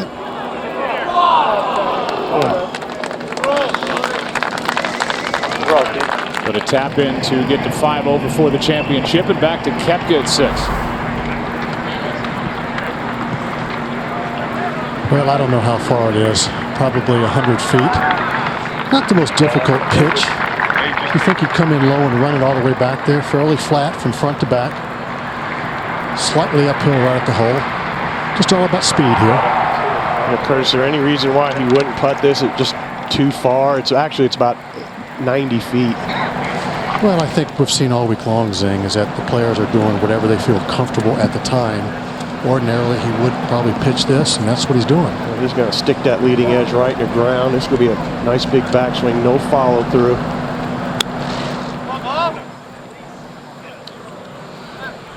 I don't know if I wouldn't have putted that, but. Well, if nothing else, I think I'd have gone in with a little straighter face club. You want storylines, you've come to the right place on Father's Day. Here's our leader, Brooks Koepka, 3rd hole, 2nd shot. Well, this hole has been a monster this week. Hardest fairway to hit the entire championship, and from right slap to dab in the middle, he just stuffs it in there for a kick-in birdie at 3. This guy here, he's been on fire, Buck. Here's Patrick Reed now for birdie. This is actually at the 7th. He gets it to trickle in. Patrick Reed is evil and making a charge. Dustin Johnson now. 2nd shot of the par 5 5th. Go get him, Tommy! Hi, Tommy! And able to get it up top on this green, made birdie. We'll pick up Tommy Fleetwood live at 17, putting for birdie. 7 under for this round with 1 hole to play.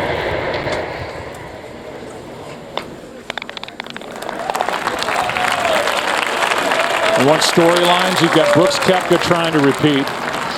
Here he is at 6. You've got Patrick Reed trying to win the Masters and the U.S. Open in the same year, and you've got Tommy Fleetwood shooting for a 63 or maybe a 62. And this will be for Brooks Koepka, a tap-in bogey. Well, he didn't play a lot of good shots on that hole. He strung a couple poor ones together. Bad tee shot. Started him off. Here is Tyrrell Hatton a moment ago at 9. 3rd shot. Got it. Holy mackerel, up the hill, down the hill.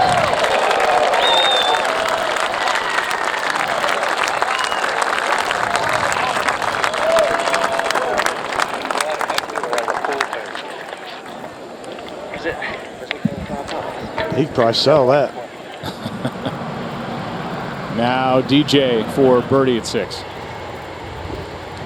Just slightly back up the hill. We'll move from his right to left.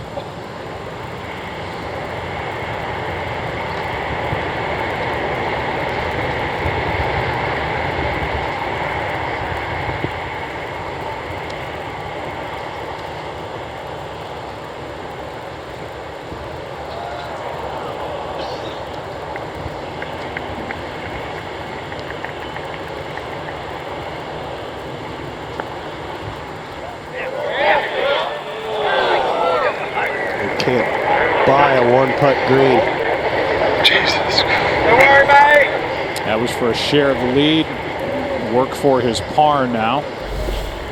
Up ahead at the 8th, Patrick Reed with his 2nd. And now 155, it doesn't feel like the wind's blowing much in the fairway, but up by the green it's blowing pretty hard. Let's see if we can get it past the hole. This green will help his draw if it's a little right of the flag, and it did. Good place for Puffin, actually pretty flat putt, even though he's behind this hole location. Good spot for a 6th birdie in his first 8 holes. Fleetwood on the tee at 18. Huge tee shot. Sorry. Yeah, no, Paul. Tommy has to pay particular attention to this fairway bunker on the left, 285. It is back into the breeze. He hits it a long way, but tall order to carry on that angle today. Got to be playing 320, so he's got to keep it to the right. Just 3 birdies here all day.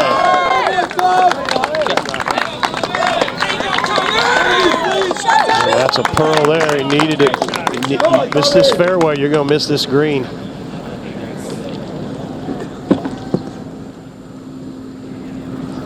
We'll get back to Fleetwood in a moment and set up what he's trying to accomplish. Here's Dustin Johnson for par at 6. 1 back. And now Patrick Reed and Brooks Koepka tied for the lead at 1 over. Tickets for the 119th U.S. Open at Pebble Beach next June are now on sale. Visit usopen.com and click tickets for more information.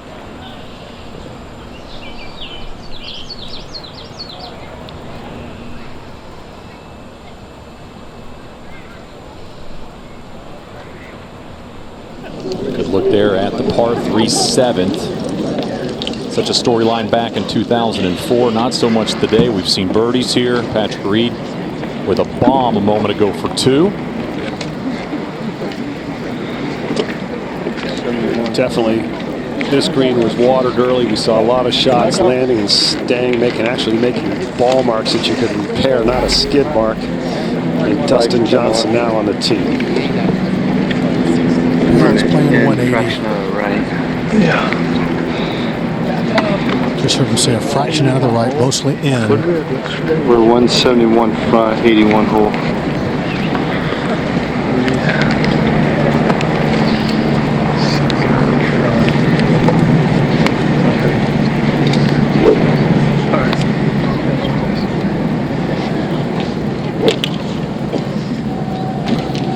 You heard him say 170 front, 1 to the front, 181 to the hole.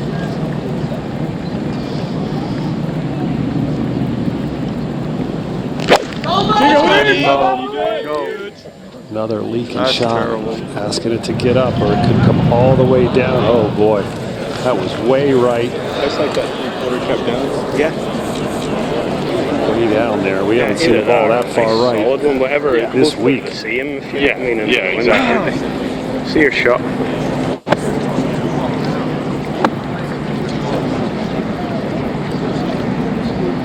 Now Koepka. 7 iron.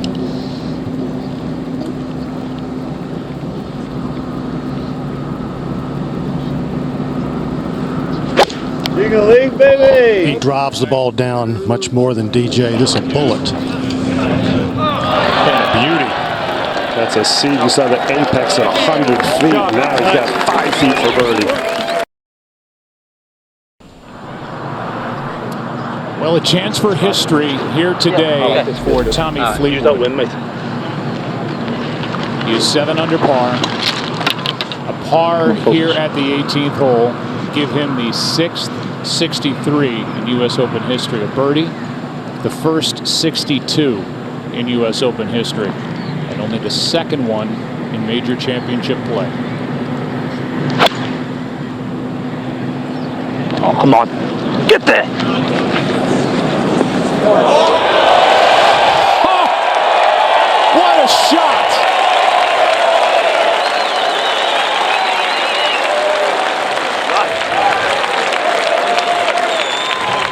You know, this guy has been different than a lot of the players who have seen their name creep up that board. When his name got there, close to the leaders, he's kept the pedal to the metal, floored to the ground. That is a beautiful strike on the last hole when he needed it most. And now the most critical of putts awaits Tommy Fleetwood. Well, that was going on a moment ago at 7, Dustin Johnson. So test all your nerve. What a shot! Flew it all the way there. The courage to do that and trust that it's going to stop. That's his new 64-degree sand wedge.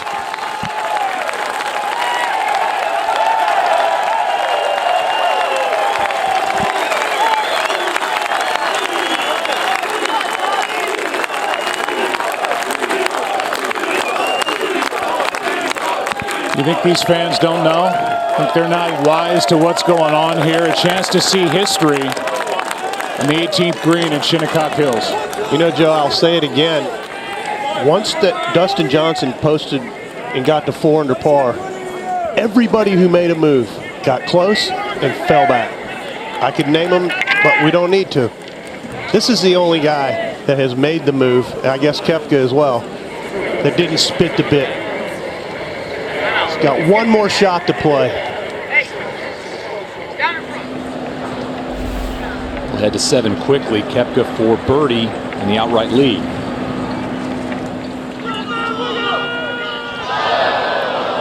First error for Koepka. Now he's got a long putt back for par. Now Patrick Reed at the 8th.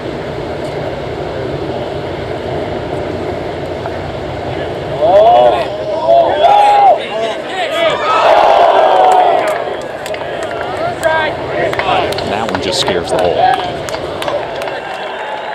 Back at 7, Koepka has this for par, similar distance to what he just had for birdie. And that one gets to go, and tell you what, that's a confident Brooks Koepka on the greens too.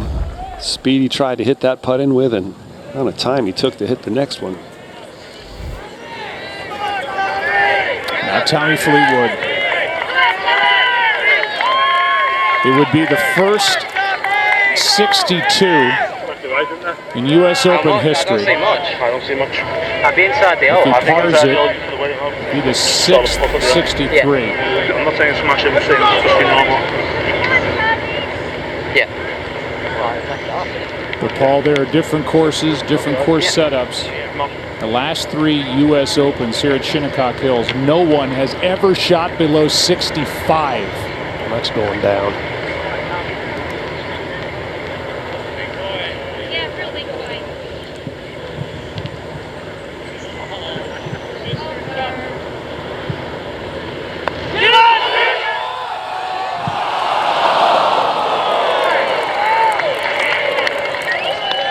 Well, the last 3 putts were kind of weak compared to what he did the first 15 holes, Joe.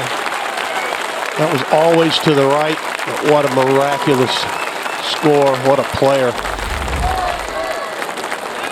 And the 6th 63 in U.S. Open play.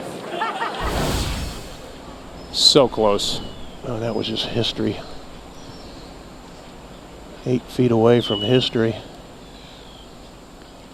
He shot 78 yesterday. 66 had been his lowest career round on the PGA Tour. You could hear he and his caddy talking, and they read it to be reasonably straight, so it was as much a misread as it was a mishit. That putt broke a good 2 or 3 inches to the right on him. But he puts up 2 over for everybody to look at as he posts a 63 here on Sunday, the 6th time it's been done in U.S. Open play. Just a moment ago at the 7th, this short one for par for Dustin Johnson to remain a shot off the lead.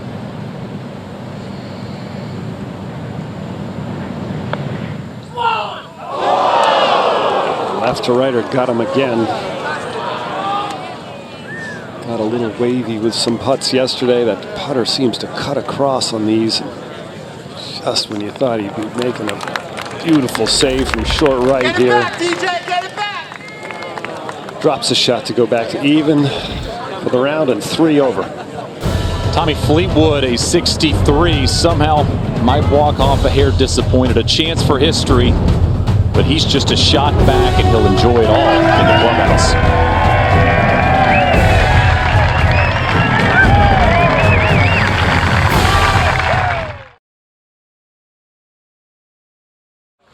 Well, signing the card and making everything official for the 6th 63 in U.S. Open play in the first sub-65 round here at Shinnecock Hills during a U.S. Open. Look at that card, and you really think, Paul, what it could have been when you watch him over the last 3 holes, he had cracks at 62, 61. He did. You know, look, let's face it. The pressure can get to you, and you know he knew right where he stood. He left it short on 16 from about 15 feet. Weak putt on 17 from inside 15 feet, and then missed that makeable putt on the last, which he misread. But let's face it, this guy ran the tables. This is a champion golfer. He killed him over there in Europe last year, won the race to Dubai. Our first look at him was last year at the U.S. Open, and where he finished 4th. So, he fared real well. But, man, could you shoot 63 and be disappointed? I think he might be. Go to the 8th, and Brooks Koepka second. From 142 back into just a gentle breeze. The breeze has really not picked up like we thought it would today. Another iron shot almost hitting the flagstick. Now Patrick Reed a moment ago at 9, second shot.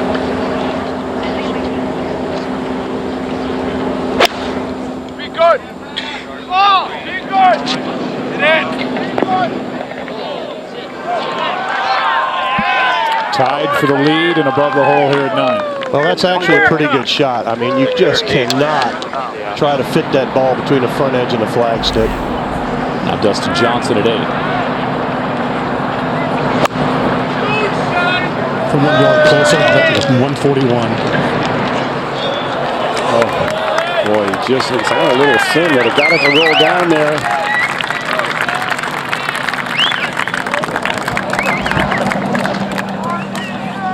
Dustin Johnson needs the putter to wake up. He's going to have a chance at this championship. Follow US Open on Twitter, Facebook, and Instagram using the hashtag US Open to join the conversation. So now Reed, who is 5 under for his round, tied for the top spot with Koepka. He makes par here at 9. He'll go out in 30. Birdie, 29. Best score on the front 9 this week is 31. And this should be really quick down this hill, braking hard from right to left. Only concern is trying to judge the speed correctly, and if it falls in, great.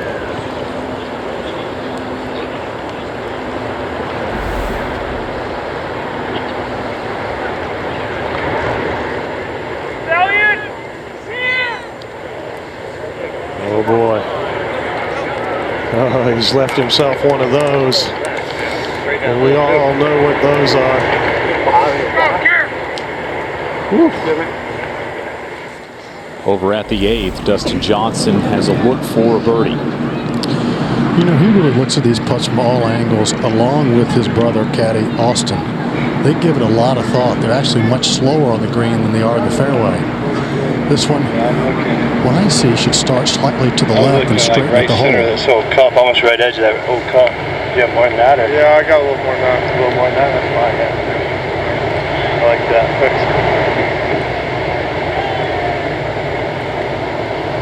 He's gone 14 holes straight without a 1-putt. This would be 15 if he doesn't get it to go.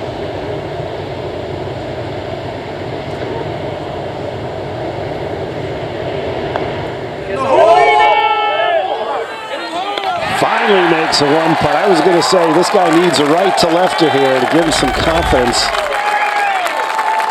I heard him say to AJ, just playing a little bit more than that. I like it when he overrules the caddy.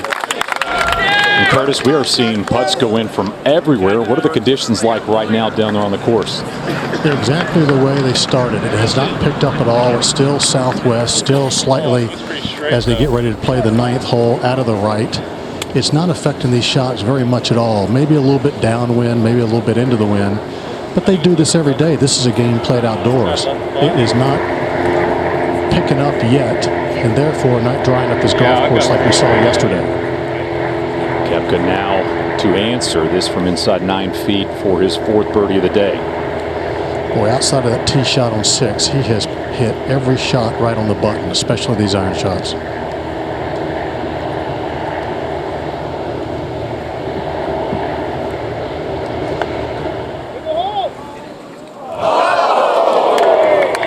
Just falls away. so bad. To that bounce so bad.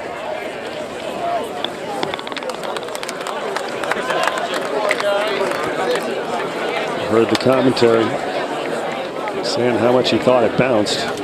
Looked like a good stroke for sure.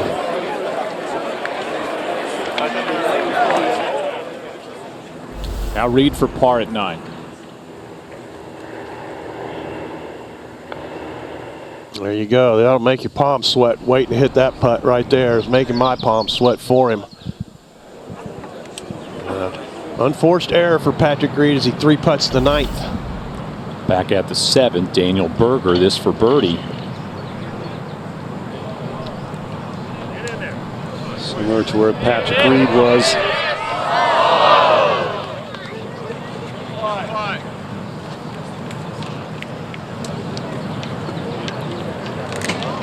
Berger and Finau both 2 over for the rounds today in the final group. Now Reed for bogey. It's his 3rd 3-putt green in this championship. And when I said one of those, that's what I was talking about. That knee knocker is brutal. Let's go down to Shane O'Donoghue. Yeah, 63 from Tommy Fleetwood, the European #1. When did you know you were truly back in the championship, Tommy, in this final day? Well, after I honestly never really thought I was out of it. I just needed a good start. You never know what's going to happen, and obviously we knew they would have made it a bit softer today, and looking at the pins you knew they were going to be more accessible, so I knew I was kind of in it teeing off, but you still have to get off to that good start. So 4 under through 7 and it was game on, and great to get it going on that back 9. So I kind of all the way round I always felt like I could get myself back in it. It's funny though, when you finish you always feel like you're going to be short, you're going to be just short, but we'll see. Okay, so you had looks on 16, you had looks on 17. Let's take a look at the 18th, because you had a phenomenal drive under all of that pressure, and here's your approach to the 18th. Talk us through it. Well, it kind of set up nice, and it was 2 yards further than yesterday. I hit 6 iron and pulled it left, but I knew that the distance was going to be okay. The putt, I mean, I've actually started it on the line I wanted to. It was a little bit slower than I thought. I mean, I knew what it was for. I knew what score it was for, but just if I could go back, what would you do? Give it a little bit more pace or give it a little bit more line. But I actually hit the putt I wanted to, but it's so steep, that green. Yeah. And it was just that bit slower than what I thought.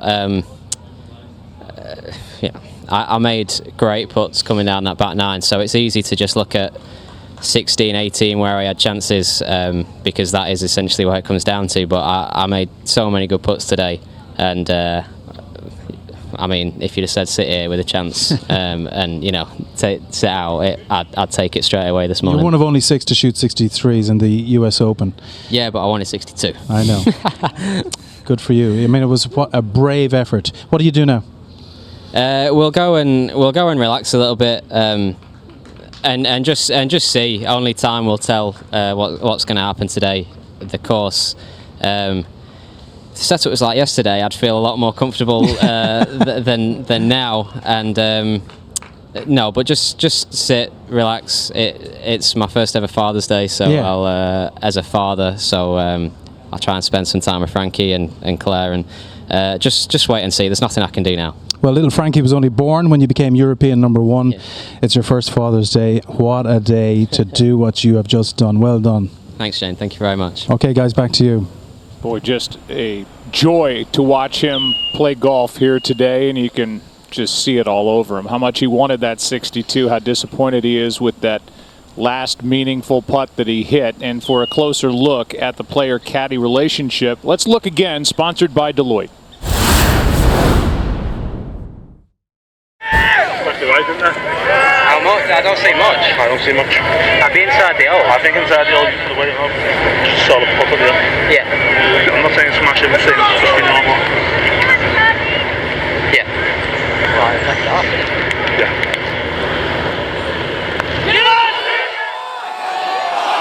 Well, when he said inside the hole, that was really their undoing. That was always going to be just outside the hole. He said he didn't hit it quite hard enough, Joe, but He just misread it by that much. Well, he really got his career going again when he put his best friend Ian Finnis on his bag. He had caddied for him earlier in his career, kind of lost form.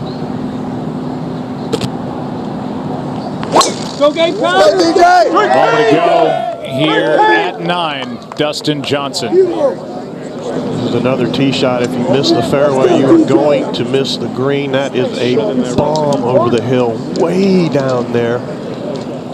Good, DJ. Tommy Fleetwood hit 5-iron to 9 earlier today. We have 5-iron for Dustin Johnson. Now Patrick Reed here at 10.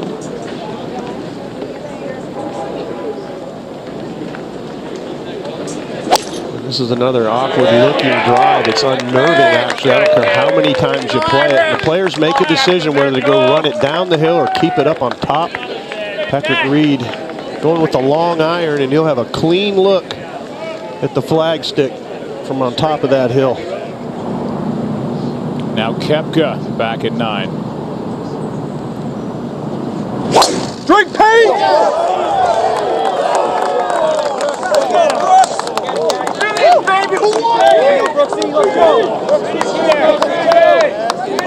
Perfect.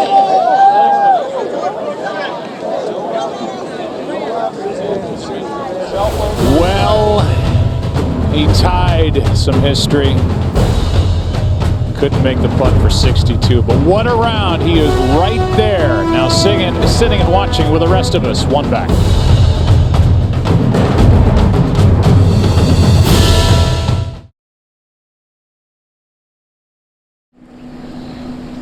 Dustin Johnson, now his second shot at 9.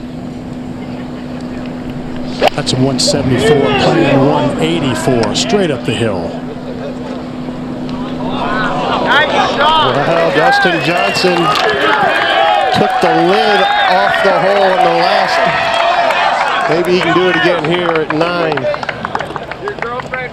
Now Koepka. Well, after a beautiful tee shot, one place you can't come up is a little bit short of this flag high. It will come all the way off the front of the green.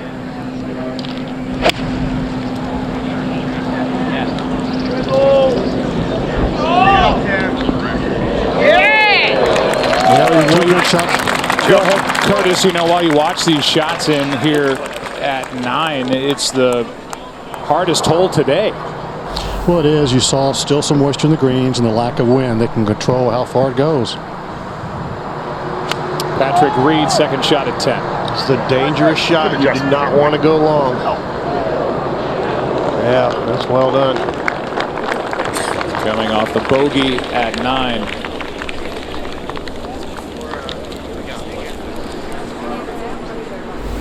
Back at the 8th, Tony Finau for a much-needed birdie. Very similar to where Dustin Johnson made his from. It's be a good place to putt from. Finau now 5 over and 4 back. And just 2 over for this final round. Again, happy Father's Day to you. I'm Joe Buck along with Paul Azinger. The golf course right now is playing almost a shot and a half easier than a couple of days ago. Who knows where this is going to end? I mean, we keep waiting for the wind to pick up. We saw the carnage, as they like to say, by the end of the day yesterday. But and these guys at the top of the leaderboard are taking aim, firing great second shots, third shots, and making some putts. You know, yesterday was survival of the fittest. I mean, it's an angry golf course when the wind blows here. It's heartless, to say the least. And, you know, I keep saying the players were helpless. They were helpless on Thursday. They were helpless yesterday. Yesterday, a big part of that was where the holes were cut. I think they didn't really legislate for that much wind. But the wind is the one factor, Joe, that will sabotage the players' skills. And the fact that it hasn't blown, as was forecast today, 10 to 25 possibly, gust to 25, I think has allowed the players to score. And, you know, the USGA's been safe. 11 holes are cut kind of in the middle of the greens today, which is safer in case the wind did blow. And it's a great setup. We have great drama, real champions, major champions trying to scare this leaderboard. It looks like Koepka, Johnson, Reed, and Fleetwood's posted right now. And then there's a 3-shot gap from there on down. So it looks like a 4-horse race at the moment. There have been only 5 birdies here at the 9th, Curtis Strange, so far in this final round, and both guys have a pretty good look. They really do, and both just slightly below the hole, which is even better. As we've said all week long, this green has so much slope from back to front. But, you know, they hit good tee shots, and they have the strength to get it up in the air and stock it quickly. You see them hitting a lot of irons off these tees, and that's what they can do. Instead of having to hit driver or 3-wood, they're so long they can drive it in the fairway with these long irons. So this is a good chance for both of them. Well, they're the Pin-High Masters today. Only a couple of miscues maybe from either one of them, Curtis, but they've been even with the hole almost all day long, and just shows you that they're in control. They have great feel for what they're doing today, and really the utmost pressure, and that's impressive. Let's back up the slope a little bit. Speed not an issue. Unless you don't hit it hard enough. Well, it's understandable. It creeps back up that hill right there at the last second. It's better than being above it where Reed was a little while ago. He 3-putted the 9th green for his 3rd 3-putt of the championship. Now Reed up the hill here at 10. And all of 27 feet back up the hill, breaking left to right, a little bit into the wind.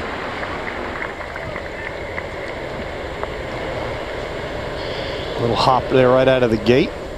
It definitely hopped there, Zing, taking some of that speed off it. You watch Patrick Reed putt, and well, all these guys putt here towards the end, and when they start coming up short, that's when you know the pressure's got them changing the way they feel. We've all experienced that. But Patrick Reed hadn't come up short on anything yet. Now Dustin Johnson, after Brooks Koepka tapped in his par putt. Well, after a good make on the last hole.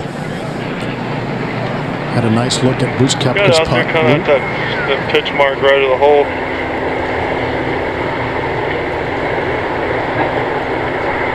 Of course, I guess Reed was woefully short here on 9, and it cost him. Pitch mark about a foot right. I was getting just a fraction more than that.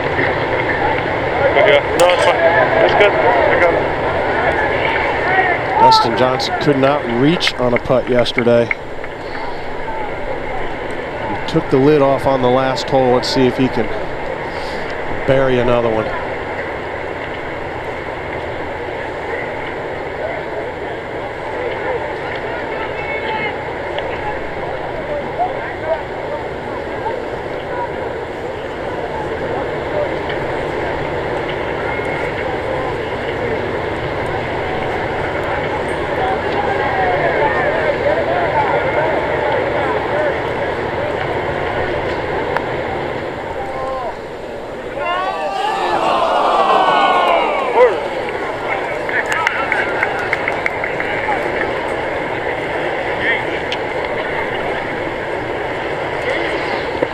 There's a tough stretch of holes coming up, Joe. 10 through 14 are nightmarish and can completely eliminate your chances here at this championship.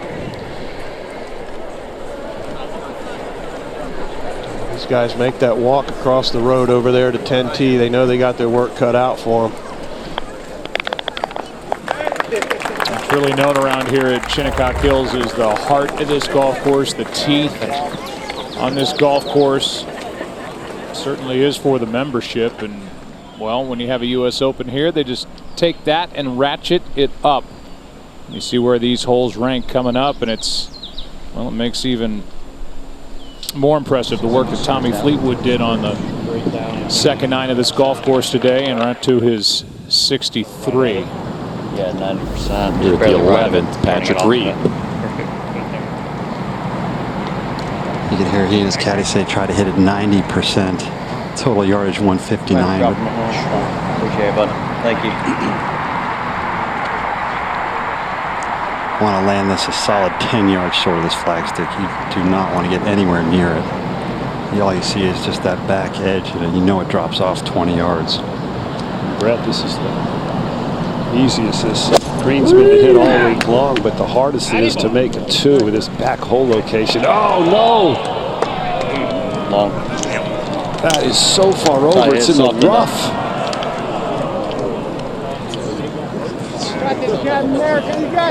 Huge miscue there by Patrick Reed. Hit on the downslope. Jumped way over. A moment ago, Ian Poulter at 13 for birdie.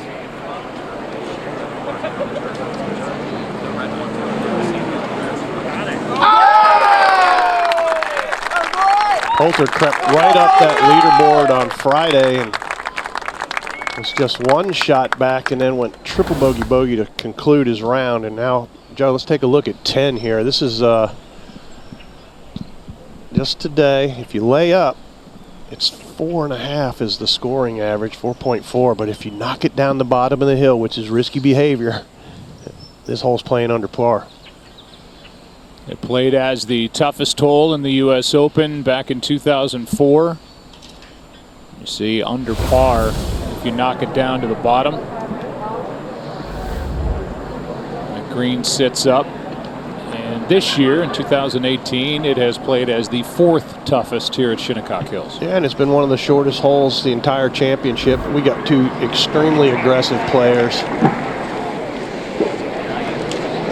Koepka looks like he's got an iron, but I think he's got the kind of power that can crest the hill there at 10 and possibly get all the way to the bottom, helping a little right to left.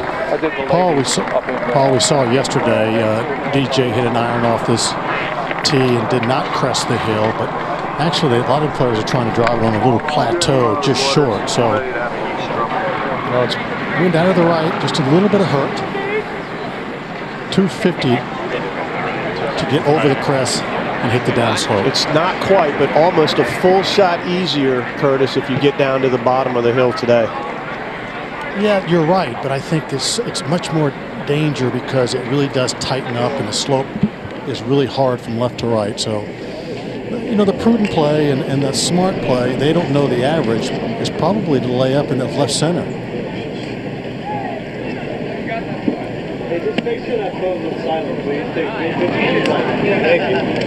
This 10th hole today has played as the 7th easiest. DJ first up.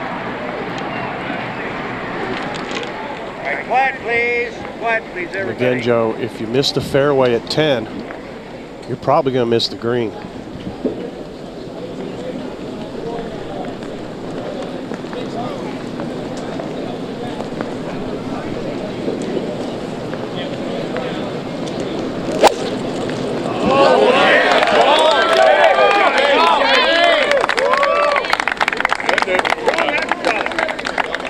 There it goes, right down the hill.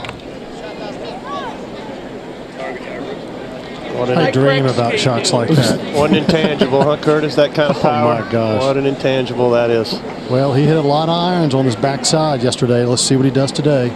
Quiet, please. Koepka.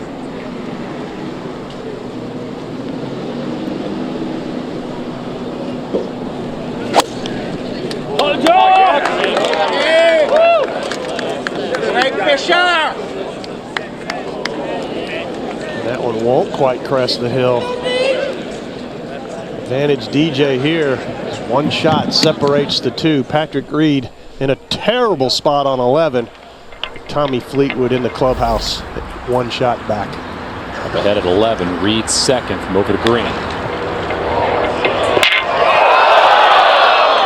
Well, that would have gone off the front of the green with the speed that had. It's just a horrible place to have to pitch from. It's great fortune for Patrick Reed. This bounce might have just saved Patrick Reed's chances of back-to-back majors. Bank shot off the flagstick here at 11. He'll have a chance for par. Patrick Reed hit the flagstick on the 17th hole at Augusta National on Sunday on his way to a Masters victory. See if he can save par here after doing it at 11.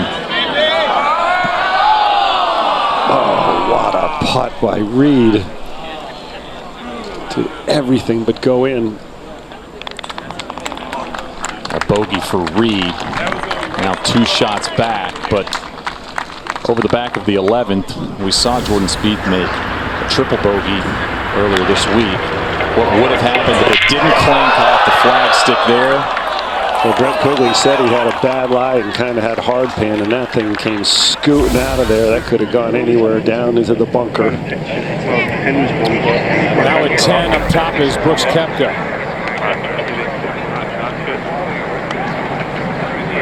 Yeah, the little turn a wee bit, won't it? 3/4 sort of couple on it. Yeah. From 165, a little bit of hurt out of the right. This has got to be a big 8-iron.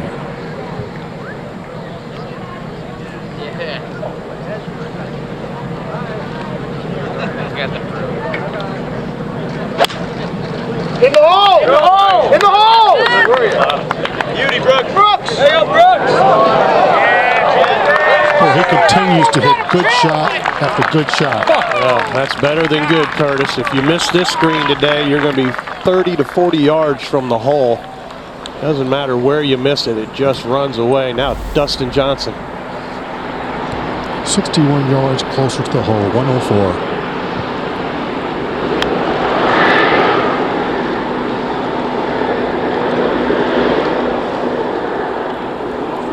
Well, that was average at best. Not a very good shot at all for the best player on the planet.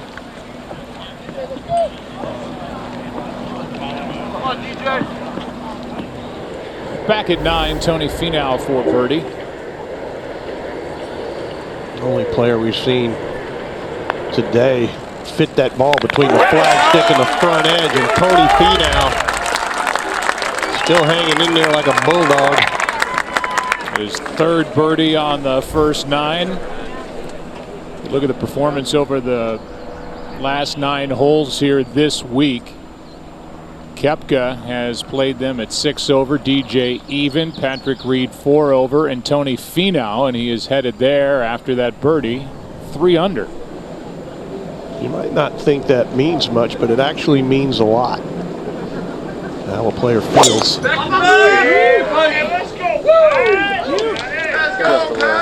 Reed tee shot on the way here at 12. Aggressive play with driver. That's going to be in the thickest stuff, bud. What's up? I heard that comment. That's going to be in the thickest stuff. That thing settled right down to the bottom. Now Finau at 10. He's got the power to skate this iron right down to the bottom. Dustin Johnson did just a few minutes ago. There it goes. Attaboy, Tony!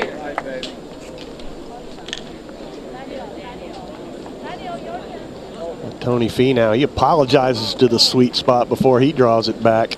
That was blasted. Moment to go at 18, second shot, Matthew Fitzpatrick. Go.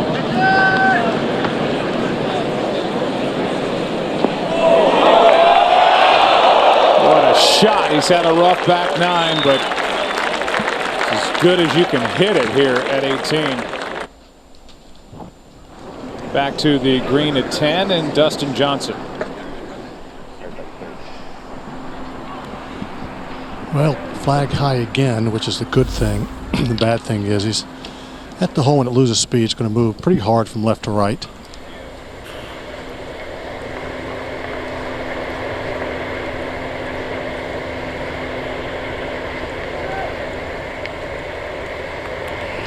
Paul, what's that technique that Austin's using? Aim point? Yeah, that my eyes glaze over, so I'm not going to try to explain it. It's actually, I think it simplifies things for the players. Faxon knows it way better than anybody on this broadcast team, but you know, not a very good wedge shot, sand wedge shot for Dustin Johnson down there, Curtis. No, but I think from his angle and a completely blind shot, I think if you make a mistake here, especially in the last 9 holes, it has to be toward the middle of the green. Any mistake now is so magnified to the outcome of this championship. I don't know what that is, but they had it just inside this old cup here. See, this old cup was just inside of that.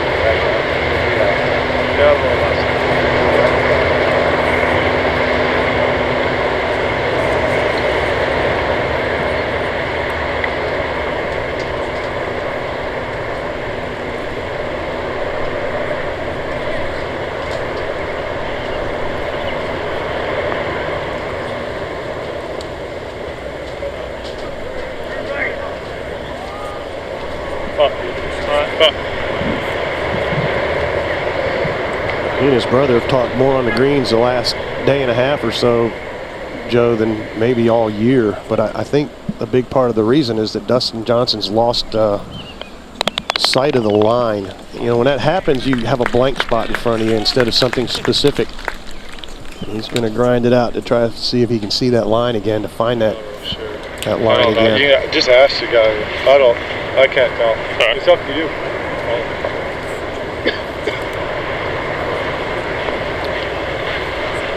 Looks like they're looking at something in Brooks Koepka's line.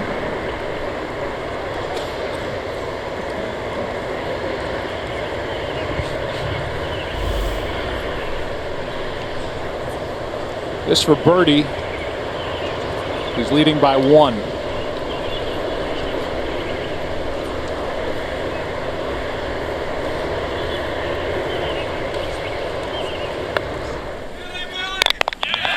By 2. That's a strong effort right there. He missed 3 putts inside 10 feet for birdie already today, Joe, and that can get in your head a little bit. Here's Patrick Reed at 12. Well, that aggressive play off the tee with driver. He may not have needed it there, and the only solace he can have is his hole location's way left. We're going to stay here all day.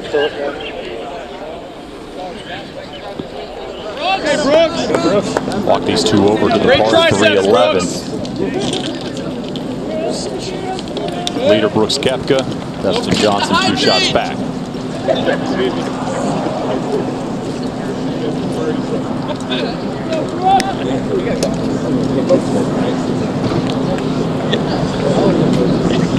Koepka knows where he stands. He's 2 ahead of his buddy. He knows Fleetwood's in the clubhouse.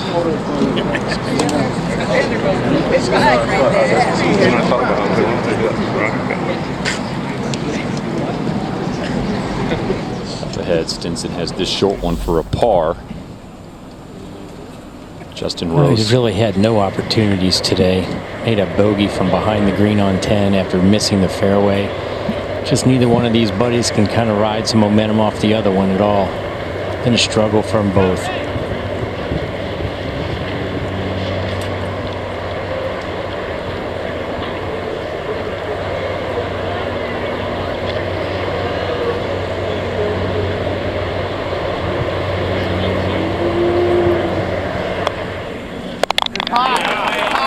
Good putt, good par. See that card, those 2 bogeys, 2 5s there on 6 and 10. Not a bird. Yeah. Now Koepka. Stick to that, okay? Good. Just a gentle breeze helping this one. 159, this will pitch a wedge.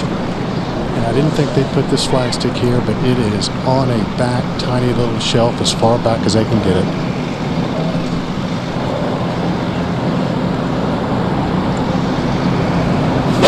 There goes! Oh no! Oh no. Back there where Patrick Reed just hit it, and worse, right into the thick garbage. Oh, it's impossible to get it on the green from there.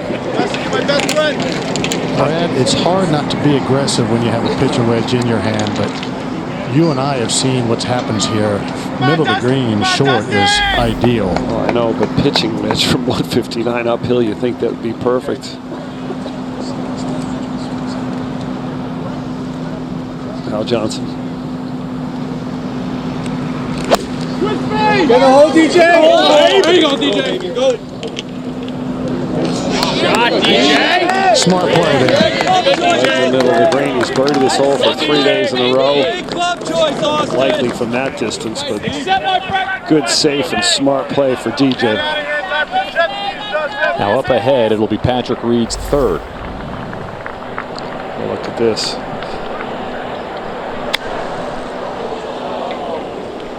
Chunked it out of there. I just think he made a little tactical error off the tee. Should have been a 3-wood. This whole playing downhill, downwind. We've seen so many players just play irons off the tee. Second shot, Tony Finau at 10.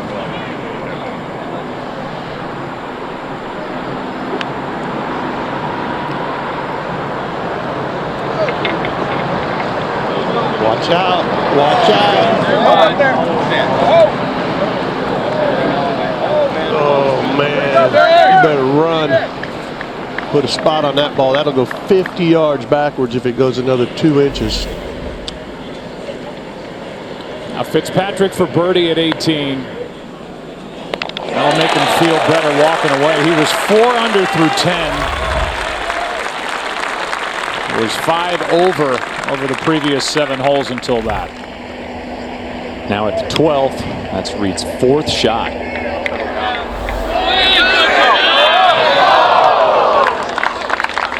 We'll have that left for bogey. Koepka in trouble at 11. Reed in trouble here at 12, and Tommy Fleetwood is enjoying the couch at the clubhouse. Not often you have 3 shots out of the rough like that and only going to salvage bogey. He could have gotten a lot of trouble with that second shot.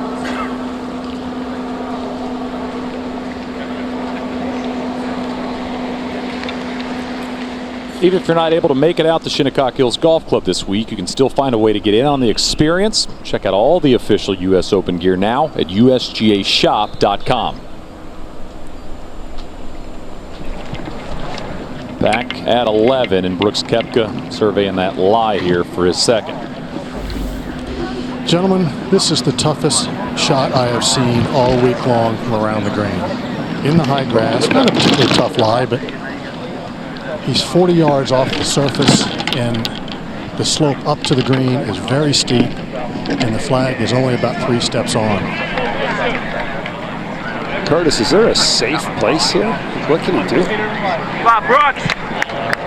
I'm sorry, is there a safe place? Yeah, safe play.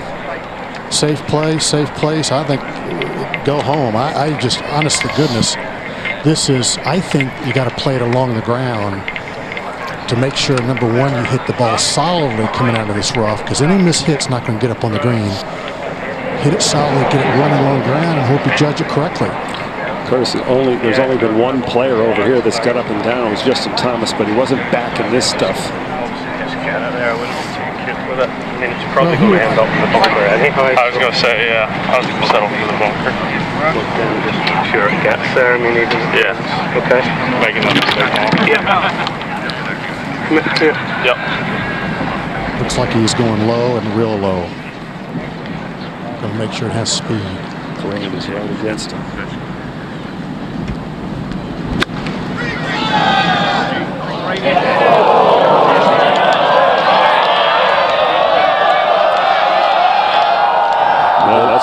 You heard him mention it, Brad. He said just play it to the bunker, and that's a good indication of what a break Patrick Reed got by rattling the flagstick. Well, that must be the safe play or safe place, Curtis. You know, Patrick Reed was back there in the group in front of him, and he got lucky and slammed it into the flagstick, or would have had the same thing happen. Now back to Finau for birdie at 10. Looking for 3 in a row, and coming up well short. Well, that's way short. We saw 2 really poor shots in a row from way down at the bottom of that hill from 2 superstar players. Now Reed for bogey. Well, he got away with one there. That could have been way worse. And Patrick Reed all of a sudden showing he's human. 4-5 on 11 and 12. Back over at 11 in Brooks Koepka. Well, he could barely see the flag at the top of the flagstick. This is how deep that bunker is, but has plenty of green in which to work.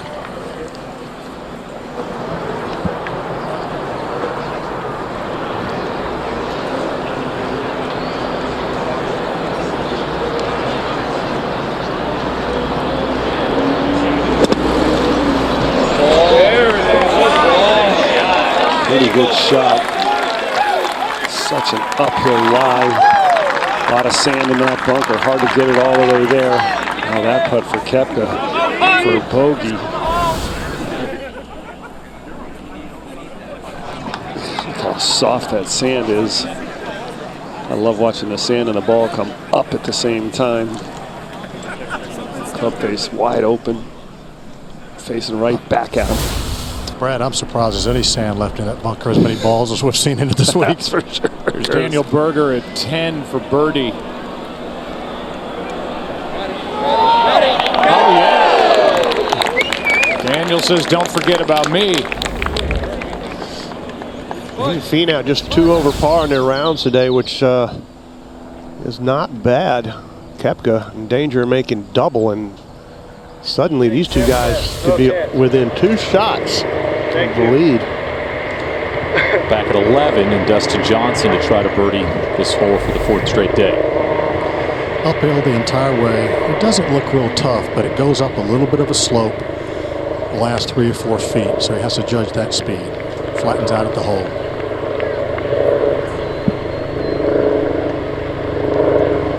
Really, if he makes it, it puts him in the lead. Koepka about to make bogey at the best.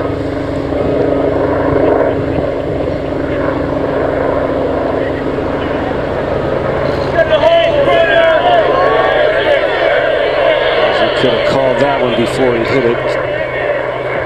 See, he kind of waved at it going through like he knew it right away. Our putt for Tony Finau at 10.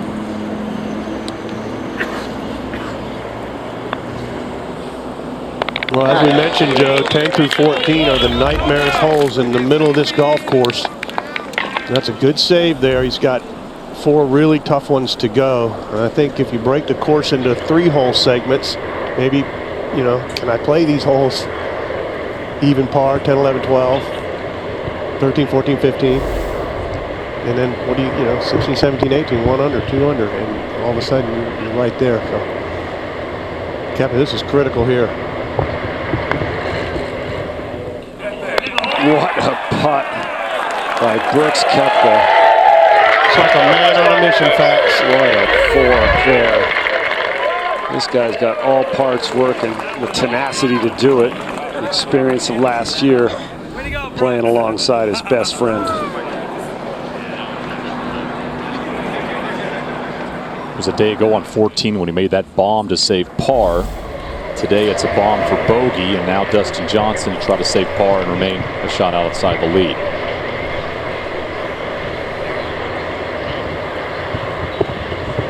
Really nothing to this one.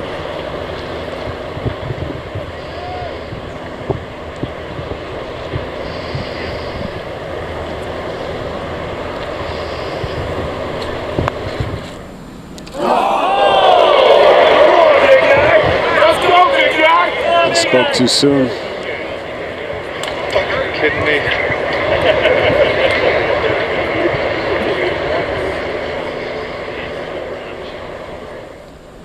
I'm sure that putt by Koepka affected Johnson there. There's no doubt. There you go, big guy. There it is, big guy.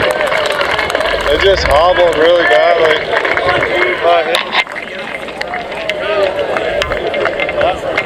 Huge mistake there for Dustin Johnson as we go up ahead to Justin Rose.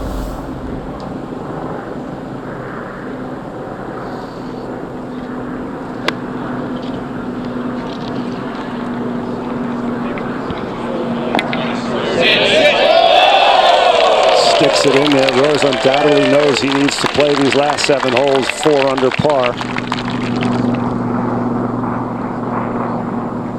Patrick Reed, tee at 13.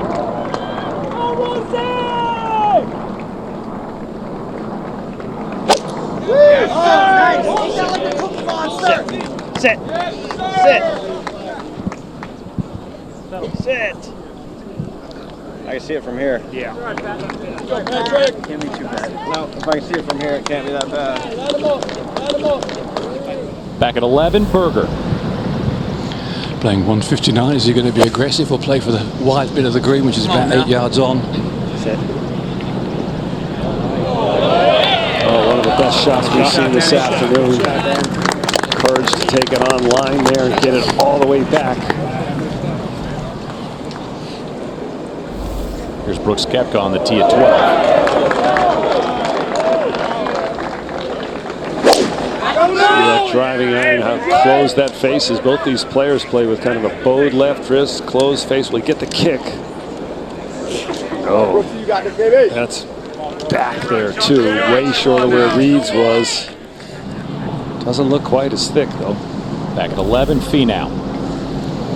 You can get a lot of grip on them as he hits it high, hard. Where the flag has got 5 yards left, 5 yards right, not much room.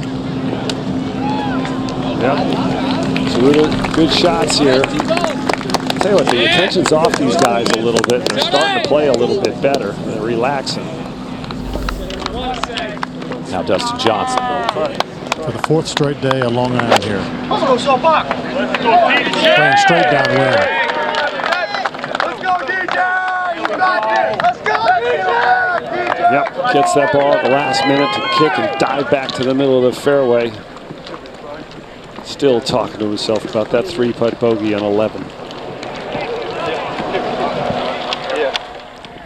You saw that great approach from Rose. This for a birdie to get within 4.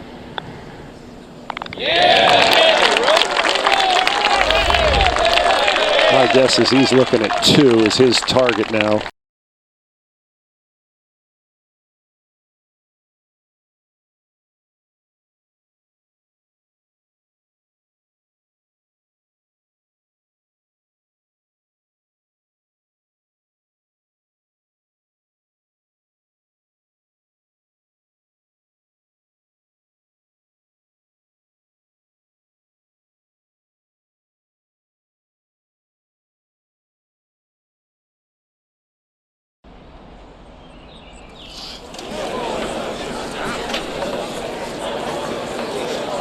Back here at the 12th, and Brooks Koepka surveying his second. Not go straight at it. That pump, plenty of room left, haven't you? Stick to that, right? Not a very good lie, but with his strength.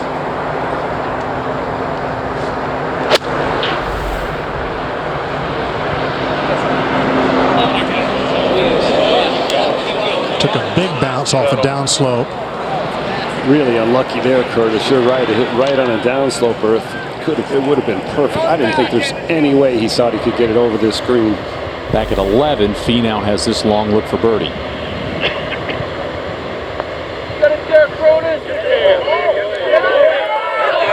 He make it? Yes, he did. That turned left at the end like Dustin Johnson's putt. Should look like it goes to the right for those players. That new shelf. A long time since we've seen a 2 here. 3 birdies in his last 4 holes for Tony Finau. Back up at 12, Dustin Johnson. From 178 straight down, this gentle breeze, again blowing 8 to 10.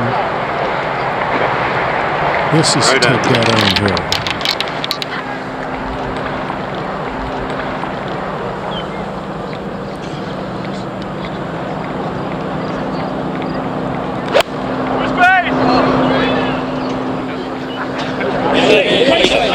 All over it.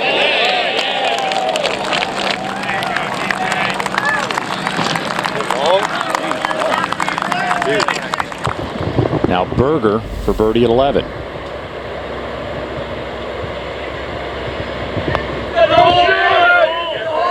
That definitely jumped when he hit it. Yep. That's what he said. You saw it kick to the right immediately.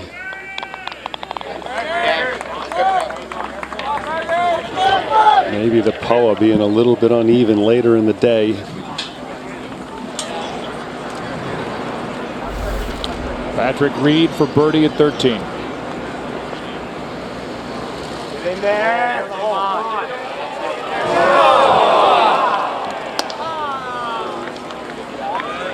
Well, it's 2 over on the back 9.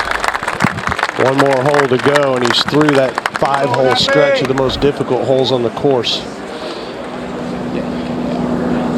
On the tee here, Tony Finau.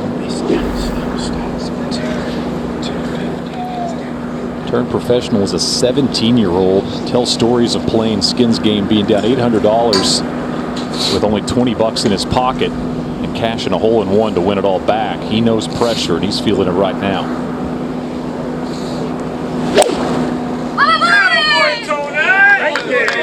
I really like this guy's game. He's so tall, but he stands so close to the ball. It helps his swing get upright. He smashes it second in driving distance on the PGA Tour. That's the look of the... Come right back there. Here's Xander Schauffele for birdie at 18.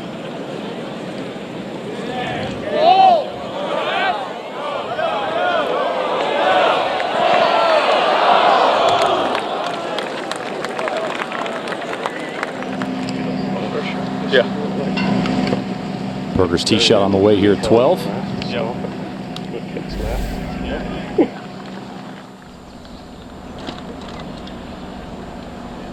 And both will be in the short stuff.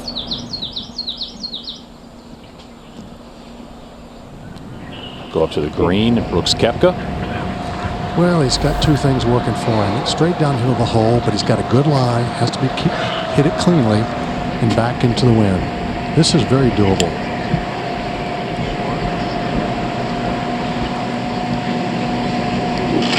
Get in the hole! Oh, nice play by Koepka.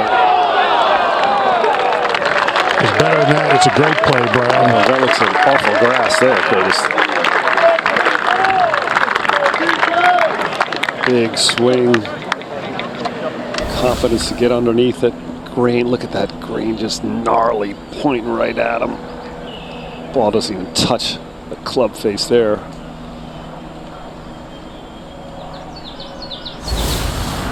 A second shot for Justin Rose at 13.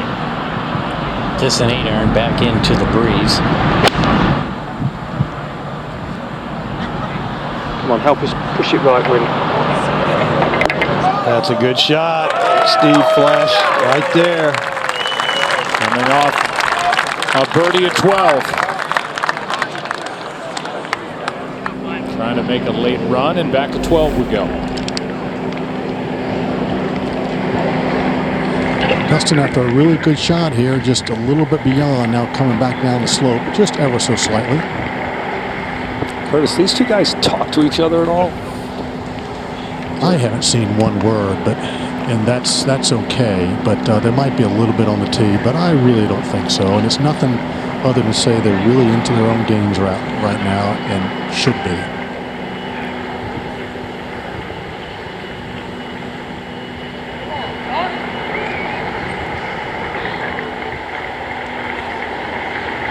Certainly don't think after that 3-putt on 11 you're going to talk to anybody.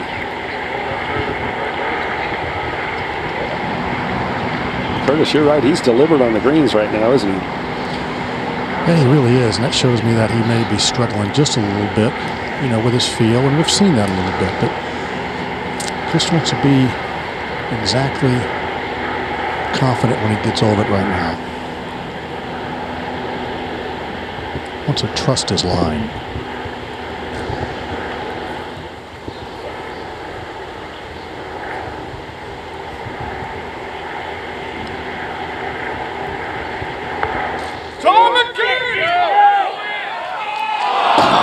Good run there by Dustin Johnson. Expecting that to go a little bit to the right.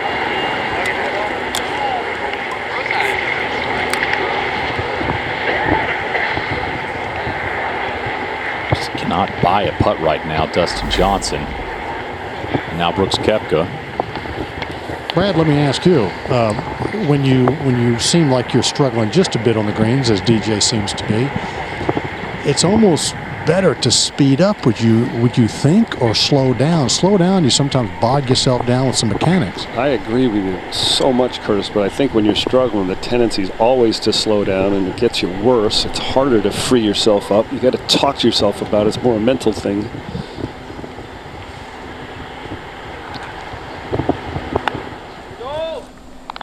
Koepka defying logic here with some of these up and downs he's making. Nobody's gotten up and down from over this green today.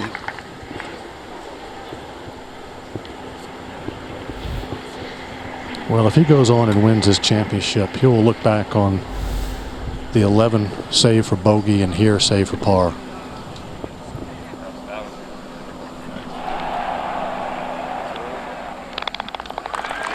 Two-putt par for Dustin.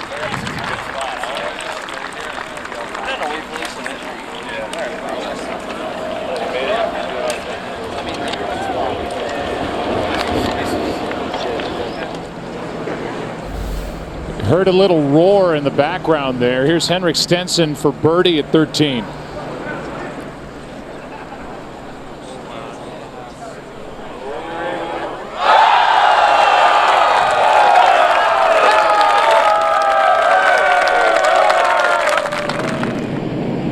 Now a live look at Justin Rose trying to make it back-to-back birdies.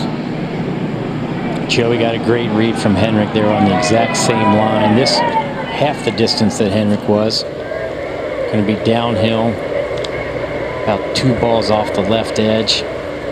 Got to be careful, pretty quick little putt. Justin's a good lesson in just being patient out here. It is US Open, don't force it. Just play your own game.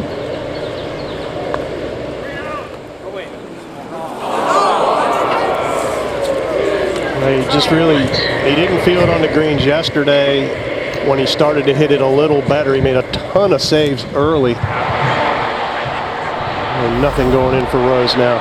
Second shot here for Patrick Reed at 14. Yeah, and he drove it in the bunker and had to call an official over about a loose stone there. Most Americans aren't used to moving rocks in the bunkers.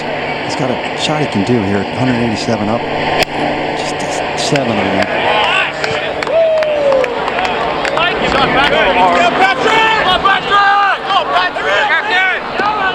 He's bogeyed this 14th all 3 days.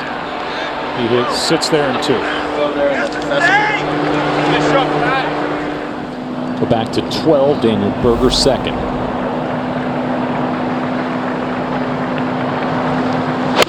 .166 yards. There's the fade. Berger's been trying to hit. Just gets the other side of the ridge there. Needed to fly it about a foot farther. Hit into that little upslope. Not pretty good. I think so. I mean, it looks like it's. Now Brooks Koepka on the tee at 13.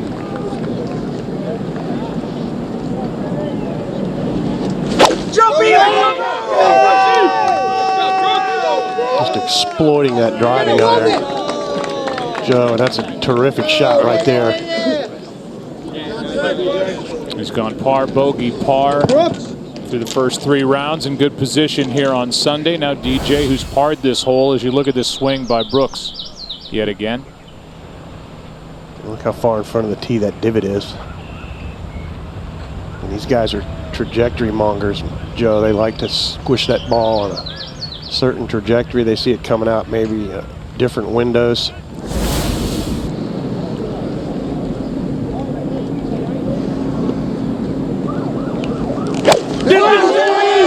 Put the ball in the fairway at 13. It's a pretty good look. This hole's right in the middle of the green.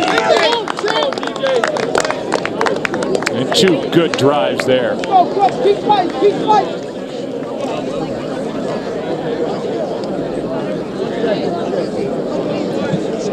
Back over at the 12th, Tony Finau. Hit it to a foot here yesterday. And a lot more wind. Now he has to show Berger the line. I think it came out a little bit lower than he wanted.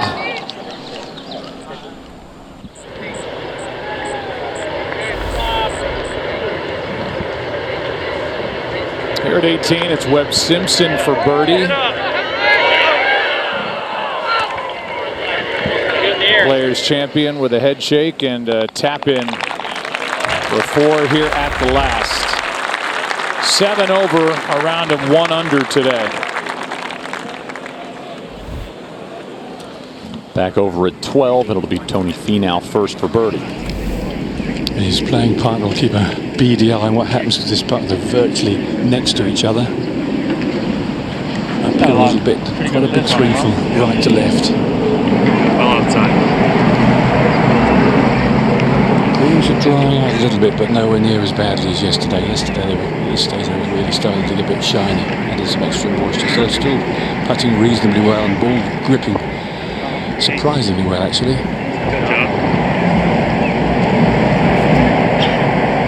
It's one of these putts that's going to turn, I would think, 2 feet, 2 and a bit feet. You've just got to look for your high point. You've got to go over the top of the crest and then let it turn to the left. It's not one you'd be frightened of the pace of, really.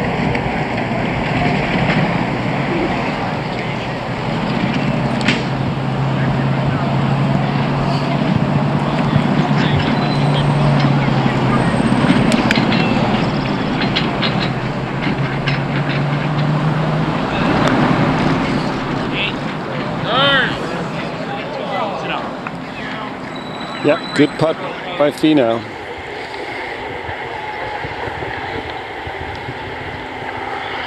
Dustin at 13. From 133 back up the hill just a bit into a little breeze.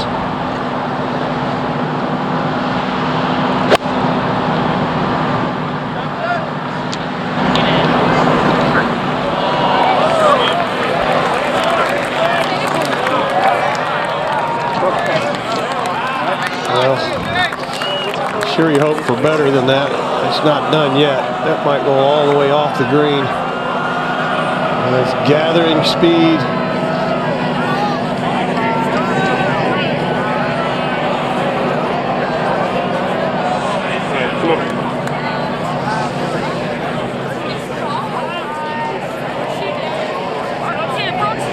It's one of the few shots he hasn't been able to get in there pin high. He's going to pay the price for it.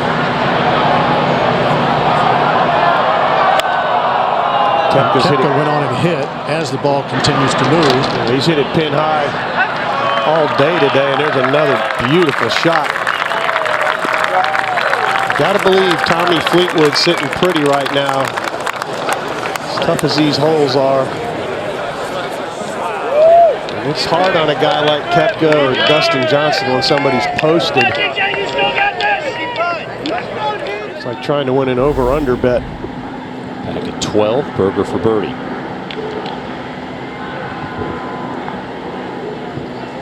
Well, you have the teach from Finau. He didn't learn anything. That thing dove across. Both players now short putts for par. This for par for Patrick Reed at 14. He's only missed 2 greens in regulation. He hadn't gotten either one up and down. He got that up and in. 1 on 11 was impossible. What a start. 5 birdies through 7 holes, and he's still hanging in there. Now Finau for par at 12. Oh boy, I was just about to say it looked like Finau is getting his swagger back. Huge, huge bogey right now.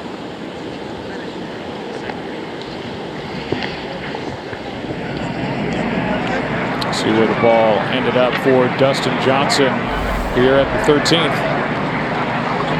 Well, I'm not telling anything the viewers don't know about this is uphill the whole way after seeing his second shot. But it is uphill the whole way, flattens the last 6 or 7 feet.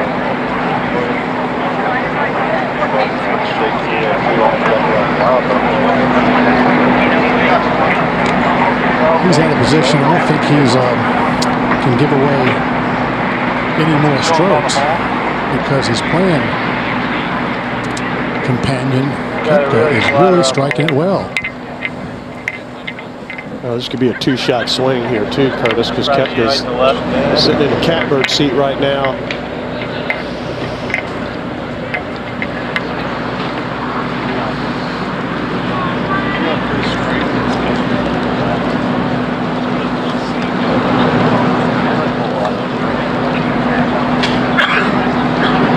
Just don't think ever get comfortable on a putt like this. So much uphill. Just don't get a chance to practice this tight very often. Feel and touch has just completely left him.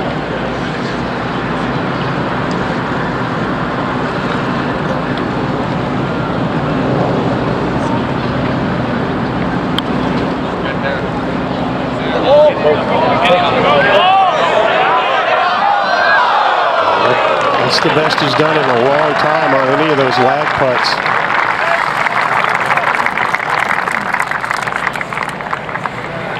Only a couple short shots left for Dustin Johnson. One would be on 15, the other would be on 16. I guess 14 downwind with their power, maybe, but 14's 512 yards long. Here's our leader for birdie. And you have to figure he's feeling pretty confident right now with the good bogey save at 11 and the good par save at 12. This from about 10 feet and just on the right edge.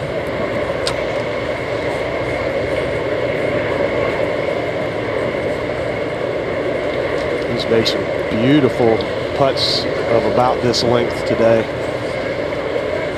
This would go a long way if he could get this one. I'm just getting ready to say this is huge right here.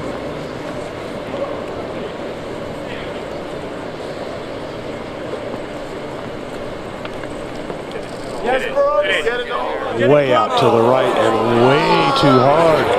Goodness.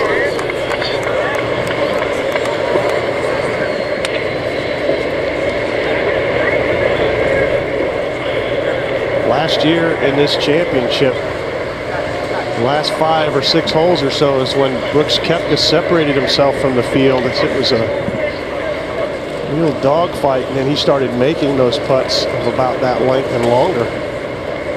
Now he's got his work cut out to just a 2-putt.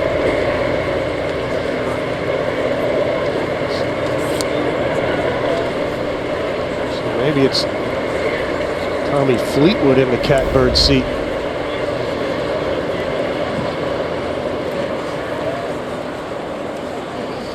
Dustin now to save par. He's missed some short ones here this afternoon. Right in the center of the hole there. Still 3 over.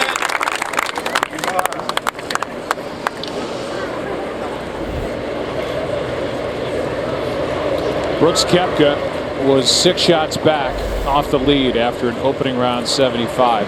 5 back after he shot 66 on Friday. Tied for the lead after the 3rd round.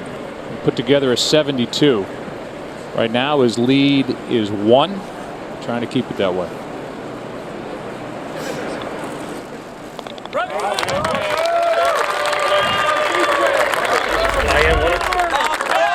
And trying to successfully defend his title. A winner a year ago at Erin Hills when he ran away with it on the back 9.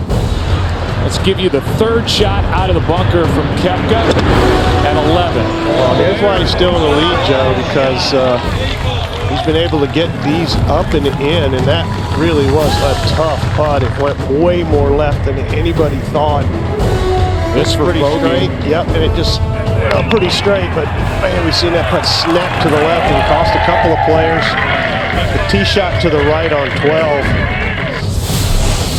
in that deep rough was really, you felt like was going to be his undoing, and then he hit some wicked flyer out of there to the back of the green. This looks short when it left his club face and trickles on by and went it up and down, and that's why Koepka's still hanging in there with a 1-shot lead. What a putt this was. Really had a sense that he was going to make that 10-footer there on 13 to increase his lead to 2, but wasn't meant to be. Good 2-putt, though. It was Joe Buck and Paul Azinger with you as we are watching the drama here down the stretch at the 118th U.S. Open. Just to go back with Koepka on 11. He had driven it over the green, impossible position, into the bunker. The shot out, makes the putt, so he saves a bogey there. Saves a par, just missed a chance for birdie at 13.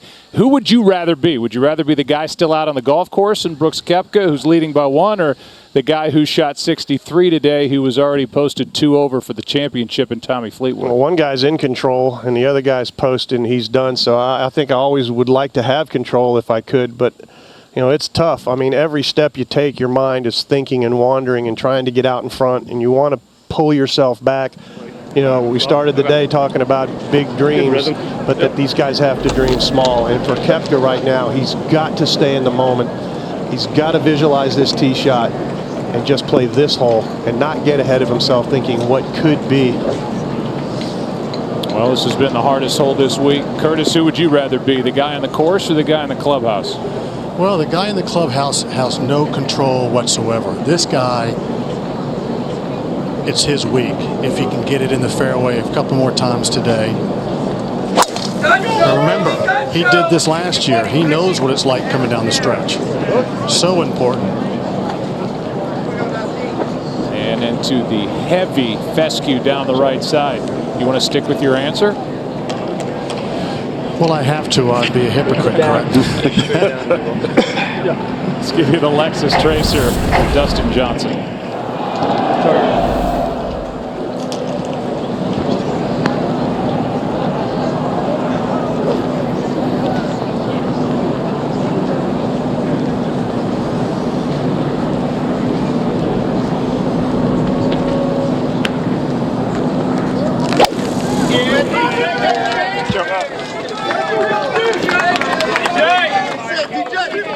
Koepka in the rough, Johnson in the fairway.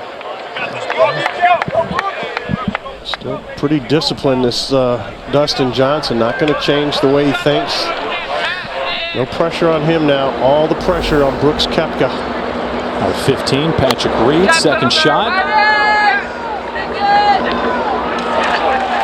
Good conservative play. Puffer Reed to get to 3 over. He's got to make this one. Figure here in 16 of the 2 holes, you got a birdie. Here's Daniel Berger, second shot at 13. This hole's just waiting for you right in the middle of the green. And another good shot. He's hanging in. He birdied 10. Has gone par, and a good look at birdie at 13 for Daniel Berger. Right now, everyone is chasing Brooks Koepka, who has a 1-shot lead as he plays the difficult 14th here at Shinnecock.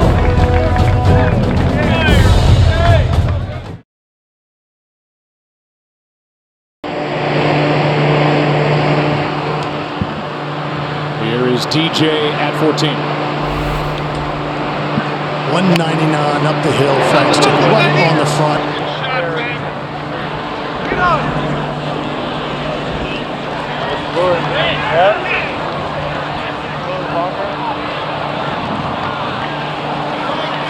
And that stays. Well, somehow he's managed to par this hole all 3 rounds, but this may be his toughest chance yet from way back there. Here's Koepka. Well, it took about 3 minutes to even find this ball. This is not a very good lie. For a guy with a left wrist injury, Curtis, he's just swinging away with reckless abandon. Well, it is the U.S. Open, his national championship. Yeah, just telling me everybody on the planet would do the same thing. He's fully recovered, I feel, and he's going to have his work cut out for him there to skip that in close. Likely have to one-hop that just short of the green if he wants to save par here.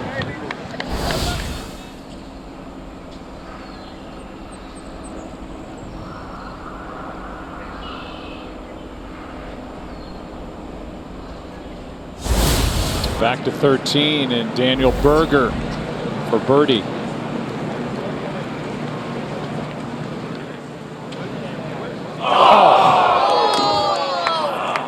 Wow, that's a paint job. In all the way.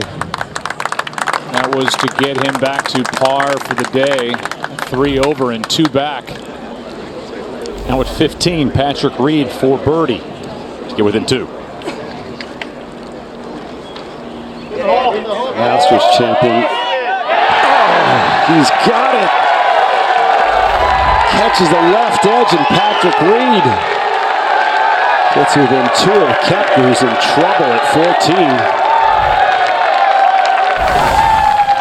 14. The reaction from Patrick Reed, trying to be the 7th player ever to win the Masters in the U.S. Open in the same year. 6th birdie of the day. They'll go to the par 5. 3rd shot coming up for Koepka. Only 67 yards up the slope a little bit.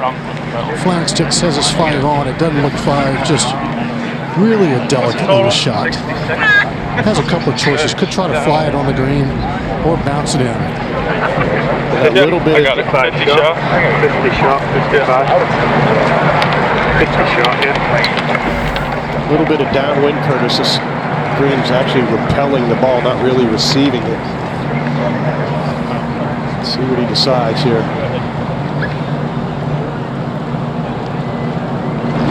Clip Bendigo! Coming in low. Yeah,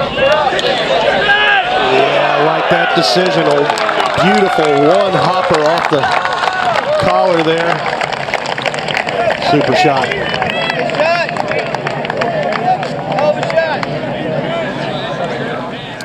13 and Finau for par.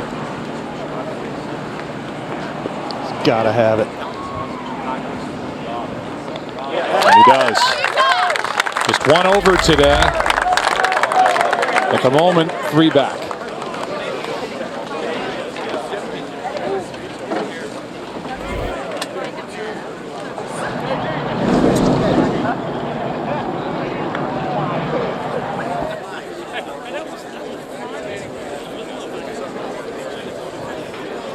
Here at the 16th, Brian Gay has this short putt for a birdie. Kay's playing with Jim Furyk. These guys are struggling today. Kay, one of the best putters on the tour. Straight hitter. Game made for U.S. Opens, but I don't know if it's made for U.S. Opens at 7,500 yards. Good to watch this for the players coming up. What does this ball do around this hole?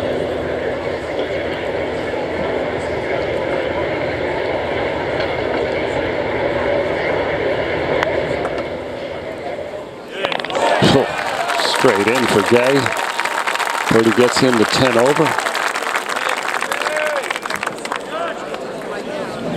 Back on the tee is Patrick Reed.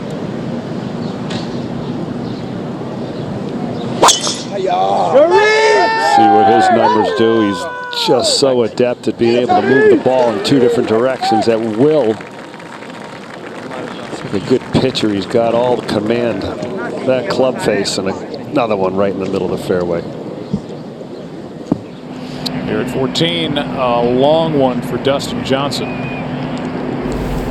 A very long one. Up the hill the first half, levels out, and then at the hole, straight downhill.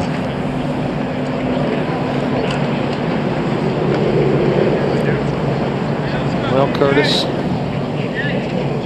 72, almost 73 feet. He showed good touch there on 13, being able to 2-putt. Boy, look how straight this putt is. Yeah, there's not a whole lot to it, but I think it has to move from his right to left. I think more concern and priority is the speed right here.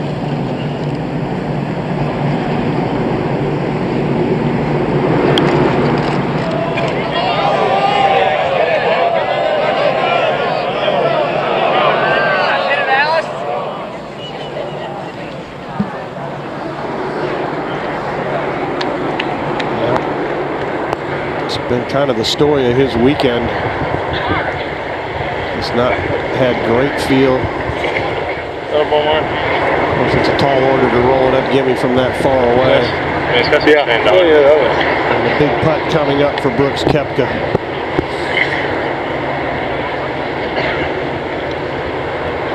Clinging to a 1-shot lead. Koepka's played this back nine 6 over par for the championship. Zing, I can't help but think, with 4 holes to go, huge, huge difference in having a 1-shot lead and being tied for the lead. It's not easy downhill from left to right.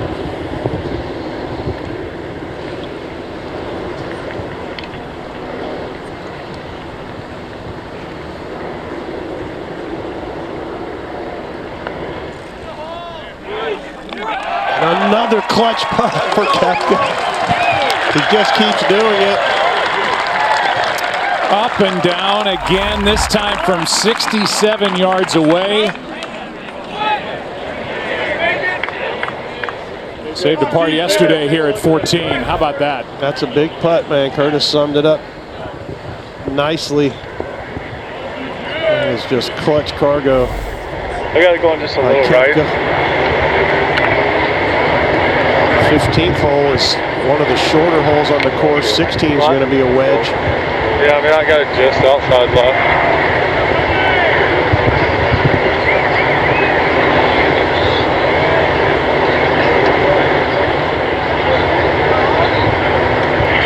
It's an absolute must for Dustin Johnson, Curtis. Monster putt. And he knows it.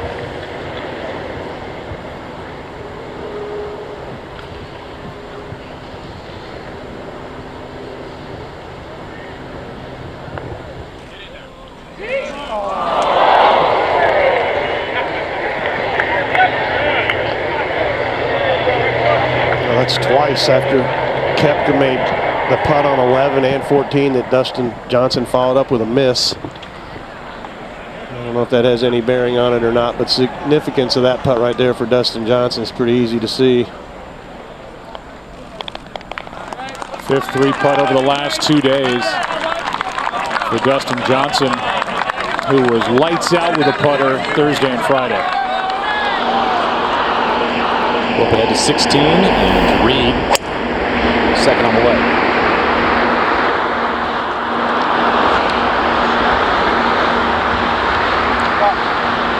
Oh, that's a good layup out to the right there. Aggressive to get it up there. That wind's picking up against the players.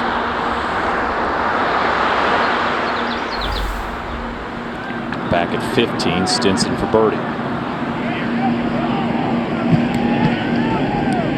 This straight up the hill, guys. Not much to this putt. Drove it down bottom of the hill. It just hit a perfect gap wedge from 122.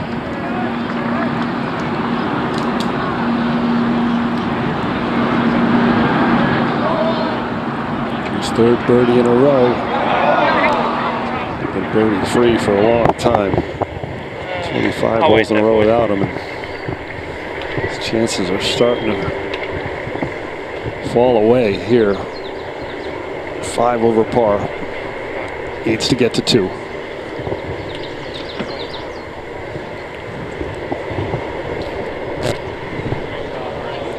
Dustin Johnson and Koepka making their way to 15 tee. Our leader by 1. Know that Clark? Yeah. That's the wind thing? Yeah. Come on, good Clark. Well, even I can see from 100 yards. This is an iron, and I'm not sure it's even his driving iron. Only 240 to the crest, and then it'll run out another 30 yards. You're right, Curtis. It's not that big driving iron he hits. Didn't take any time to hit this. Just said hit it that car. Let the wind take it, he said. Oh, yeah. Hits that down slope. Gets an extra 40 yards there. Way down.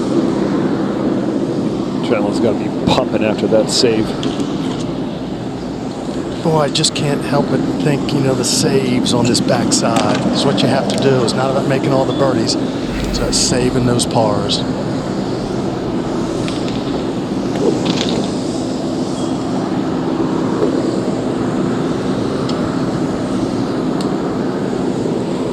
Well, he hit it way right here yesterday. Got to hit it the fairway.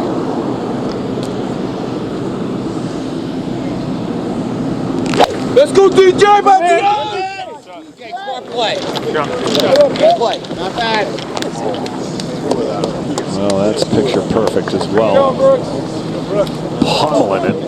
Those 2 tee shots. That's a real chance for birdie. 2 wedge shots into this hole location.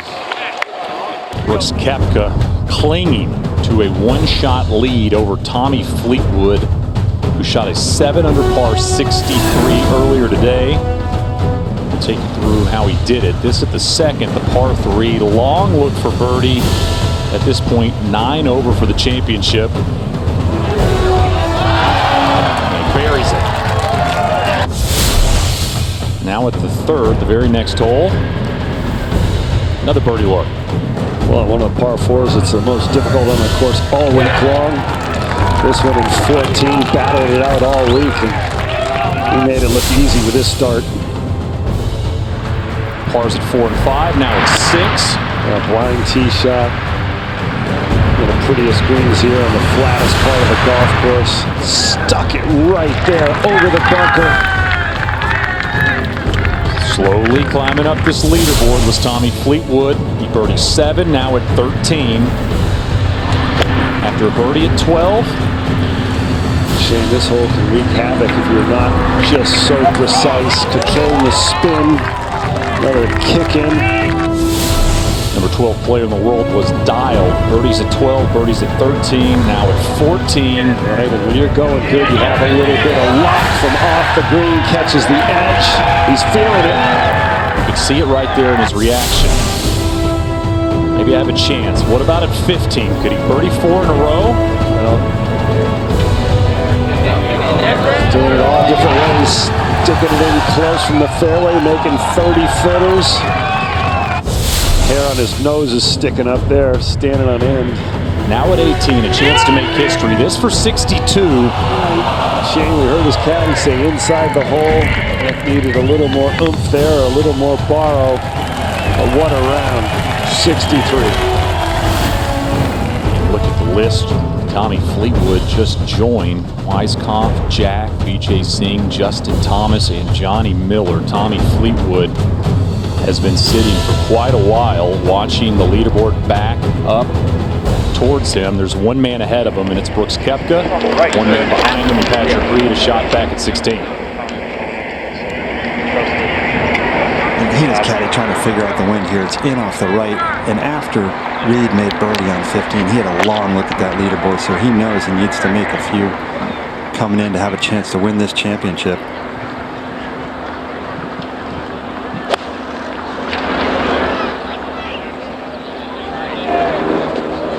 Definitely hooked that a little bit more than he wanted. I thought we'd see a little more driving shot from Patrick Reed, and that is one of the weakest shots we've seen him hit with an iron. Well short. Really misjudged there for Patrick Reed. Tony Finau at 14, second shot. Oh, he only drove it 368 yards in a kind of a miss hit. You heard him groan a little, but did he get away with it? I'd say so. Kick that in with the bottom of your shoe. Just like that now. Really aggressive three-quarter. Join Patrick Reed at 3 over. Now at 15, Koepka. Got your target? Yeah. Just right on that pole, yeah. From only 112 with some help. Pretty simple shot here. Bobby Mack! Salsa! Get in there! That's the first approach we've seen it hit in a while. It's out to the right. See the wind blowing that thing. He had to hook it into the wind there a little bit. But he will have a putt for birdie. Now it'll be Dustin Johnson. From one step closer, 111. Playing like 109. Just a little bit of breeze behind.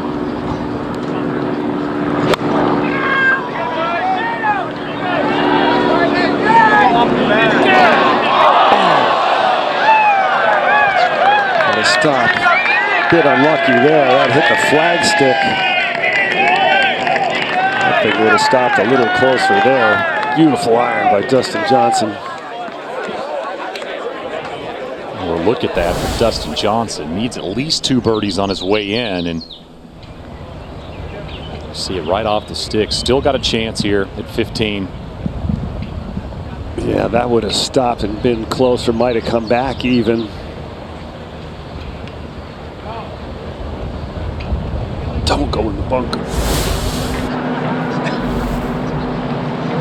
Third shot, Daniel Berger at 14.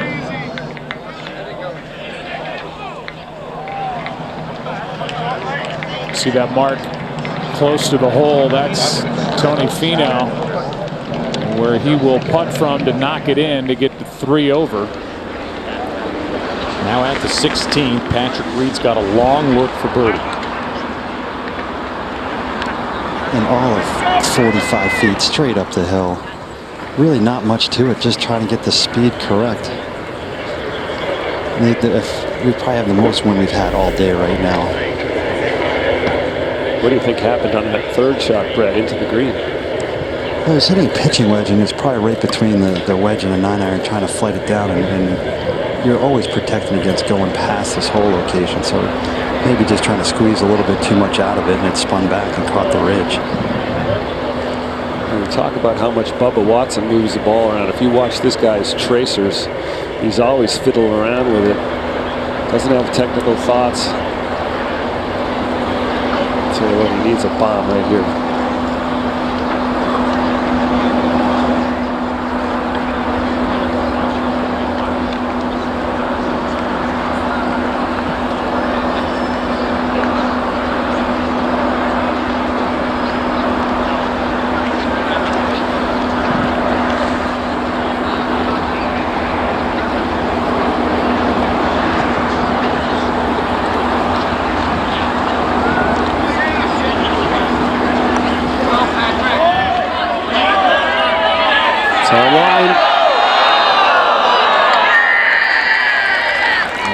Good putt, can't expect to make it. 5 here for Reed. Back over to 15, and Brooks Koepka, our leader by 1. Just all about speed here. Just up a gentle little slope. Pretty level at the hole. Just a little bit from his right.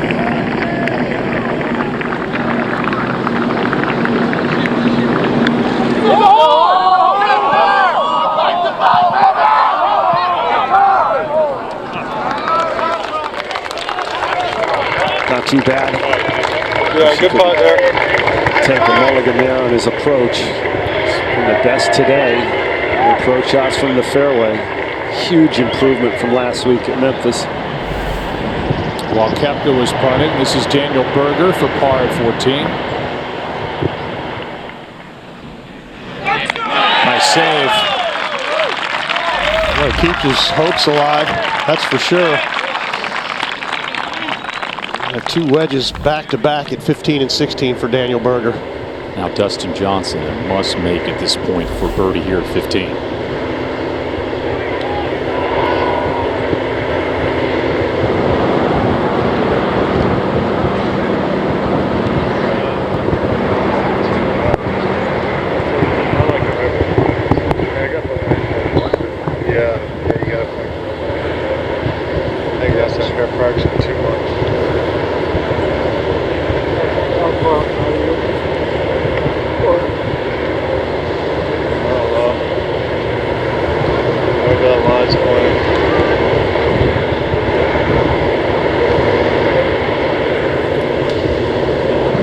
Well, they don't like something. It looks pretty simple to me.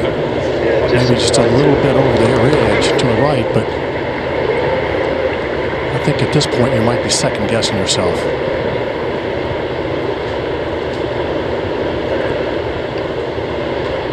Needs us to go.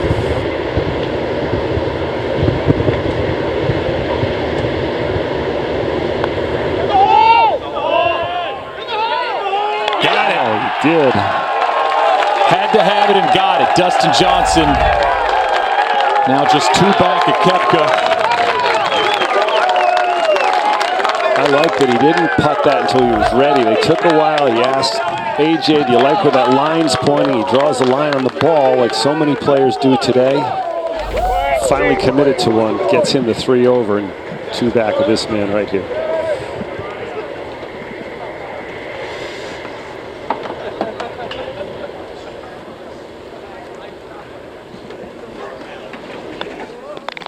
Good solid par save. Good 2-putt there for Brooks Koepka.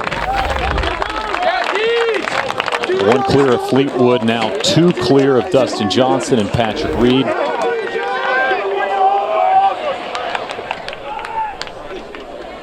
While they were putting, this is Tony Finau.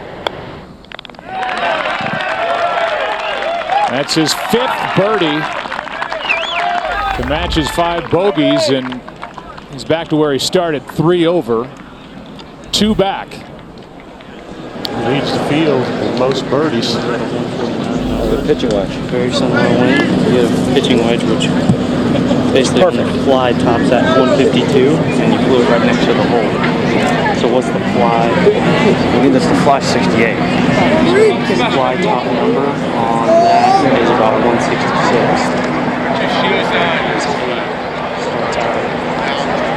Patrick Reed has played the final 2 holes here at Shinnecock at 2 under for the week.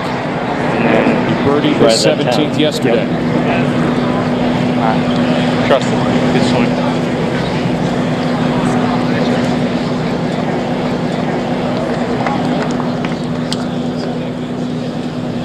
Nice shot, Chubby! And that was just a 9-iron. Trying to hoist it way up into the air.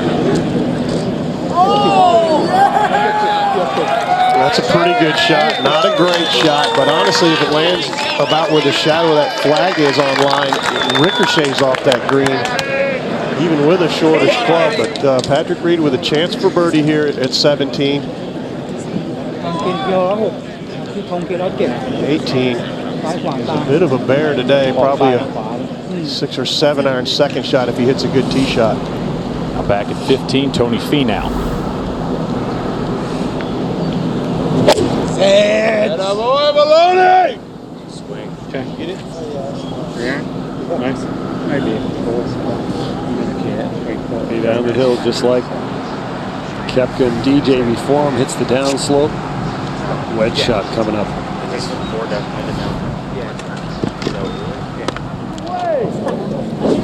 And up ahead at 16, Dustin Johnson after that huge birdie at 15.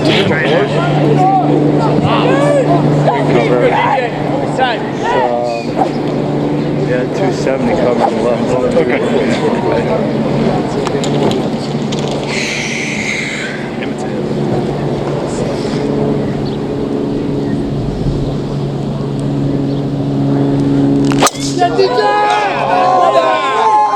Dustin Johnson, 10th. The tour averages 310 yards. Yep. He's going to need all his might for 2 shots here to get there. Big 2 uphill against the wind, 621 yards. Now Brooks Koepka.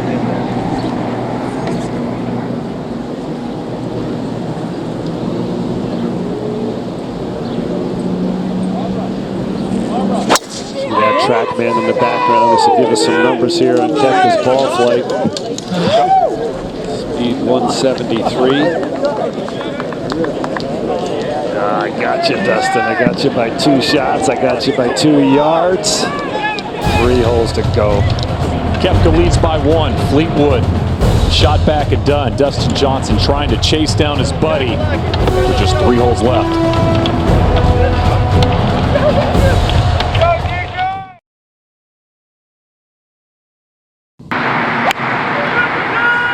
.242, the bunker on the right for Dustin Johnson, just laying up.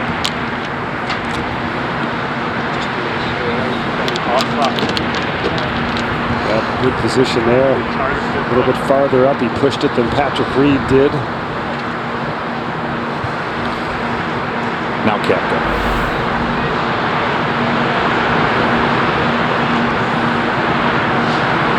Just put it in the fairway here. Likes it. Oh, he likes it now.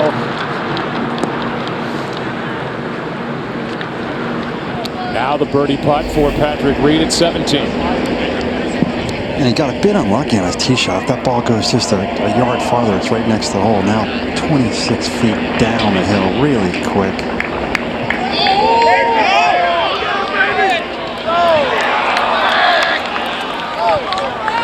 He couldn't conjure up the magic that he needed there to hold that. 18's a bit of a monster of a par 4. Patrick Reed has to birdie it just to tie Tommy Fleetwood, who's been in the clubhouse for nearly 2 hours.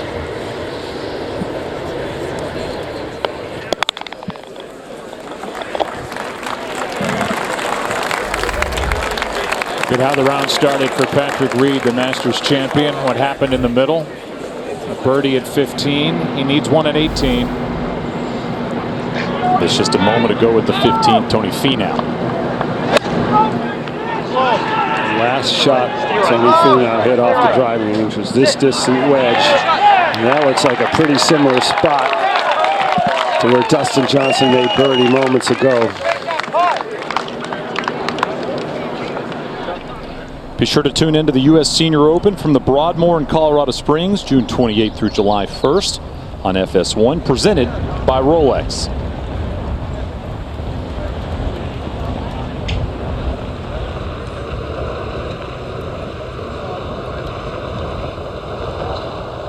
Beautiful look at the Stanford White Clubhouse, built in 1892 here at Shinnecock Hills. I have a great friend of mine, Shane, that came today. He's a well-known architect in New England. I said, what do you like about that clubhouse when he looks at it? You know what he said?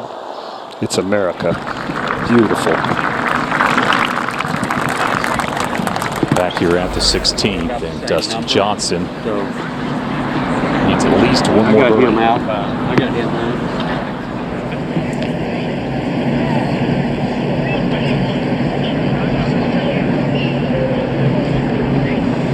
Waiting and the group in front of them to clear, and I was wrong. I thought he pushed it up a little bit farther than Patrick Reed. Patrick Reed had 124. You saw how short he came now.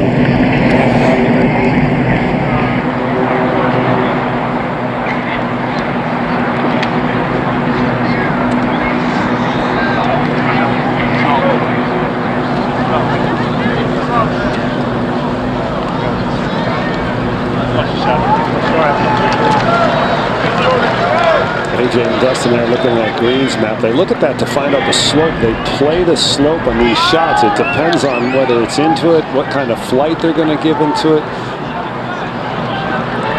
Now Dustin getting ready for his third. Well, it's all about flight here. 131 back into this little pretty exposed area. 10 or 12 mile an hour. A little heavy breeze coming off the sound. It's always best to keep it low.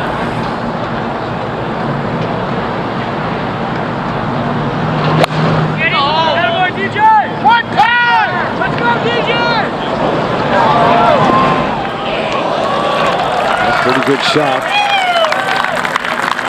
Like Quigley said, it's hard to get too aggressive, but into the wind, you've got to fly it all the way back to the flagstick to get it close for these guys. Now 2 steps closer. Koepka 129. Once again, the lower he hits it, the more control he has.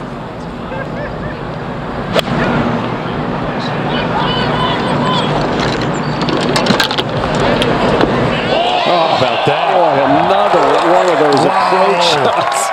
Just awesome. He had the courage to fly it all the way back there. Can't believe last week he said he was hitting it so bad. Not hitting it bad today. There was Raymond Floyd from 128 yards here at the 16th to wrap up that 1986 U.S. Open. Koepka from 129 might have just done the same. One more look at this. That ball down there into the wind. Best players in the world. They control the trajectory up with the long irons, down with the short irons. He's putting a clinic on. Now at 15, Tony Finau.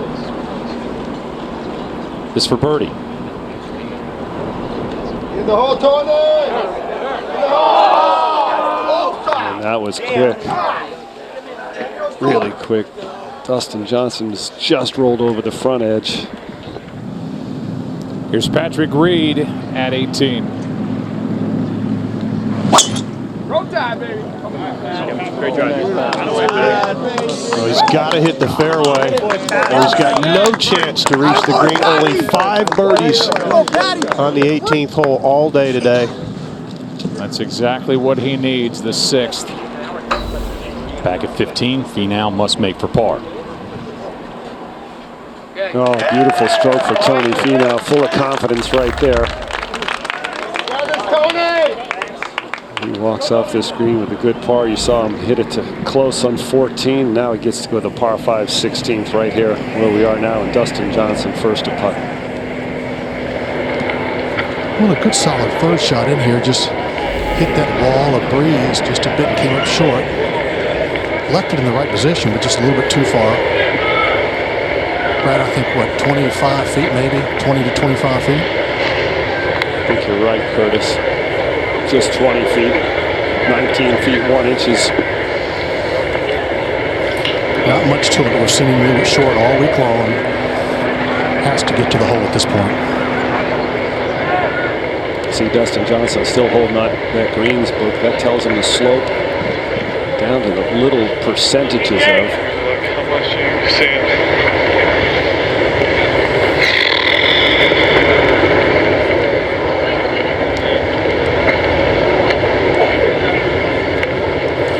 Well, he just made a good one on the last hole, so feel is a little bit different when you make one on the last. Well, he and AJ really going at this. AJ's the one that uses that aim point, the system where they use their feet to measure the slope and the hands and fingers to measure. It's like a modern day plumb bob. He again has taken his time. Well, he's taking his time because he's waiting for the group of Henrik and Justin Rose on the nearby 17th tee. So they are gone, so here he goes. Just got a glimpse of Tommy Fleetwood. He's been in the clubhouse for some 2 hours. Very interested observer at this point with what Koepka will do, but it'll be Dustin first. Well, let's see if Dustin can turn the tides. Koepka's made a couple putts first on Dustin, then he's missed. This would be a huge putt for Dustin Johnson to put the pressure right on Brooks Koepka.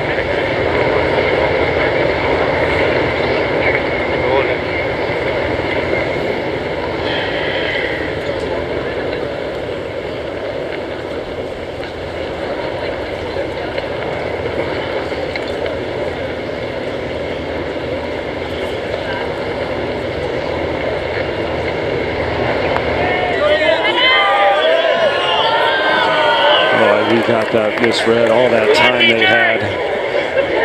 Obviously thinking he was going to break to the right. We saw Brian Gay's putt earlier. There was no break at all.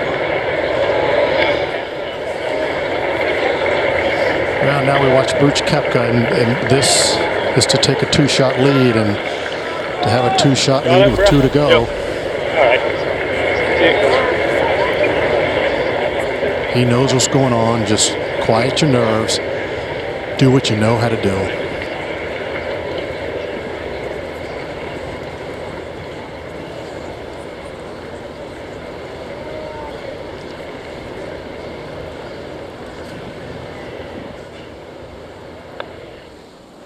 And Brooks Koepka takes a big step toward back-to-back U.S. Open championships. Birdie at 16. I just can't believe how many times these guys must have played rounds together where they're playing for fun at home. I don't think he feels the pressure like anybody else does. He's comfortable.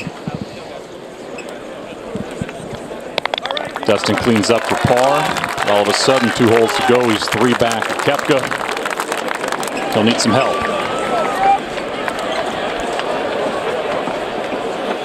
Look at that man walking off there. Defending champion and 2 shots ahead. 2 to go. Fleetwood watching the birdie for Koepka. He's saying, why did I make that putt on 18? Why didn't I hit it harder?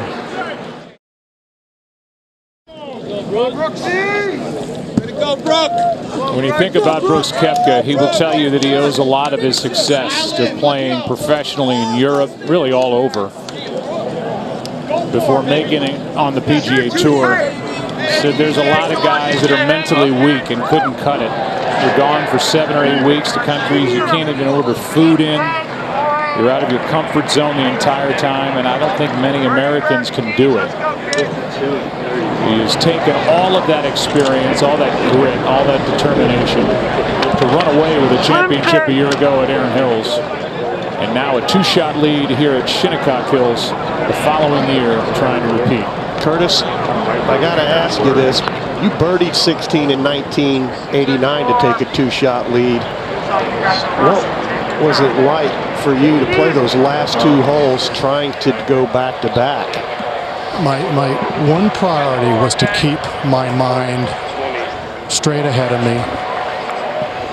Slow breathe, deep breathe, and not try to think of what's going to happen in 2 holes. It's tough. But Brooks Koepka looks like to me, although it's not over with yet, you know, he's a jock. He's a linebacker. And he knows what he's got to do. He's trained for this. All of them have trained for this their whole life. Now, on the biggest stage, you just got to get it done.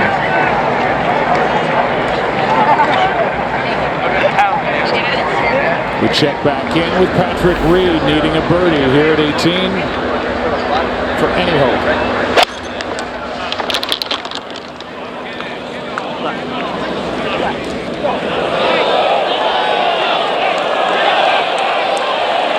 Will that stay?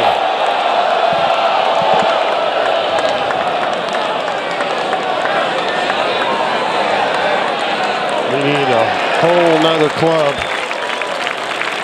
Yeah. At least a half a club anyway. Uninterrupted coverage of the USGA Championships on Fox is presented by Rolex. Will take you the rest of the way to the conclusion of this US Open. Back at 17, here is Justin Rose for par. Yeah, hit a little bit too much club. That 8-iron just bumped over the back right. It's been a struggle for Justin to dial it in today.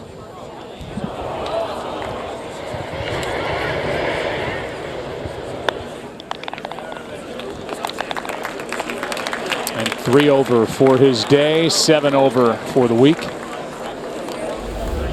Expected a lot more out of Rose and Stenson today. Two really the most accomplished players that were lurking just a couple shots behind. And Tommy Fleetwood, the trajectory of his career the last 5 years is straight up.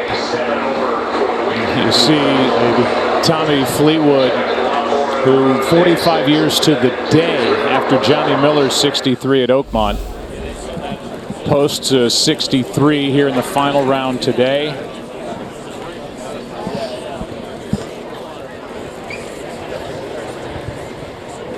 Here's Stenson for birdie.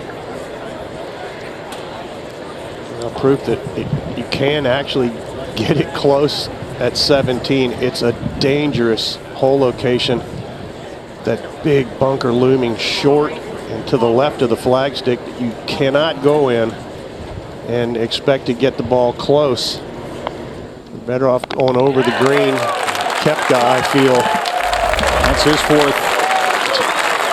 Koepka's going to have to aim over there somewhere at the middle. That is just the 4th birdie of the day at 17. Playing tough. 18 playing the toughest out here today. Here's Koepka now, our leader, by 2. Paul, you're so right. A dangerous shot here. 171 is his number. That carries the left bunker. This is a 9-iron.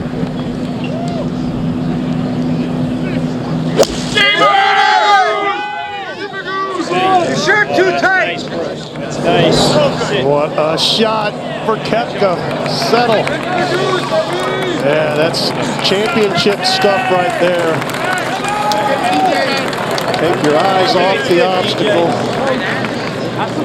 Hit it where you want it to go. You got to see where you want it to go. That concentration's a learned behavior, Joe, and visualization is as well. Here's Johnson now at the par 3.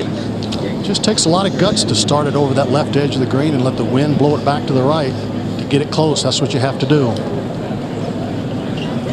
Let's go! Let's go, Ricky Magoose!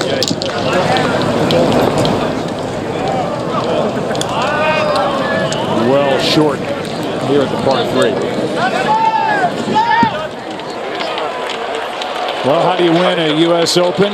Koepka's statistics this week: 1st in driving distance, 2nd in strokes gained putting, tied for 3rd in greens and regulation a moment ago, hitting over 67%. I mean, every facet of the game you need, and every facet of the game is working for Brooks. Well, he's got the mind to go with it. He stated before this championship he was the most confident player in the field. Birdie putt for Patrick Reed.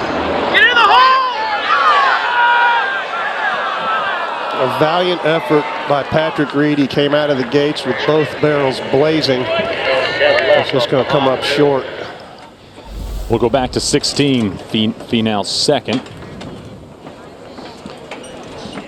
Driving this ball down there. Oh, just carries over the bunker. Gets up to the flat.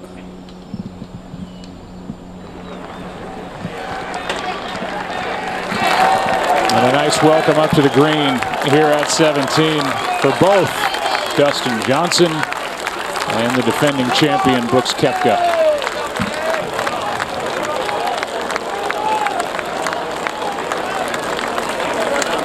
I don't know what's going on the inside, but on the outside, he looks pretty composed, tranquil almost. We'll go back to 18 and Patrick Reed, this for par. He birdied 5 of his first 7 holes. At one point was in a tie for the lead, and now in a 3-putt 18. As you said, made a valiant effort to start his day. Shoots 2 under today, 4 over for the week here at Shinnecock. The Masters champion gave it a run.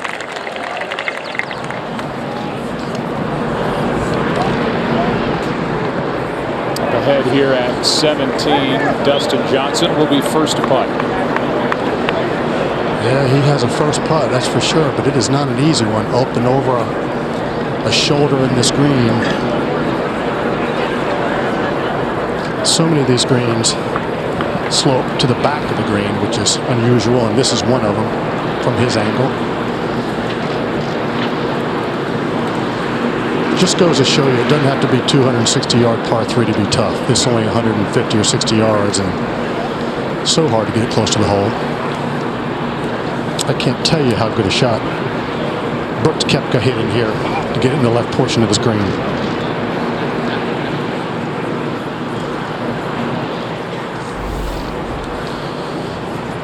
But I look back on DJ. I had him the first round, and yesterday he's really played quite nicely in a lot of stretches. He just hasn't made the putts, and as we all know, to win any golf tournament, you have to hold some putts. You can't ball strike your way to the winner's circle, Curtis. You don't bring that putter with you, it's just not going to happen. And DJ commented after rounds 1 and 2 that his short game really was the reason he had the 4-shot lead, and 38 putts yesterday bled right into today's round, and it happens. You know, he's only 3 shots behind, but he's hit the ball quite well, but he's going to go for 33 or 35 putts again today, and that's just not getting it done. Well, I think it shows that how good a ball striker he can be. But like you said, nobody's been victorious by stroking a golf ball. You still have to make a few putts.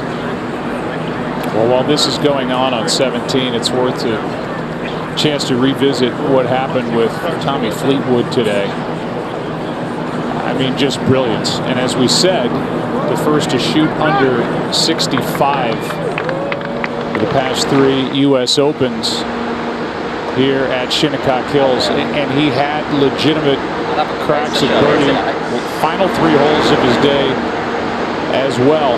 Saw him with his 9-month-old Frankie. Got married to his manager, Claire Craig, in November. And you know, it's golf though, isn't it? You shoot 63 at a U.S. Open. First guy under 65 at Shinnecock in the modern era at a U.S. Open. And he really just wanted the 62. Here's DJ now after a long look at this putt. His only hope, really, is to run this thing in. Well, he said after Fleetwood finished, can't imagine shooting 63 and being disappointed, but he definitely was a little disappointed. You could see on his face when he was done, and come up 1 shot short, maybe 2.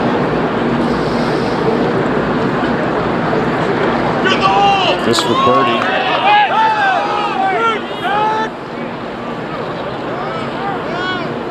Have to work for the par.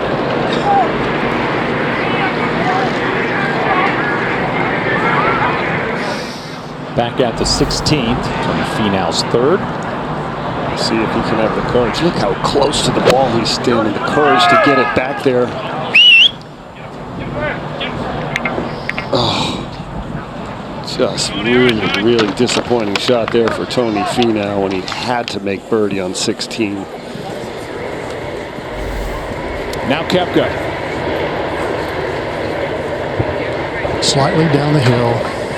A little bit from his left to right. This is all about touch and feel. Get it down there close. It'd be wonderful if it would go disappear. But make it easy on yourself.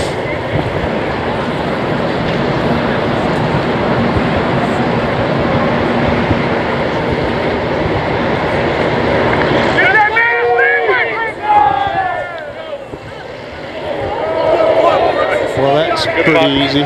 Would have been easier had it gone in.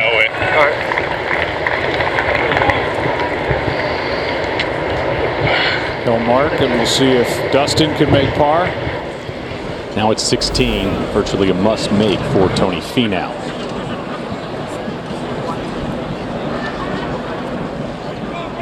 Just not the putt you want to have that you have to make. So few players have gotten it up there in their approach and the putt from that far away. Now will have to settle for a par on the par 5 16th. Now Dustin at 17.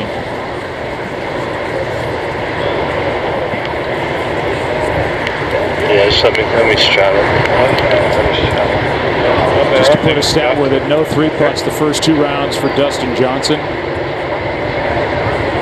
Trying to avoid his 6th 3-putt in the last 2 rounds. How do you feel? What? Just slight. You want to go fuck that?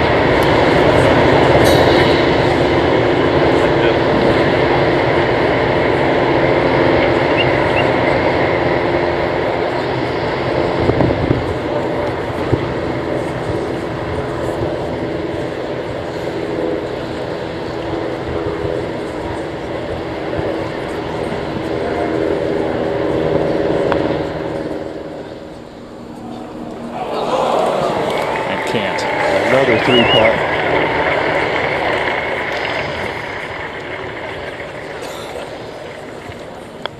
So the 2016 U.S. Open champion, Dustin Johnson, slides away. 2 over on this second 9, 4 over for the championship, and at the moment 4 back. Now Koepka.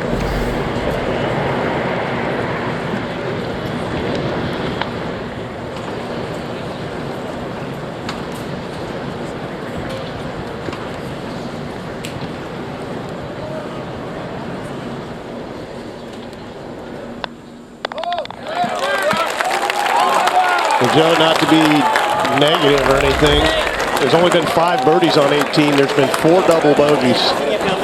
I can assure you that if you miss this fairway, you're not going to hit the 18th green in regulation. This is a critical tee shot with a 2-shot lead for Brooks Koepka coming up. Finau's still out there.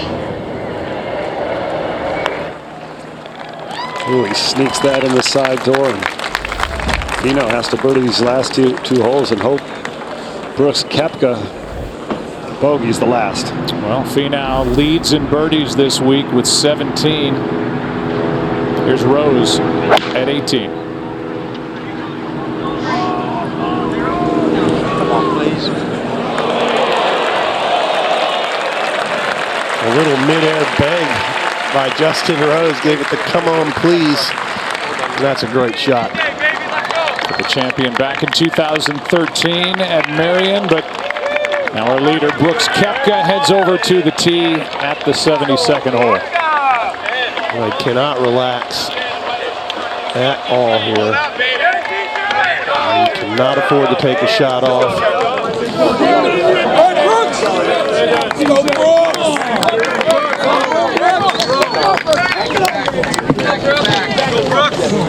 Right here. Yep. That one right there, right? Good rhythm there. Last year at Henry Hills, Joe, you remember that 3-wood he hit? Just blasted it 350 plus yards. With the big stick here. Come on, target.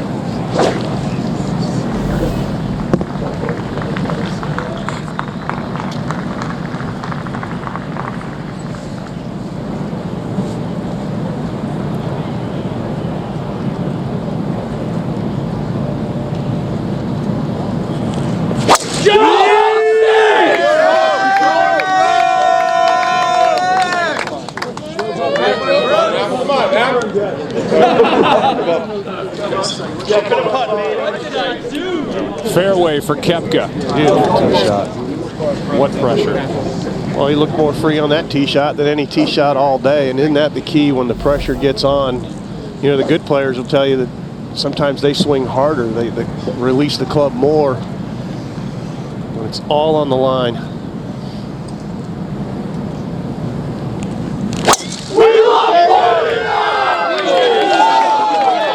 Nobody's steering it around Shinnecock.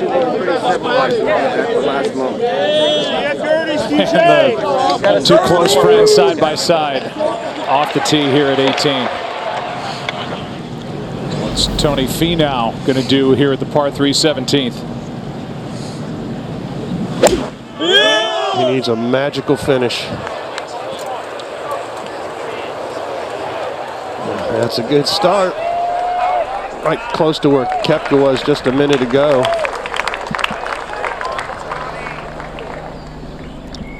So in position there at 17 is Tony Finau. Our leader is Brooks Koepka. You see the name Patrick Reed, who is sitting by with Shane O'Donoghue. He is, and he's in a tie for 4th at the moment. But can you compare yesterday with today?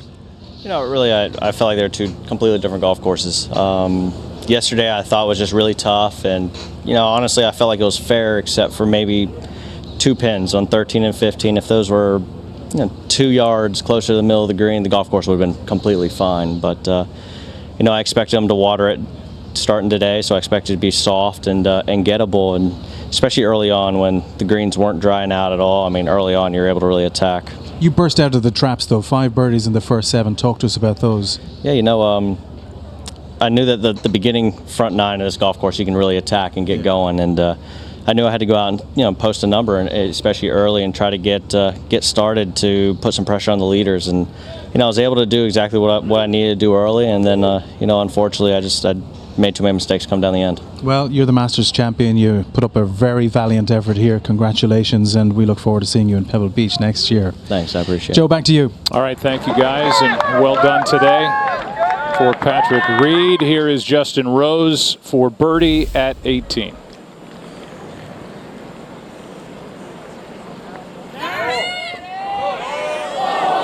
Really, those were great comments by Patrick Reed. Not a lot of guys were complaining that the course was unfair, but they didn't like where some of those holes were cut. Patrick Reed confirmed what we've been saying. The greens, you were seeing ball marks, Joe. The ball wasn't bouncing flagstick high. And unless you had a crummy attitude, which Patrick Reed does not, maybe then you thought it was unfair. But it wasn't unfair. It was ridiculously hard, and there were a couple holes cut in places where they probably need to be a little more conservative. Here's Henrik Stenson now for par at 18.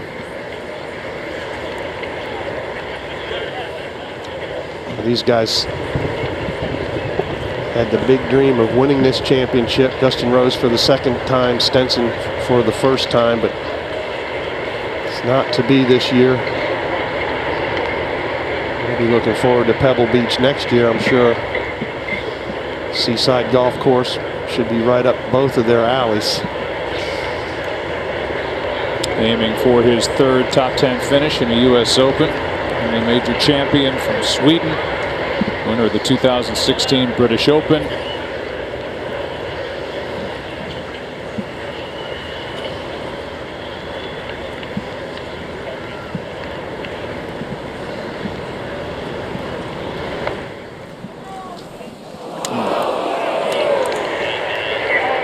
That wander by. If he made, he was in a tie for 6th. Now he's got to make for a tie for 7th at the moment.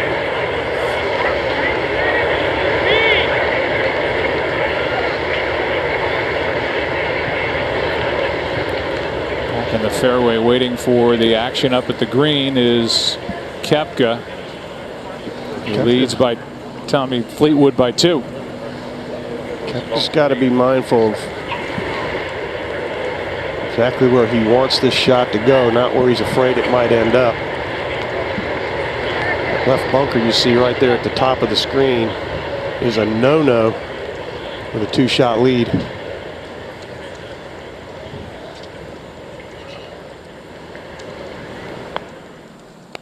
Bogey finish for Stenson.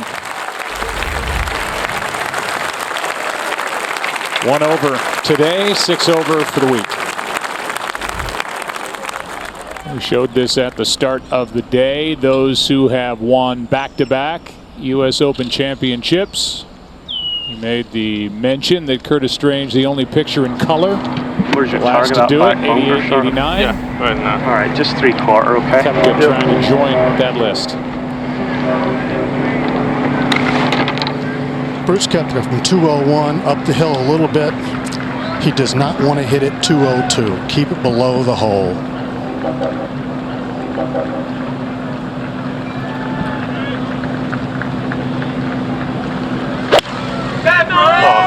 Look out left bunker. Left! great break off the grandstands. It's not engraved that trophy just yet, Joe. Yeah, nothing easy about that next shot to get it close. Almost living one more. Focus can slide back to Tony Finau now here in a moment. I like that shot. First we'll watch Dustin Johnson, but Finau's back in it.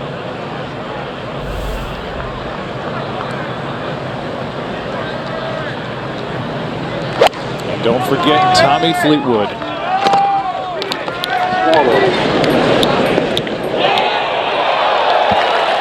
What a shot from Dustin Johnson.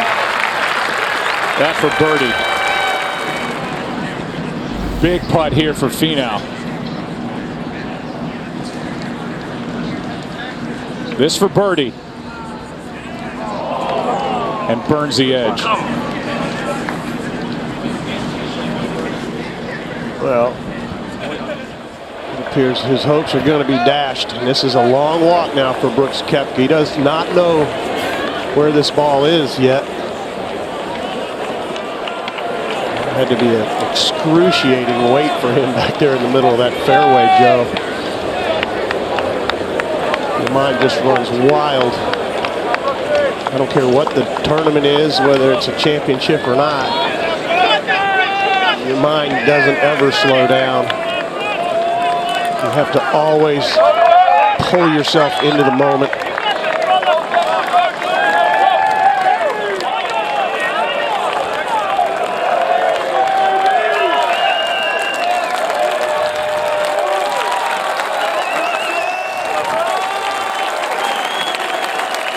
Throughout history, this game has ripped some hearts out on the last hole. I remember Arnold Palmer back in the 60s losing the Masters in heartbreaking fashion.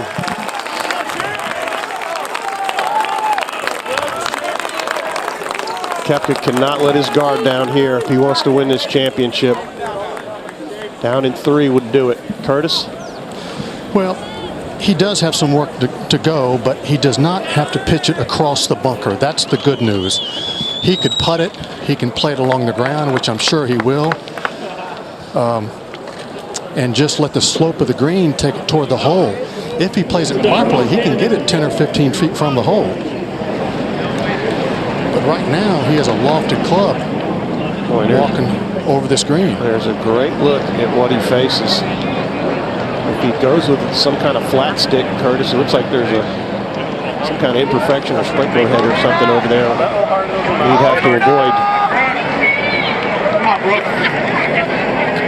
Brooks has been so confident with this shot all week long. Clipping it off this tightly mowed fairway with lofted clubs. He has to do it one more time. However you're going to feel your pulse in your fingertips, now would be the time. So take a deep breath, contain yourself here. Just put this ball on the green.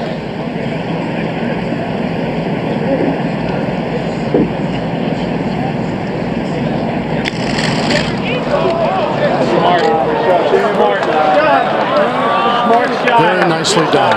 Well, I'll say, what a shot. Fantastic shot. Boy, he hit a great shot when he needed it the most.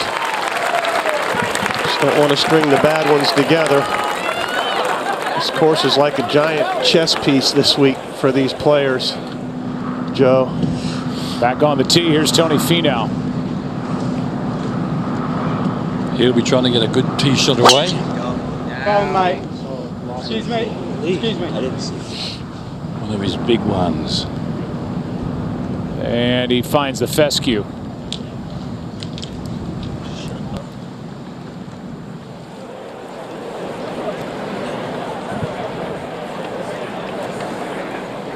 Dustin Johnson will be putting for birdie. Brooks Koepka for par.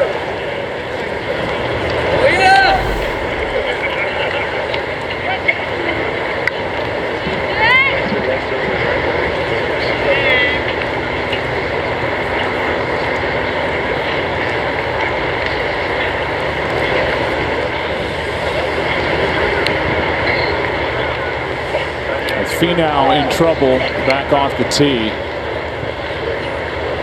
Koepka will be in a position to get down in 2 to win it.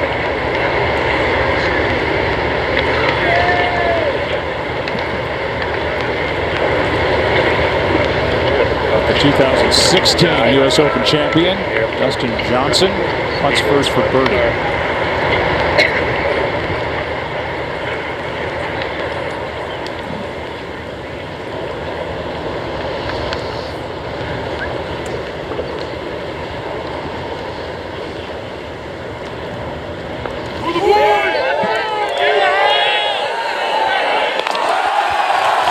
How about that ending? A birdie at the last for DJ. And an even par round of 70.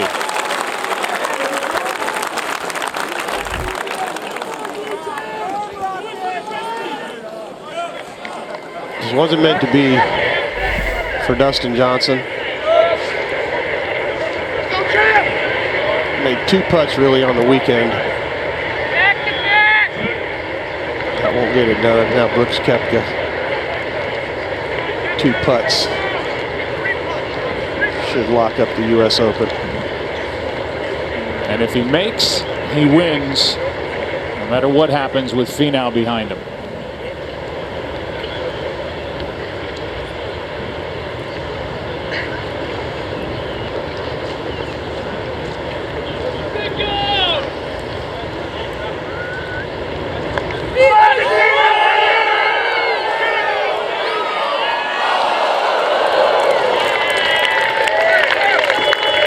But a good putt to leave it right next to the hole. It's all he needed. Finau's in the rough. He can't reach the green.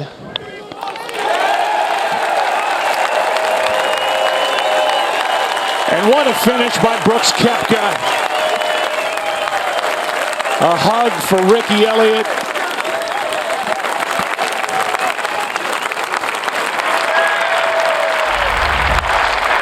You know, Joe, it's like me against me when you show up at these championships.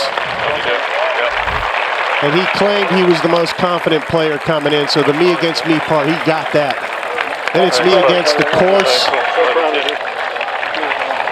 He and his caddy had a terrific strategy. They picked this place apart. And then you can only control the controllables, Joe. Me against the field. You can't control what anybody's doing but you. Brooks Koepka. Back-to-back United States Opens. Phenomenal. And a hug for his father, Bob. Not official yet, but he will become the 7th to win back-to-back U.S. Opens, and hugging the last man to do it, Curtis Strange, on his way to sign a scorecard.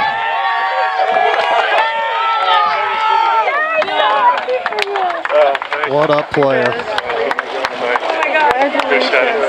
We talked earlier in the week about the new game meeting the old course here at Shinnecock. It dates back to the late 19th century. A hug for Blake Smith, his manager.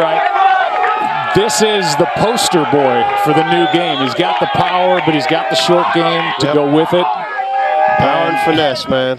Power and finesse. Ends up taming Shinnecock Hills here this it's week. not always what you accomplish either, Joe. Sometimes it's what you overcome. He overcame a career-threatening wrist injury to go back-to-back. We'll go back to the fairway here at 18, and Daniel Berger, his second shot. Ball a little bit below his feet. He's got 244 yards, so a long way back. He's drilled a lot of good irons today. He requires another one. Breeze into him slightly off the right. There's a sort of late hit and drills it through the breeze. Come on, lad.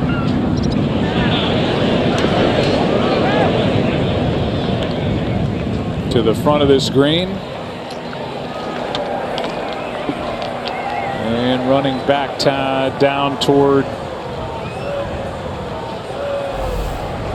the very front, maybe just off, and Ken, this has got to go in. Whoa, sit out. He couldn't have reached this green with a howitzer from that lie.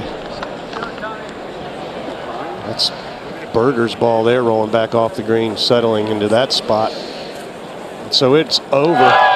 And Brooks Koepka is the U.S. Open champion back-to-back years. The 118th United States Open champion. He was 6 back after a first round 75. He was 5 back, but he jumped back in it, shot 66 on Friday, tied for the lead after the 3rd round. And now he is our champion here in Southampton. Well, it's no accident. You don't fluke your way into this position. Nobody worked harder while he was injured. You know, his fitness, his cardio, you know, concentration's a learned behavior, Joe. You don't just get lucky and out-concentrate the field. That's something you have to learn how to do. He figured out how to steady his nerve today. He made one clutch putt after another on this back 9. I got to think that putt he made on 11 was the big key. The up and down on 12 was absolutely amazing from 67 yards short of the green. And it was a hard-earned victory for Brooks Koepka, and a long time waiting and sitting around. We had a cast on your wrist. Brooks Koepka's name and face to this list. Made a terrific par save at 14 as well. His 5 was enough at 18. And he is the champion here at Shinnecock Hills. Okay. First, the front one's better than the back. Now the 3rd shot for Tony Finau. Okay. How far is it to cover here today? Cover the bunker is 100 yards. A lot of hay to the next. We've seen that a few times this week. On the right side of the hole, his tee shot. Wait. Oh, what bunker are you talking about? I'm talking about the short bunker. That's a lie. No, I didn't pin this at the green. Yeah, I know. I'm talking about this bunker. I'm talking about just the cover right here. No, I'm talking about this one. How far is it to at the hole? Straight that's front, so 112. No. Yeah, I know. 112. That's front? Yeah. That's covering the bunker? Yeah, I mean, covering the bunker is another. Yeah, we don't want to cover that bunker. We want to be right of it. The wind's in out of the right? Yeah. Okay. Yeah. Lucky to find a decent lie. He's got half a chance of levering it somewhere on the green. 135 to the flag. How's your ankle? Good out, Tony. Tough shot, buddy. And came up short. When you think about Koepka and the tear in his left wrist, it's bothered him since Kapalua had the torn tendon. Bone marrow from his hip injected into the wrist to help with recovery. Originally hurt it at the end of last year. Wasn't ready for the Masters.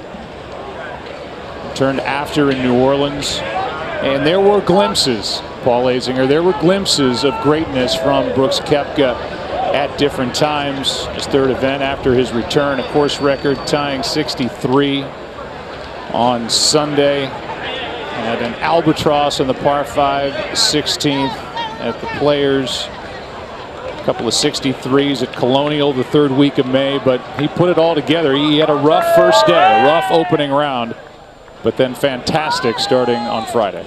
Yeah, and he got robbed actually out of being introduced as the reigning U.S. Open champion for weeks and weeks and weeks while he rehabbed his wrist, and that kind of stinks for him. But you know, he's qualified from the neck up, isn't he? He's got the physical skills. He's built like a linebacker or a D-back, and but golf's a great game of skill. But if you don't have a good head on your shoulders, you might as well forget about it. And that may be his strength. We think his physical strength's his strength, but you know what? It could be what's in between those ears. Now the 4th shot for Finau.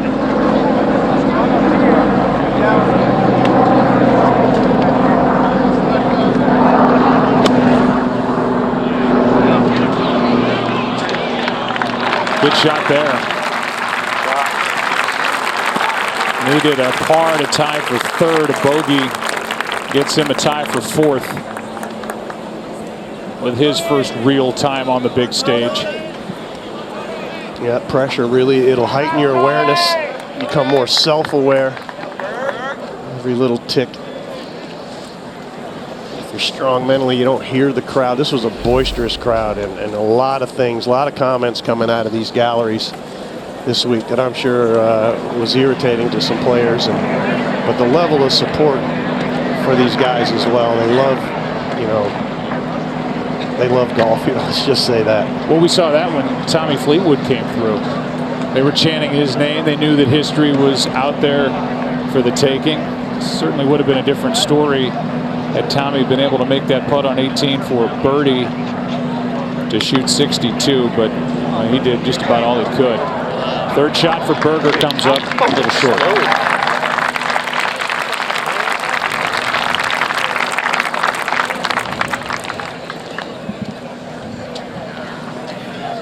This was so fun to watch, and coming after yesterday and all the talk, Paul, about the golf course setup and the wind and the conditions and the controversy and all that. What stood front and center in the heart of the stage today was just great golf. Well, was it ever? And it ended up being survival of the fittest, I think, and the enormity of trying to pull this off when it's all you think about, growing up as a kid. I made so many putts to win the U.S. Open as a kid, so many putts to win the Masters as a kid, and then when you have a chance to realize that dream, that's a big dream, man. And he just came in with a philosophy and a strategy, and Koepka came right out of the gates and said, I'm the most confident man here. That's a big statement. 66 on Friday got him back into the conversation, weathered the storm, so to speak, yesterday. And of those 4 golfers that came in to the final round tied at 3 over par, the start of their day, Brooks Koepka was the only one under par, shot 68. Well, he deserves it. He made some really clutch putts, just like he did last year. Now we're looking at Daniel Berger. I'm not sure what he felt on the inside, but this is a great learning lesson for Daniel Berger. I think when you put it all together and realize how hard the course is, and you played pretty steady. He was only 5 over there just an hour or 2 ago with an outside chance. And I think he showed pretty well today with the pressure that was on 2 Florida State golfers in the top 10, including our champion Brooks Koepka. They were on the same team for a short while collegiately. And a round of 3 over par for Daniel Berger. This for bogey for Tony Finau. Can't help but think when he missed the putt on 17, the wind just kind of went out of his sails. A careless tee shot at the last. To a terrible lie. Wasn't able to get it back on the fairway. But he got a real taste of major championship pressure, and it's a sad finish for Tony Finau. Even for his day before that. And he takes a double at 18 to shoot 72.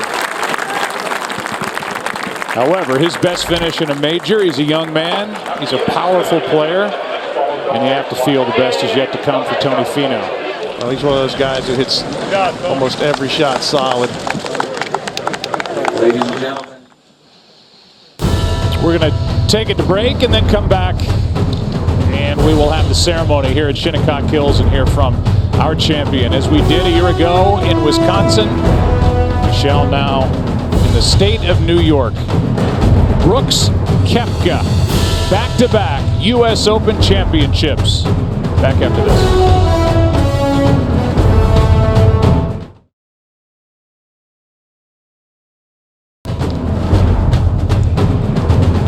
Fox Sports coverage of the 118th U.S. Open Championship is sponsored by Lexus. Experience amazing.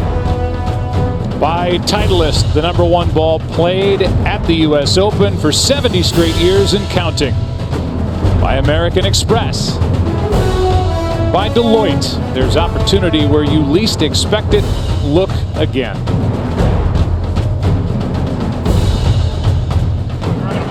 Brooks Koepka has talked recently about how he feels he's underachieved in his career. Now he and Jenna again celebrating the U.S. Open Championship. We'll give you some of the highlights today. What a round for Tommy Fleetwood. I mean, you just can't say enough. That for birdie at 14. It's to 3 over for the championship. Here he is at 15 for birdie. He was part of the group that we included as the potential or the most explosive players. And boy, did he explode today with a 7 under par 63. He hit such a nice shot here to the last. They misread this putt. They wanted it inside the hole. He started it inside the hole, and it wasn't enough break. He told Shane O'Donoghue he was aware of the history that was out there for him. That close to the first 62 in U.S. Open history. He has to settle for the 6th 63. Patrick Reed just on fire to start his day. Here he is at the 5th for birdie. He's feeling it. He came out of there like a rodeo bull. Here he is at 7 for birdie. This was a great putt, a little sidewinder. That's his 5th birdie through the first 7 holes on Sunday at the U.S. Open. He hit every shot pin high, Joe, and kept hitting them inside 10 feet, inside 6 feet, inside 3 feet. It was one after another and it looked like the Masters champion was going to get after it all the way to the end, but it didn't happen. Dustin Johnson lost his touch, lost his feel at some point during the round yesterday, and was not able to get it back today. In for par at the 7th. He misses it, goes to 3 over. Here he is at 15 for birdie. Well, this was a must make, and it felt like maybe he took the lid off here, but it just wasn't meant to be for Dustin Johnson. He's only going to lose this championship by 2 shots, and he just couldn't putt it in the ocean the last 2 days. But the story of the day and in the end of the week, Brooks Koepka. The champion, you go back to the tough par 3 second, his tee shot. Incredibly tough hole, 3rd most difficult all week. He had just missed a short birdie putt on 1. And after sticking it close, he makes birdie to get to 2 over. Now here he is at 12 for par. Joe, when you're stacked in there with 4 guys tied for the lead, it really is a race to see who can get the most comfortable, the fastest. And Brooks Koepka showed that he was pretty comfortable physically and mentally. How about this shot? 3rd shot in the par 5 16th. This was the shot of the championship, I feel, for Brooks Koepka. Nobody got it back there today in the last 3 hours that we watched, except Brooks Koepka. It turned out to be a big shot because he made birdie to get to even and extend his lead. And now here at 18. Well, after an excruciating wait in the fairway, he tugged it way to the left, got a pretty good break off the grandstands, 2 putts to win. He just giggled that right up there, no problem. He tapped that in for bogey.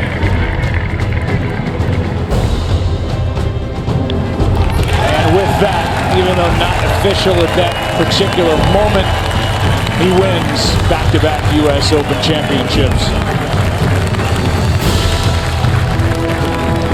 What a pair. He and Ricky Elliott, his caddy, as they find their way to the finish line in his last 7 major appearances. See what he's done.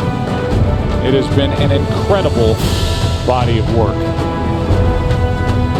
Well, we will welcome you inside the booth, probably for the final time this week. It's been some kind of week. I mean, we've seen a little bit of everything here at Shinnecock Hills. Paul Azinger, and in the end, the guy who played the best won it, and the guy who didn't show any nerves down the stretch won it, and Brooks Koepka. Yeah, we had a variety of conditions. I mean, day 1, the wind just howled, and the players were just neutralized by the wind. And the wind is always what gets them, and it got them again yesterday, Joe.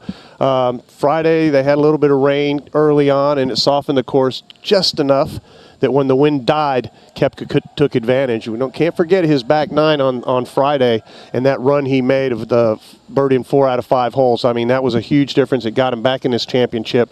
And then today's all about nerves. And again, who can, feel the best the soonest. And it ended up being Brooks Koepka, Patrick Reed, Dustin Johnson never got comfortable today. And, I felt like the course is like just a big giant, not a jigsaw puzzle, but like a big chessboard.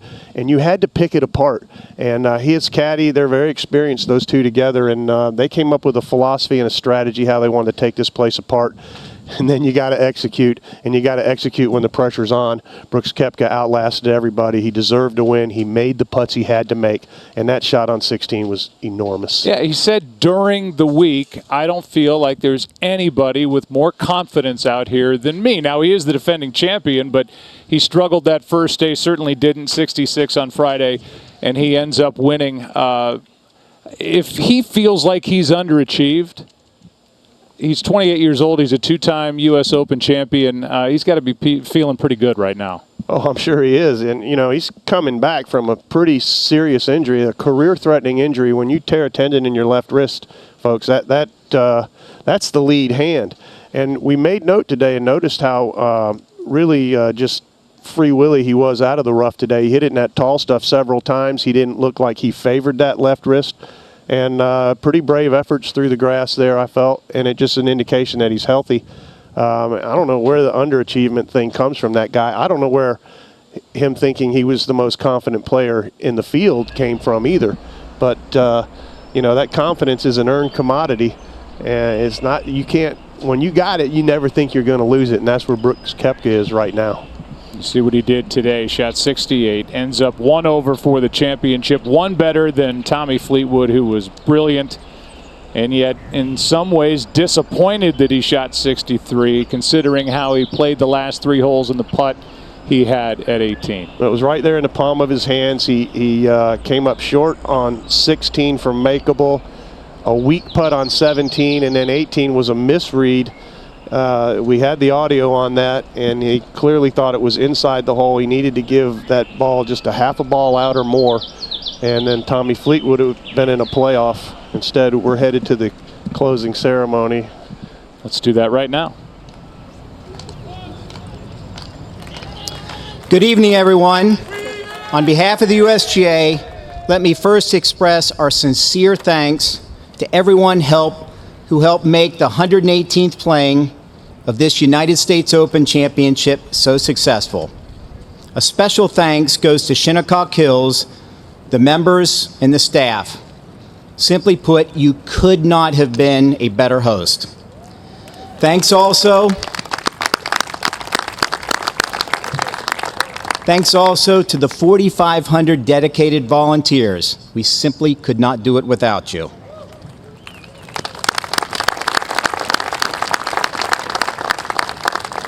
And now, it's our honor to present the medal for low amateur. This year, we had a tie for that honor with a score of 296.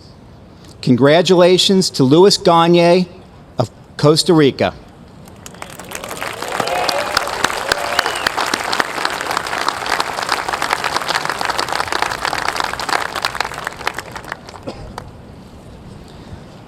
Sharing low amateur honors, the 2017 U.S. Mid-Amateur Champion, Matt Parzarelli.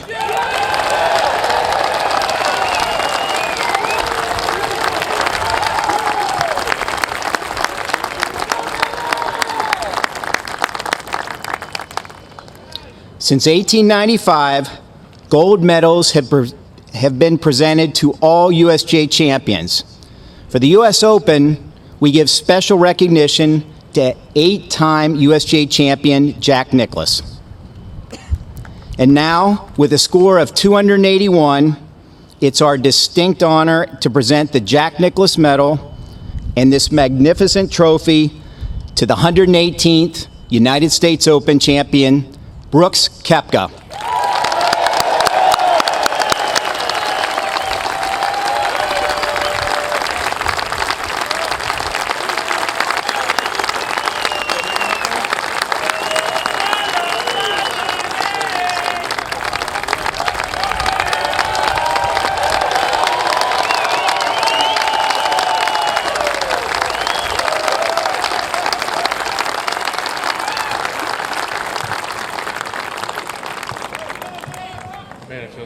Everything again. First off, I just want to thank the USGA for holding an incredible tournament. Year in, year out, they do a great job, and just want to thank you guys very much.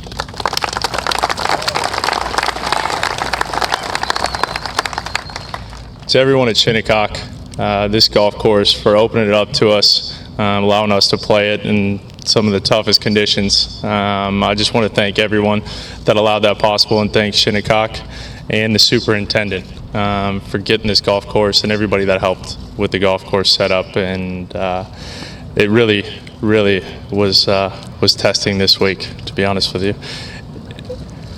And then the fans, thank you guys for coming out.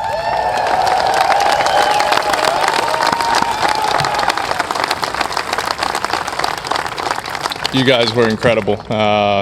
You guys were loud. I loved it. And it was fun, and hope to see you guys back here. And I think, what is it, 8 years, maybe? 8, 10, whatever it is. Hopefully see you guys back here. Thank you, guys. Brooks, hold the trophy. Hold the trophy.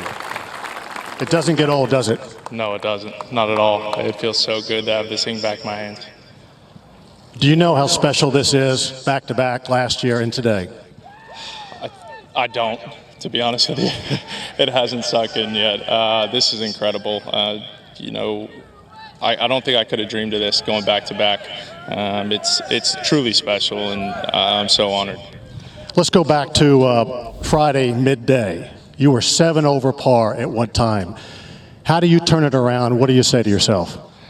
Just keep going. I always felt like I had a chance. You know, you make a couple birdies and you make up a lot of ground. So I felt like I was never out of it. I was hitting it well, putting it well, and just needed to keep grinding. You know, I knew the conditions were going to ease up a little bit, and they did, and just took advantage of it. You look like today, starting out, I was with you all day long. You were hitting shot after shot, flag hunting, it looked like. The rhythm and tempo looked under the utmost pressure starting today. You looked spot on. Yeah, you know, especially to get off the start the way I did. You know, they had a good shot on one, right in there to about 8 feet. How important is that, hitting a good shot on one? Very important. I can't tell you how nice it feels when you just get one off the tee and it's in the fairway, and then hit one to 8 feet on one. You know, unfortunately missed it, but gets the rhythm. You feel good, and kind of leads to the rest of the round. The key to the round to me watching is not so much making the birdies, it's saving the pars. But you made a great save at 11 for bogey. Yeah, there is a good bogey out there, isn't there? Yeah, that was. I would have taken 5, to be honest with you, from where we were. Just hit a poor shot, just pulled it, and you can't do that there. And you know, made an incredible 4. To be honest with you, it was something I didn't even think I could do from where I was. I was dead. Well, speaking of incredible 4s, the next hole on 12, great up and down from over the green. And then at 14, what a par that was. Yeah, those were both incredible par saves. I thought, you know, the lie on 14, I thought I was in some serious trouble there. We weren't even sure if the ball was even going to come out. Just give it a big hack out and see where it goes. But, you know, to make those 8, 10-foot par saves, sometimes they're so much better than making birdie out here. Tell our viewers what it feels like coming up the last hole with a 2-shot lead. It's nice. I'm not going to lie. It is nice. It's stressful too, though, isn't it? Yeah, you got that little bit of cushion. But, you know, to be honest, we knew left was okay. You know, the lie was a little bit below my feet, and obviously it's not the shot you want to hit in. But, you know, when you have 13 feet and you're just trying to lag it down there, it's tougher than it looks, I got to be honest with you. Congratulations. Enjoy. Ladies and gentlemen, last year's and this year's U.S. Open champion, Brooks Koepka.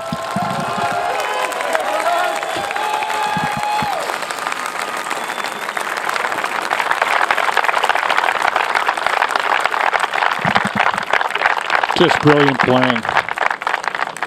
75, 66, 72, 68. And the champion in back-to-back years. At the age of 28 years old. You hear all these golfers say the word "we" a lot.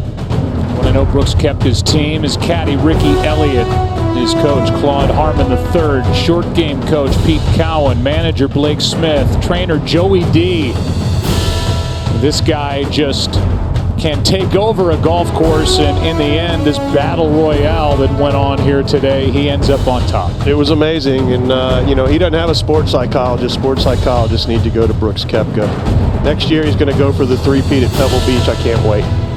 He started the week number 9 in the world. He will end as champion as number 4 in the world. Join us for the U.S. Senior Open Championship from the Broadmoor in Colorado Springs. First round coverage on Thursday, June 28th at 4 Eastern on FS1. From all of us, what a week. Good night from Shinnecock.